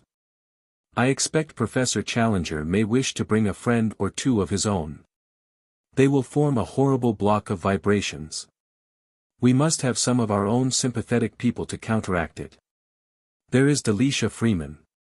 She would come. I could come myself. You would come, Mason. Of course I would. And you, Smith? No, no. I have my paper to look after, 3 services, 2 burials, 1 marriage, and 5 meetings all next week. Well, we can easily get 1 or 2 more. 8 is Linden's favorite number. So now, Malone, you have only to get the great man's consent and the date. And the spirit of confirmation, said Mason, seriously. We must take our partners into consultation. Of course we must, Padre. That is the right note to strike. Well, that's settled, Malone, and we can only await the event. As it chanced, a very different event was awaiting Malone that evening, and he came upon one of those chasms which unexpectedly open across the path of life. When, in his ordinary routine, he reached the office of the Gazette, he was informed by the commissionaire that Mr. Beaumont desired to see him. Malone's immediate superior was the old Scotch sub-editor, Mr. McArdle, and it was rare indeed for the supreme editor to cast a glimpse down from that peak whence he surveyed the kingdoms of the world, or to show any cognizance of his humble fellow-workers upon the slopes beneath him. The great man, clean-shaven, prosperous and capable, sat in his palatial sanctum amid a rich assortment of old oak furniture and sealing-wax red leather. He continued his letter when Malone entered, and only raised his shrewd, grey eyes after some minutes' interval. Ah, Mr. Malone, good evening. I have wanted to see you for some little time. Won't you sit down? It is in reference to these articles on psychic matters which you have been writing. You opened them in a tone of healthy skepticism, tempered by humor, which was very acceptable both to me and to our public. I regret, however, to observe that your view changed as you proceeded, and that you have now assumed a position in which you really seem to condone some of these practices. That, I need not say, is not the policy of the Gazette, and we should have discontinued the articles had it not been that we had announced a series by an impartial investigator. We have to continue, but the tone must change. What do you wish me to do, sir? You must get the funny side of it again. That is what our public loves. Poke fun at it all. Call up the maiden aunt and make her talk in an amusing fashion. You grasp my meaning. I am afraid, sir, it has ceased to seem funny in my eyes. On the contrary, I take it more and more seriously. Beaumont shook his solemn head. So, unfortunately, do our subscribers. He had a small pile of letters upon the desk beside him and he took one up. Look at this. I had always regarded your paper as a God-fearing publication, and I would remind you that such practices as your correspondent seems to condone are expressly forbidden both in Leviticus and Deuteronomy. I should share your sin if I continued to be a subscriber. Bigoted ass, muttered Malone. So he may be, but the penny of a bigoted ass is as good as any other penny. Here is another letter. Surely in this age of free thought and enlightenment you are not helping a movement which tries to lead us back to the exploded idea of angelic and diabolic intelligences outside ourselves. If so, I must ask you to cancel my subscription. It would be amusing, sir, to shut these various objectors up in a room and let them settle it among themselves. That may be, Mr. Malone, but what I have to consider is the circulation of the Gazette. Don't you think, sir, that possibly you underrate the intelligence of the public, and that behind these extremists of various sorts there is a vast body of people who have been impressed by the utterances of so many great and honorable witnesses? Is it not our duty to keep these people abreast of the real facts without making fun of them? Mr. Beaumont shrugged his shoulders. The spiritualists must fight their own battle. This is not a propaganda newspaper, and we make no pretense to lead the public on religious beliefs. No, I only meant as to the actual facts. Look how systematically they are kept in the dark. When, for example, did one ever read an intelligent article upon ectoplasm in any London paper? Who would imagine that this all-important substance has been examined and described and endorsed by men of science with innumerable photographs to prove their words? Well, well, said Beaumont, impatiently. I am afraid I am too busy to argue the question. The point of this interview is that I have had a letter from Mr. Cornelius to say that we must at once take another line. Mr. Cornelius was the owner of the Gazette, having become so, not from any personal merit, but because his father left him some millions, part of which he expended upon this purchase. He seldom was seen in the office himself, but occasionally a paragraph in the paper recorded that his yacht had touched at Mentone and that he had been seen at the Monte Carlo tables, or that he was expected in Leicestershire for the season. He was a man of no force of brain or character, though occasionally he swayed public affairs by a manifesto printed in larger type upon his own front page. Without being dissolute, he was a free liver, living in a constant luxury which placed him always on the edge of vice and occasionally over the border. Malone's hot blood flushed to his head as he thought of this trifler, this insect, coming between mankind and a message of instruction and consolation descending from above. And yet those clumsy, childish fingers could actually turn the tap and cut off the divine stream, however much it might break through in other quarters. So that is final, Mr. Malone, said Beaumont, with the manner of one who ends an argument. Quite final, said Malone. So final that it marks the end of my connection with your paper. I have a 6 months contract. When it ends, I go. Please yourself, Mr. Malone. Mr. Beaumont went on with his writing. Malone, with the flush of battle still upon him, went into McArdle's room and told him what had happened. The old Scotch sub-editor was very perturbed. Man, it's that Irish blood of yours. A drop o' Scotch is a good thing, either in your veins or at the bottom o' a glass. Go back, man, and say you have reconsidered. Not I.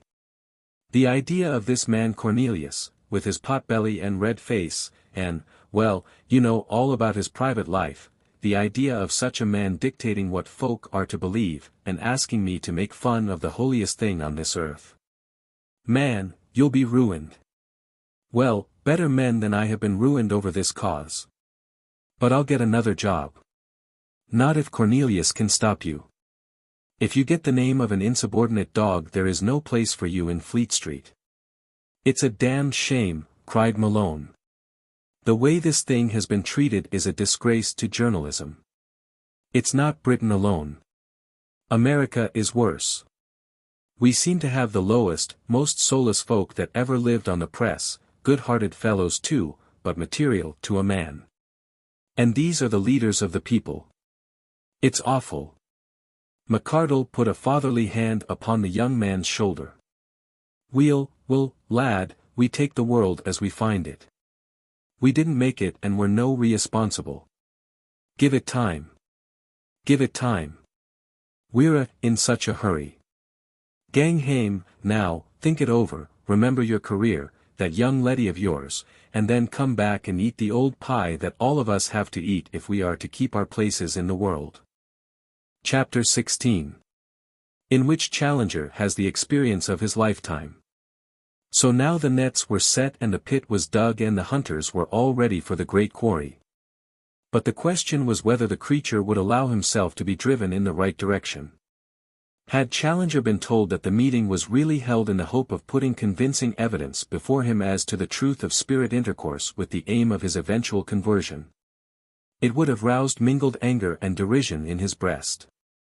But the clever Malone, aided and abetted by Enid, still put forward the idea that his presence would be a protection against fraud, and that he would be able to point out to them how and why they had been deceived. With this thought in his mind, Challenger gave a contemptuous and condescending consent to the proposal that he should grace with his presence a proceeding which was, in his opinion, more fitted to the stone cabin of a Neolithic savage than to the serious attention of one who represented the accumulated culture and wisdom of the human race.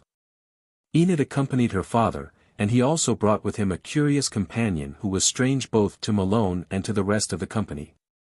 This was a large, raw-boned Scottish youth, with a freckled face, a huge figure, and a taciturnity which nothing could penetrate.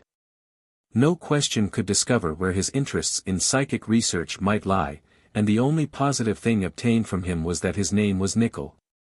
Malone and Maylie went together to the rendezvous at Holland Park, where they found awaiting them Delisha Freeman, the Reverend Charles Mason, Mr. and Mrs. Ogilvy of the college, Mr. Bolsover of Hammersmith, and Lord Roxton, who had become assiduous in his psychic studies, and was rapidly progressing in knowledge. There were 9 in all, a mixed, inharmonious assembly, from which no experienced investigator could expect great results. On entering the séance room, Linden was found seated in the armchair, his wife beside him, and was introduced collectively to the company, most of whom were already his friends. Challenger took up the matter at once with the air of a man who will stand no nonsense. "Is this the medium?" he asked, eyeing Linden with much disfavor. "Yes." "Has he been searched?" "Not yet." "Who will search him?" "2 men of the company have been selected." Challenger sniffed his suspicions. "Which men?" he asked. "It is suggested that you and your friend, Mr. Nicol, shall do so. There is a bedroom next door." Poor Linden was marched off between them in a manner which reminded him unpleasantly of his prison experiences. He had been nervous before, but this ordeal and the overpowering presence of Challenger made him still more. He shook his head mournfully at Maylie when he reappeared. "I doubt we will get nothing today. Maybe it would be wise to postpone the sitting," said he. Maylie came round and patted him on the shoulder, while Mrs. Linden took his hand. "It's all right, Tom," said Maylie. "Remember that you have a bodyguard of friends round you who won't see you ill-used." Then Maylie spoke to Challenger in a sterner way than was his wont. "I beg you to remember, sir, that a medium is as delicate an instrument as any to be found in your laboratories. Do not abuse it. I presume that you found nothing compromising upon his person." "No, sir, I did not." "And as a result he assures us that we will get nothing today. He says so because your manner has disturbed him. You must treat him more gently." Challenger's expression did not promise any amendment. His eyes fell upon Mrs. Linden. "I understand that this person is the medium's wife. She should also be searched."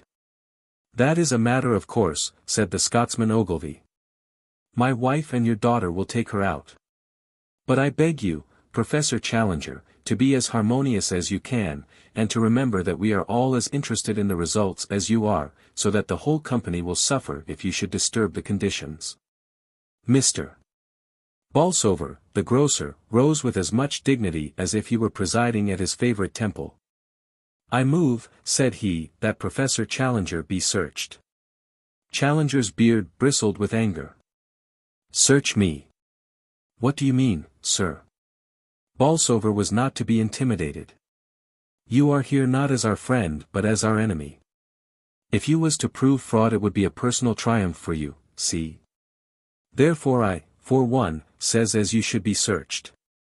"Do you mean to insinuate, sir, that I am capable of cheating?" trumpeted Challenger. "Well, Professor, we are all accused of it in turn," said Maylie smiling. "We all feel as indignant as you are at first, but after a time you get used to it. I've been called a liar, a lunatic, goodness knows what. What does it matter?" "It is a monstrous proposition," said Challenger, glaring all round him. "Well, sir," said Ogilvy, who was a particularly pertinacious Scot. "Of course, it is open to you to walk out of the room and leave us.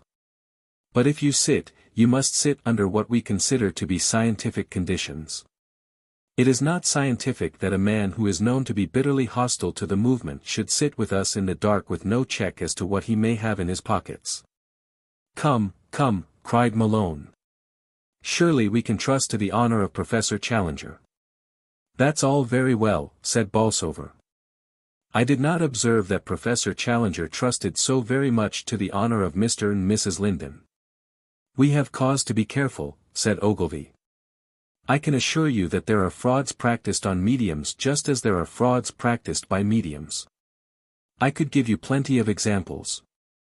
"No, sir, you will have to be searched." "It won't take a minute," said Lord Roxton. "What I mean, young Malone here and I could give you a once-over in no time." "Quite so, come on," said Malone. And so Challenger, like a red-eyed bull with dilating nostrils, was led from the room. A few minutes later, all preliminaries being completed, they were seated in the circle and the séance had begun. But already the conditions had been destroyed. Those meticulous researchers who insist upon tying up a medium until the poor creature resembles a fowl trussed for roasting, or who glare their suspicions at him before the lights are lowered, do not realize that they are like people who add moisture to gunpowder and then expect to explode it. They ruin their own results, and then when those results do not occur imagine that their own astuteness, rather than their own lack of understanding, has been the cause. Hence it is that at humble gatherings all over the land, in an atmosphere of sympathy and of reverence, there are such happenings as the cold man of science is never privileged to see. All the sitters felt churned up by the preliminary altercation, but how much more did it mean to the sensitive center of it all? To him the room was filled with conflicting rushes and eddies of psychic power, whirling this way or that, and as difficult for him to navigate as the rapids below Niagara. He groaned in his despair. Everything was mixed and confused. He was beginning as usual with his clairvoyance, but names buzzed in his etheric ears without sequence or order. The word John seemed to predominate, so he said. Did John mean anything to anyone? A cavernous laugh from Challenger was the only reply. Then he had the surname of Chapman. Yes, Maley had lost a friend named Chapman. But, it was years ago and there seemed no reason for his presence, nor could he furnish his Christian name. Budworth, no one would own to a friend named Budworth. Definite messages came across, but they seemed to have no reference to the present company. Everything was going amiss, and Malone's spirits sank to zero. Challenger sniffed so loudly that Ogilvy remonstrated. "You make matters worse, sir, when you show your feelings," said he. "I can assure you that in 10 years of constant experience I have never known the medium so far out, and I attribute it entirely to your own conduct." "Quite so," said Challenger with satisfaction. "I am afraid it is no use, Tom," said Mrs. Linden. "How are you feeling now, dear? Would you wish to stop?" But Linden, under all his gentle exterior, was a fighter. He had in another form those same qualities which had brought his brother within an ace of the Lonsdale belt. "No, I think, maybe, it is only the mental part that is confused. If I am in trance I'll get past that. The physicals may be better. Anyhow I'll try." The lights were turned lower until they were a mere crimson glimmer. The curtain of the cabinet was drawn. Outside it on the one side, dimly outlined to his audience, Tom Linden, breathing stertorously in his trance, lay back in a wooden armchair. His wife kept watch and ward at the other side of the cabinet. But nothing happened. Quarter of an hour passed. Then another quarter of an hour. The company was patient, but Challenger had begun to fidget in his seat. Everything seemed to have gone cold and dead. Not only was nothing happening, but somehow all expectation of anything happening seemed to have passed away. "It's no use," cried Maley at last. "I fear not," said Malone. The medium stirred and groaned, he was waking up. Challenger gave an ostentatious yawn. "Is not this a waste of time?" he asked. Mrs. Linden was passing her hand over the medium's head and brow. His eyes had opened. "Any results?" he asked. "It's no use, Tom. We shall have to postpone." "I think so, too," said Maley. "It is a great strain upon him under these adverse conditions," remarked Ogilvy, looking angrily at Challenger. "I should think so," said the latter with a complacent smile. But Linden was not to be beaten. "The conditions are bad," said he. "The vibrations are all wrong. But I'll try inside the cabinet. It concentrates the force." "Well, it's the last chance," said Maley. "We may as well try it." The armchair was lifted inside the cloth tent and the medium followed, drawing the curtain behind him. "It condenses the ectoplasmic emanations," Ogilvy explained. "No doubt," said Challenger. "At the same time, in the interests of truth, I must point out that the disappearance of the medium is most regrettable. For goodness sake, don't start wrangling again, cried Maylie with impatience. Let us get some results, and then it will be time enough to discuss their value. Again there was a weary wait. Then came some hollow groanings from inside the cabinet. The spiritualist sat up expectantly. That's ectoplasm, said Ogilvy. It always causes pain on emission. The words were hardly out of his mouth when the curtains were torn open with sudden violence and a rattling of all the rings. In the dark aperture there was outlined a vague white figure. It advanced slowly and with hesitation into the center of the room. In the red-tinted gloom all definite outline was lost, and it appeared simply as a moving white patch in the darkness. With the deliberation which suggested fear it came, step by step, until it was opposite the professor. Now, he bellowed in his stentorian voice. There was a shout, a scream, a crash. I've got him, roared someone. Turn up the lights, yelled another. Be careful. You may kill the medium, cried a third. The circle was broken. Challenger rushed to the switch and put on all the lights. The place was so flooded with radiance that it was some seconds before the bewildered and half-blinded spectators could see the details. When they had recovered their sight and their balance, the spectacle was a deplorable one for the majority of the company. Tom Linden, looking white, dazed, and ill, was seated upon the ground. Over him stood the huge young Scotsman who had borne him to earth, while Mrs. Linden, kneeling beside her husband, was glaring up at his assailant. There was a silence as the company surveyed the scene. It was broken by Professor Challenger. Well, gentlemen, I presume that there is no more to be said. Your medium has been exposed as he deserved to be. You can see now the nature of your ghosts. I must thank Mr. Nicol, who, I may remark, is the famous football player of that name, for the prompt way in which he has carried out his instructions. I collared him low, said the tall youth. He was easy. You did it very effectively. You have done public service by helping to expose a heartless cheat. I need not say that a prosecution will follow. But Maylie now intervened and with such authority that Challenger was forced to listen. Your mistake is not unnatural, sir, though the course which you adopted in your ignorance is one which might well have been fatal to the medium. My ignorance indeed. If you speak like that I warn you that I will look upon you not as dupes, but as accomplices. One moment, Professor Challenger. I would ask you one direct question, and I ask for an equally direct reply. Was not the figure which we all saw before this painful episode a white figure? Yes, it was.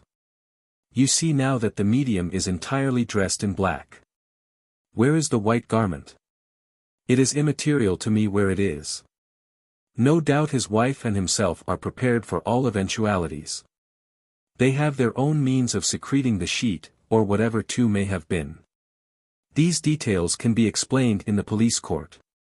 Examine now. Search the room for anything white. I know nothing of the room. I can only use my common sense. The man is exposed masquerading as a spirit. Into what corner or crevice he has thrust his disguise is a matter of small importance. On the contrary, it is a vital matter. What you have seen has not been an imposture, but has been a very real phenomenon. Challenger laughed. Yes, sir, a very real phenomenon. You have seen a transfiguration which is the halfway state of materialization. You will kindly realize that spirit guides, who conduct such affairs, care nothing for your doubts and suspicions. They set themselves to get certain results, and if they are prevented by the infirmities of the circle from getting them one way they get them in another, without consulting your prejudice or convenience. In this case being unable, owing to the evil conditions which you have yourself created, to build up an ectoplasmic form they wrapped the unconscious medium in an ectoplasmic covering, and sent him forth from the cabinet. He is as innocent of imposture as you are. I swear to God, said Linden, that from the time I entered the cabinet until I found myself upon the floor I knew nothing. He had staggered to his feet and was shaking all over in his agitation, so that he could not hold the glass of water which his wife had brought him. Challenger shrugged his shoulders. "Your excuses," he said, "only open up fresh abysses of credulity. My own duty is obvious, and it will be done to the uttermost. Whatever you have to say will, no doubt, receive such consideration as it deserves from the magistrate." Then Professor Challenger turned to go as one who has triumphantly accomplished that for which he came. "Come, Enid," said he. And now occurred a development so sudden, so unexpected, so dramatic, that no one present will ever cease to have it in vivid memory. No answer was returned to Challenger's call. Everyone else had risen to their feet. Only Enid remained in her chair. She sat with her head on one shoulder, her eyes closed, her hair partly loosened, a model for a sculptor. "She is asleep," said Challenger. "Wake up, Enid. I am going." There was no response from the girl. Maylie was bending over her. "Hush. Don't disturb her. She is in trance." Challenger rushed forward. "What have you done? Your infernal hanky-panky has frightened her. She has fainted." Maylie had raised her eyelid. "No, no, her eyes are turned up. She is in trance. Your daughter, sir, is a powerful medium." "A medium? You are raving. Wake up, girl. Wake up. For God's sake, leave her. You may regret it all your life if you don't. It is not safe to break abruptly into the mediumistic trance." Challenger stood in bewilderment. For once his presence of mind had deserted him. Was it possible that his child stood on the edge of some mysterious precipice and that he might push her over? "What shall I do?" he asked helplessly. "Have no fear. All will be well. Sit down. Sit down, all of you. Ah! She is about to speak." The girl had stirred. She had sat straight in her chair. Her lips trembled. One hand was outstretched. "For him," she cried, pointing to Challenger. "He must not hurt my Medi. It is a message. For him." There was breathless silence among the persons who had gathered round the girl. "Who speaks?" asked Maylie. "Victor speaks." "Victor. He shall not hurt my Medi. I have a message. For him." "Yes, yes. What is the message?" "His wife is here." "Yes. She says that she has been once before. That she came through this girl. It was after she was cremated. She knock and he hear her knocking, but not understand. Does this mean anything to you, Professor Challenger?" His great eyebrows were bunched over his suspicious, questioning eyes, and he glared like a beast at bay from one to the other of the faces round him. There was a trick, a vile trick. They had suborned his own daughter. It was damnable. He would expose them, every one. No, he had no questions to ask. He could see through it all. She had been won over. He could not have believed it of her, and yet it must be so. She was doing it for Malone's sake. A woman would do anything for a man she loved. Yes, it was damnable. Far from being softened, he was more vindictive than ever. His furious face, his broken words, expressed his convictions. Again the girl's arm shot out, pointing in front of her. "Another message." "To whom?" "To him. The man who wanted to hurt my Medi. He must not hurt my Medi. A man here, 2 men, wish to give him a message." "Yes, Victor, let us have it. First man's name is—" The girl's head slanted and her ear was upturned, as if listening. "Yes, yes, I have it. It is Alal Aldrich. Does that mean anything to you?" Challenger staggered. A look of absolute wonder had come upon his face. "What is the second man?" he asked. "Where?" "Yes, that is it. Where?" Challenger sat down suddenly. He passed his hand over his brow. He was deadly pale. His face was clammy with sweat. Do you know them? I knew 2 men of those names. They have message for you, said the girl. Challenger seemed to brace himself for a blow. Well, what is it? Too private. Not speak, all these people here. We shall wait outside, said Maylie. Come, friends, let the professor have his message. They moved towards the door, leaving the man seated in front of his daughter. An unwanted nervousness seemed suddenly to seize him. Malone, stay with me. The door closed and the 3 were left together. What is the message? It is about a powder. Yes, yes. A grey powder? Yes. The message that men want me to say is, you did not kill us. Ask them then, ask them, how did they die? His voice was broken and his great frame was quivering with his emotion. They died disease. What disease? New. What that? Pneumonia. Challenger sank back in his chair with an immense sigh of relief. My God, he cried, wiping his brow. Then. Call in the others, Malone. They had waited on the landing and now streamed into the room. Challenger had risen to meet them. His first words were to Tom Linden. He spoke like a shaken man whose pride for the instant was broken. As to you, sir, I do not presume to judge you. A thing has occurred to me which is so strange, and also so certain, since my own trained senses have attested it, that I am not prepared to deny any explanation which has been offered of your previous conduct. I beg to withdraw any injurious expressions I may have used. Tom Linden was a true Christian in his character. His forgiveness was instant and sincere. I cannot doubt that my daughter has some strange power which bears out much which you, Mr. Maylie, have told me. I was justified in my scientific skepticism, but you have today offered me some incontrovertible evidence. We all go through the same experience, Professor. We doubt, and then in turn we are doubted. I can hardly conceive that my word will be doubted upon such a point, said Challenger, with dignity. I can truly say that I have had information tonight which no living person upon this earth was in a position to give. So much is beyond all question. The young lady is better, said Mrs. Linden. Enid was sitting up and staring round her with bewildered eyes. What has happened, father? I seem to have been asleep. All right, dear. We will talk of that later. Come home with me now. I have much to think over. Perhaps you will come back with us, Malone. I feel that I owe you some explanation. When Professor Challenger reached his flat, he gave Austen orders that he was on no account to be disturbed, and he led the way into his library, where he sat in his big armchair with Malone upon his left and his daughter upon his right. He had stretched out his great paw and enclosed Enid's small hand.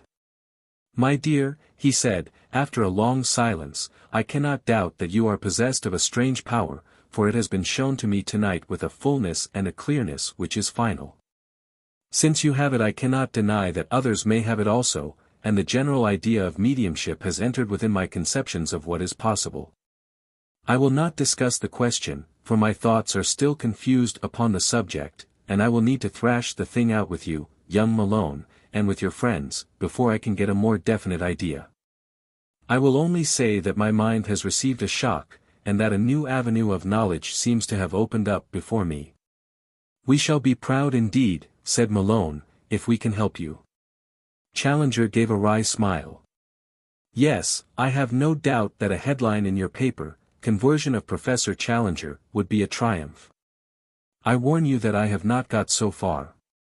We certainly would do nothing premature, and your opinions may remain entirely private. I have never lacked the moral courage to proclaim my opinions when they are formed, but the time has not yet come. However, I have received 2 messages tonight, and I can only ascribe to them an extracorporeal origin.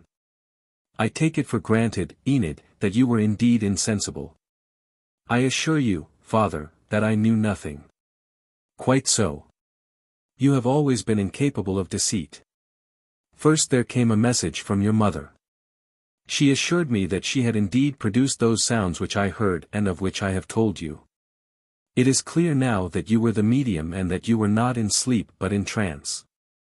It is incredible, inconceivable, grotesquely wonderful, but it would seem to be true. Crooks used almost those very words, said Malone. He wrote that it was all perfectly impossible and absolutely true. I owe him an apology. Perhaps I owe a good many people an apology. None will ever be asked for, said Malone. These people are not made that way. It is the second case which I would explain. The professor fidgeted uneasily in his chair.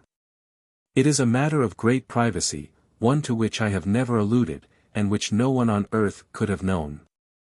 Since you heard so much you may as well hear all. It happened when I was a young physician, and it is not too much to say that it cast a cloud over my life, a cloud which has only been raised tonight.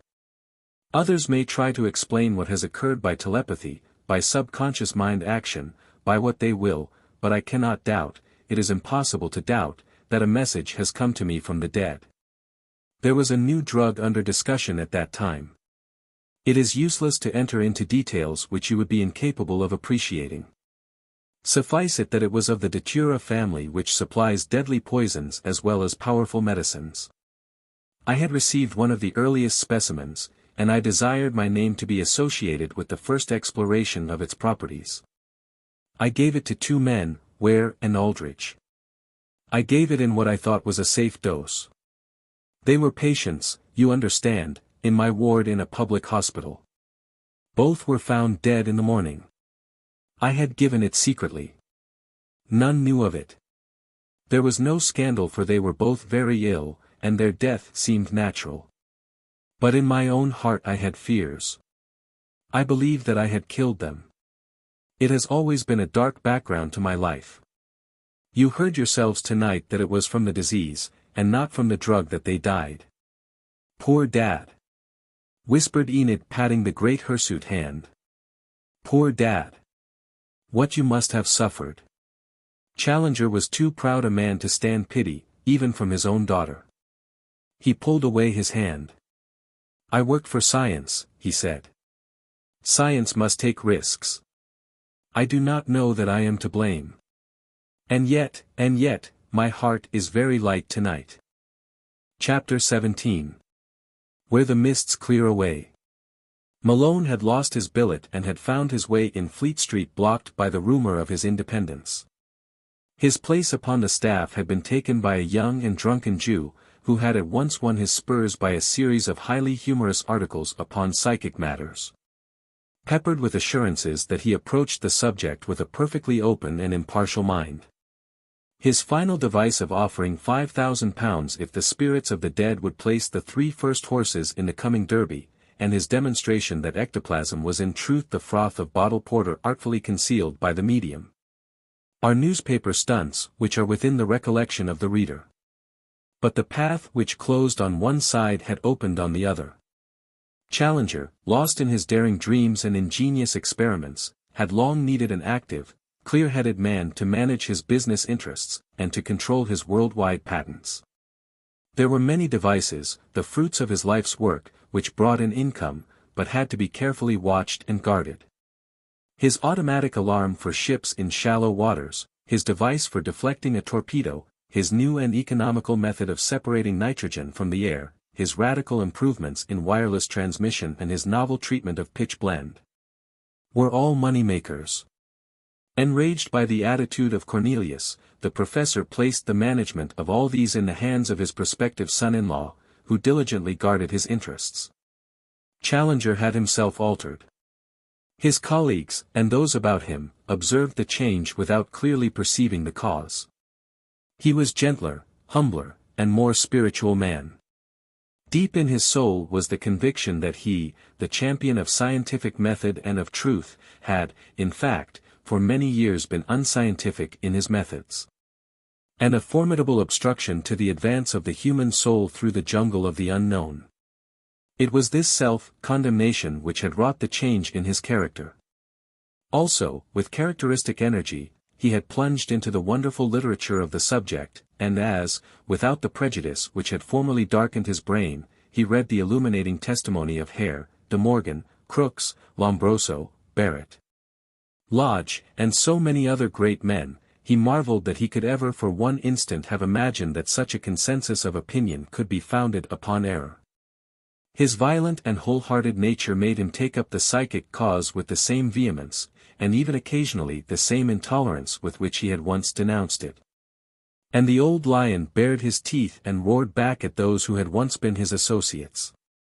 His remarkable article in the Spectator began, "The obtuse incredulity and stubborn unreason of the prelates who refused to look through the telescope of Galileo and to observe the moons of Jupiter," has been far transcended in our own days by those noisy controversialists, who rashly express extreme opinions upon those psychic matters which they have never had either the time, or the inclination to examine.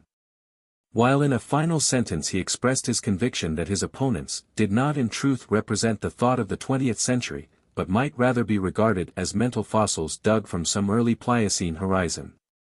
Critics raised their hands in horror, as is their wont, against the robust language of the article, though violence of attack has for so many years been condoned in the case of those who are in opposition.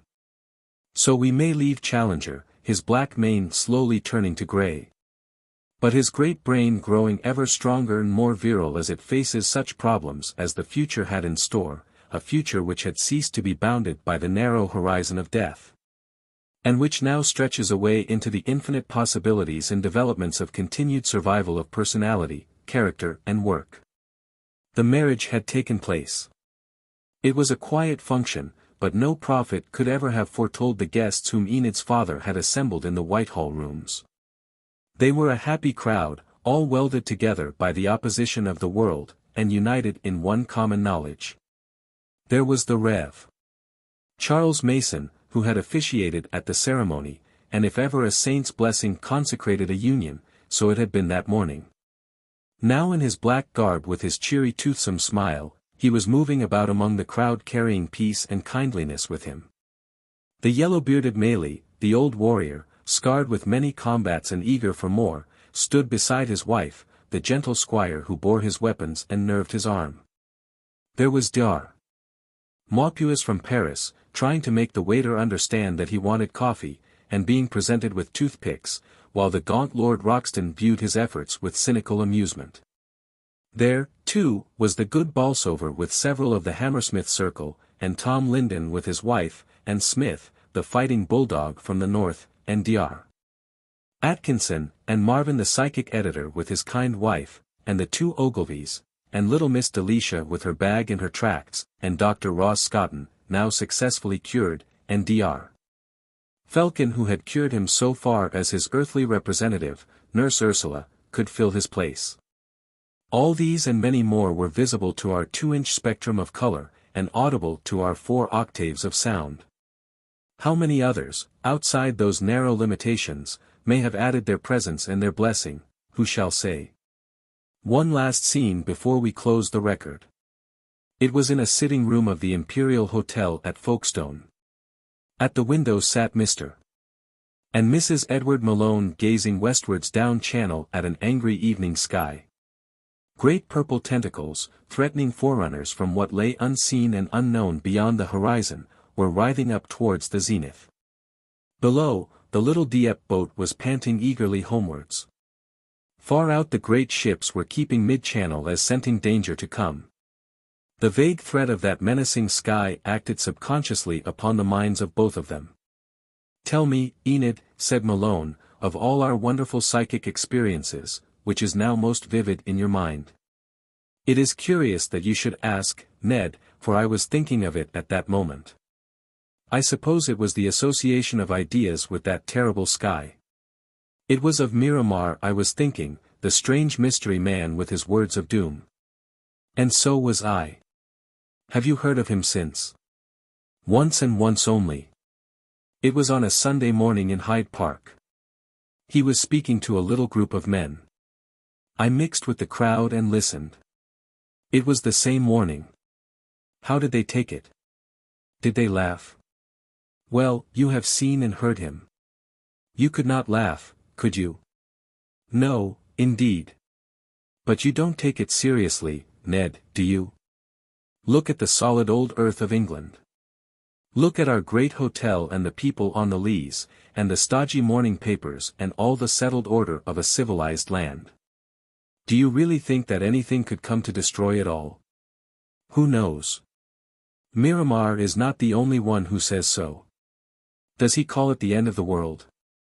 No, no, it is the rebirth of the world, of the true world, the world as God meant it to he. It is a tremendous message. But what is amiss? Why should so dreadful a judgment fall? It is the materialism, the wooden formalities of the churches, the alienation of all spiritual impulses, the denial of the unseen, the ridicule of this new revelation, these are the causes according to him. Surely the world has been worse before now. But never with the same advantages, never with the education and knowledge and so-called civilization, which should have led it to higher things. Look how everything has been turned to evil. We got the knowledge of airships. We bomb cities with them. We learn how to steam under the sea. We murder seamen with our new knowledge. We gain command over chemicals. We turn them into explosives or poison gases. It goes from worse to worse. At the present moment every nation upon earth is plotting secretly how it can best poison the others. Did God create the planet for this end, and is it likely that he will allow it to go on from bad to worse? Is it you or Miramar who is talking now?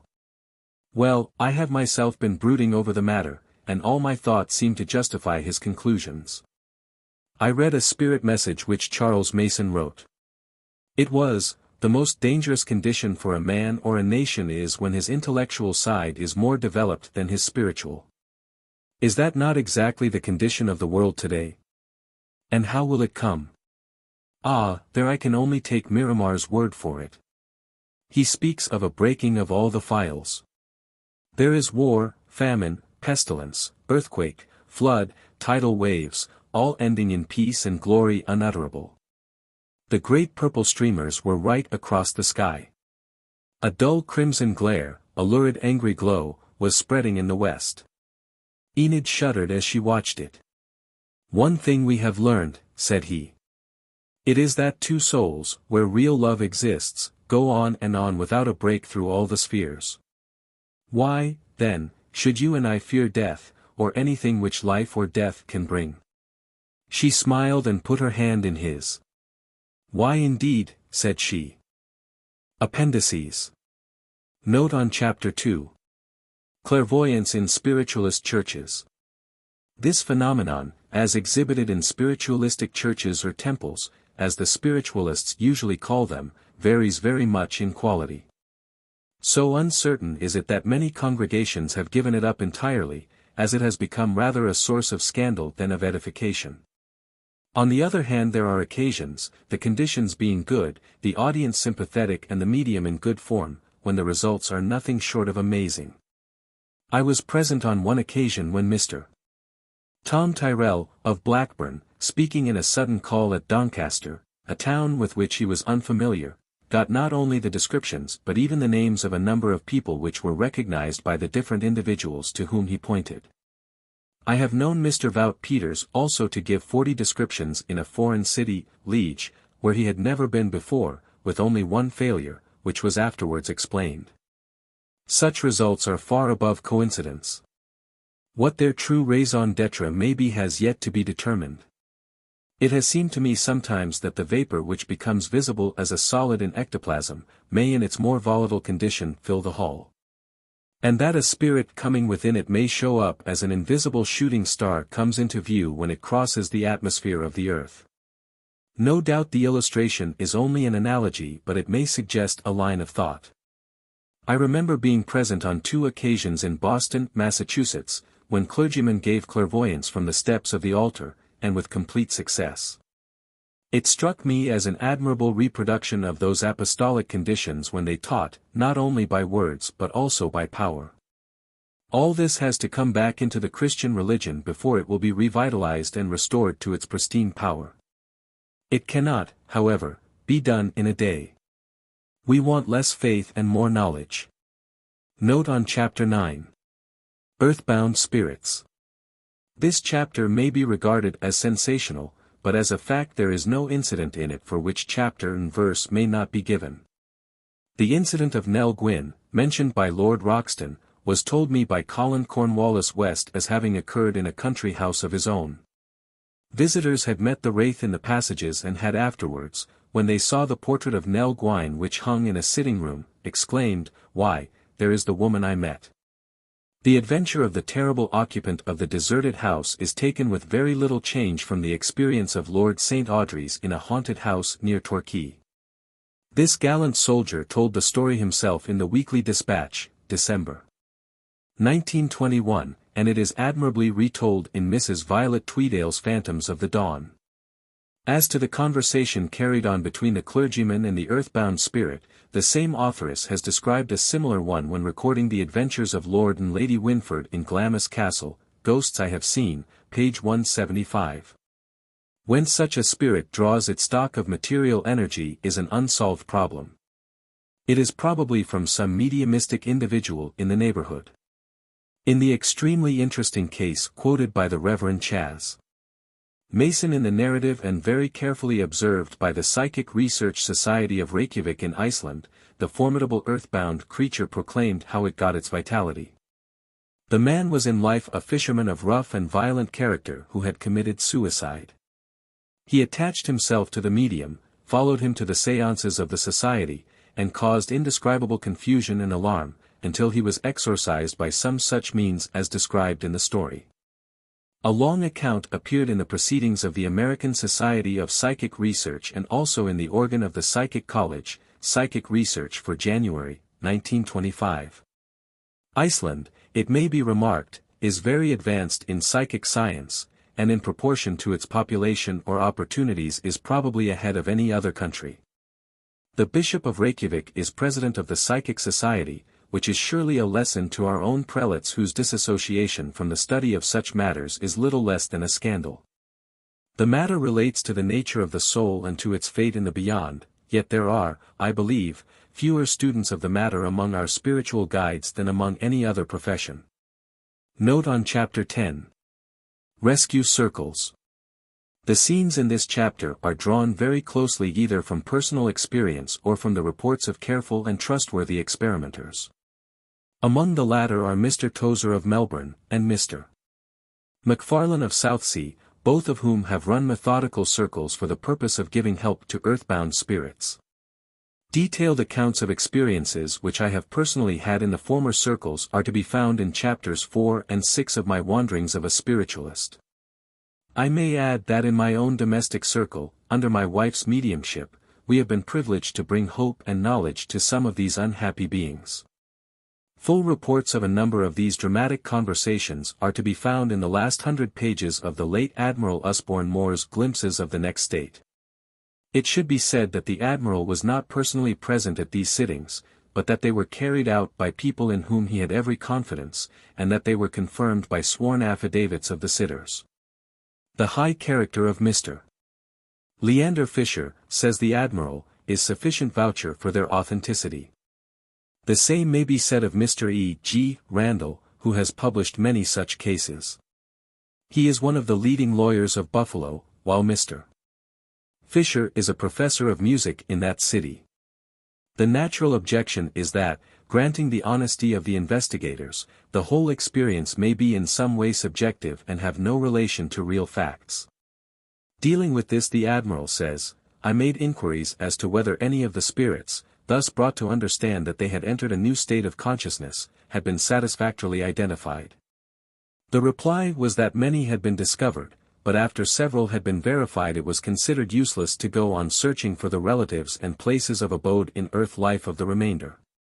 Such inquiries involved much time and labor, and always ended with the same result. In one of the cases cited, Op. Cit., page 524, there is the prototype of the fashionable woman who died in her sleep as depicted in the text. In all these instances the returning spirit did not realize that its earth life was over. The case of the clergyman and of the sailor from the Monmouth both occurred in my presence at the circle of Mr. Tozer. The dramatic case where the spirit of a man, it was the case of several men in the original, manifested at the very time of the accident which caused their death, and where the names were afterwards verified in the newspaper report, is given by Mr. E. G. Randall.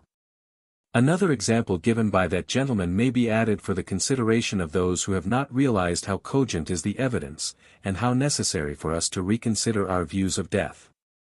It is in The Dead Have Never Died, p. 104. I recall an incident that will appeal to the purely materialistic. I was one of my father's executors, and after his dissolution and the settlement of his estate, speaking to me from the next plane, he told me one night that I had overlooked an item that he wanted to mention to me. I replied, "Your mind was ever centered on the accumulation of money. Why take up the time that is so limited with the discussion of your estate? It has already been divided. Yes, he answered, I know that, but I worked too hard for my money to have it lost, and there is an asset remaining that you have not discovered. Well, I said, if that be true, tell me about it. He answered, some years before I left I loaned a small sum of money to Susan Stone, who resided in Pennsylvania, and I took from her a promissory note upon which, under the laws of that state, I was entitled to enter a judgment at once without suit. I was somewhat anxious about the loan, so, before its maturity, I took the note and filed it with the protonotary at Erie, Pennsylvania, and he entered judgment, which became a lien on her property. In my books of account there was no reference to that note or judgment. If you will go to the protonotary's office in Erie, you will find the judgment on record, and I want you to collect it. There are many things that you don't know about, and this is one of them. I was much surprised at the information thus received, and naturally sent for a transcript of that judgment. I found it entered October 21, 1896, and with that evidence of the indebtedness I collected from the judgment debtor $70 with interest. I question if anyone knew of that transaction besides the makers of the note and the protonotary at Erie. Certainly I did not know about it. I had no reason to suspect it. The psychic present at that interview could not have known about the matter, and I certainly collected the money. My father's voice was clearly recognizable on that occasion, as it has been on hundreds of others, and I cite this instance for the benefit of those who measure everything from a monetary standpoint. The most striking, however, of all these posthumous communications are to be found in 30 Years Among the Dead, by Dr. Wickland of Los Angeles. This, like many other valuable books of the sort, can only be obtained in Great Britain at the Psychic Bookshop in Victoria Street, SW. Dar. Wickland and his heroic wife have done work which deserves the very closest attention from the alienists of the world. If he makes his point, and the case is a strong one, he not only revolutionizes all our ideas about insanity, but he cuts deep also into our views of criminology. And may well show that we have been punishing as criminals people who were more deserving of commiseration than of censure. Having framed the view that many cases of mania were due to obsession from undeveloped entities, and having found out by some line of inquiry, which is not clear to me, that such entities are exceedingly sensitive to static electricity when it is passed through the body which they have invaded, he founded his treatment with remarkable results upon this hypothesis. The third factor in his system was the discovery that such entities were more easily dislodged if a vacant body was provided for their temporary reception. Therein lies the heroism of Mrs. Wickland, a very charming and cultivated lady, who sits in hypnotic trance beside the subject ready to receive the invader when he is driven forth. It is through the lips of this lady that the identity and character of the undeveloped spirit are determined. The subject having been strapped to the electric chair, the strapping is very necessary as many are violent maniacs, the power is turned on. It does not affect the patient since it is static in its nature, but it causes acute discomfort to the parasitical spirit, who rapidly takes refuge in the unconscious form of Mrs. Wickland. Then follow the amazing conversations which are chronicled in this volume. The spirit is questioned by the doctor, is admonished, instructed, and finally dismissed either in the care of some ministering spirit who superintends the proceedings, or relegated to the charge of some sterner attendant who will hold him in check should he be unrepentant. To the scientist who is unfamiliar with psychic work, such a bald statement sounds wild, and I do not myself claim that Dr. Wickland has finally made out his case, but I do say that our experiences at rescue circles bear out the general idea, and that he has admittedly cured many cases which others have found intractable. Occasionally there is very cogent confirmation.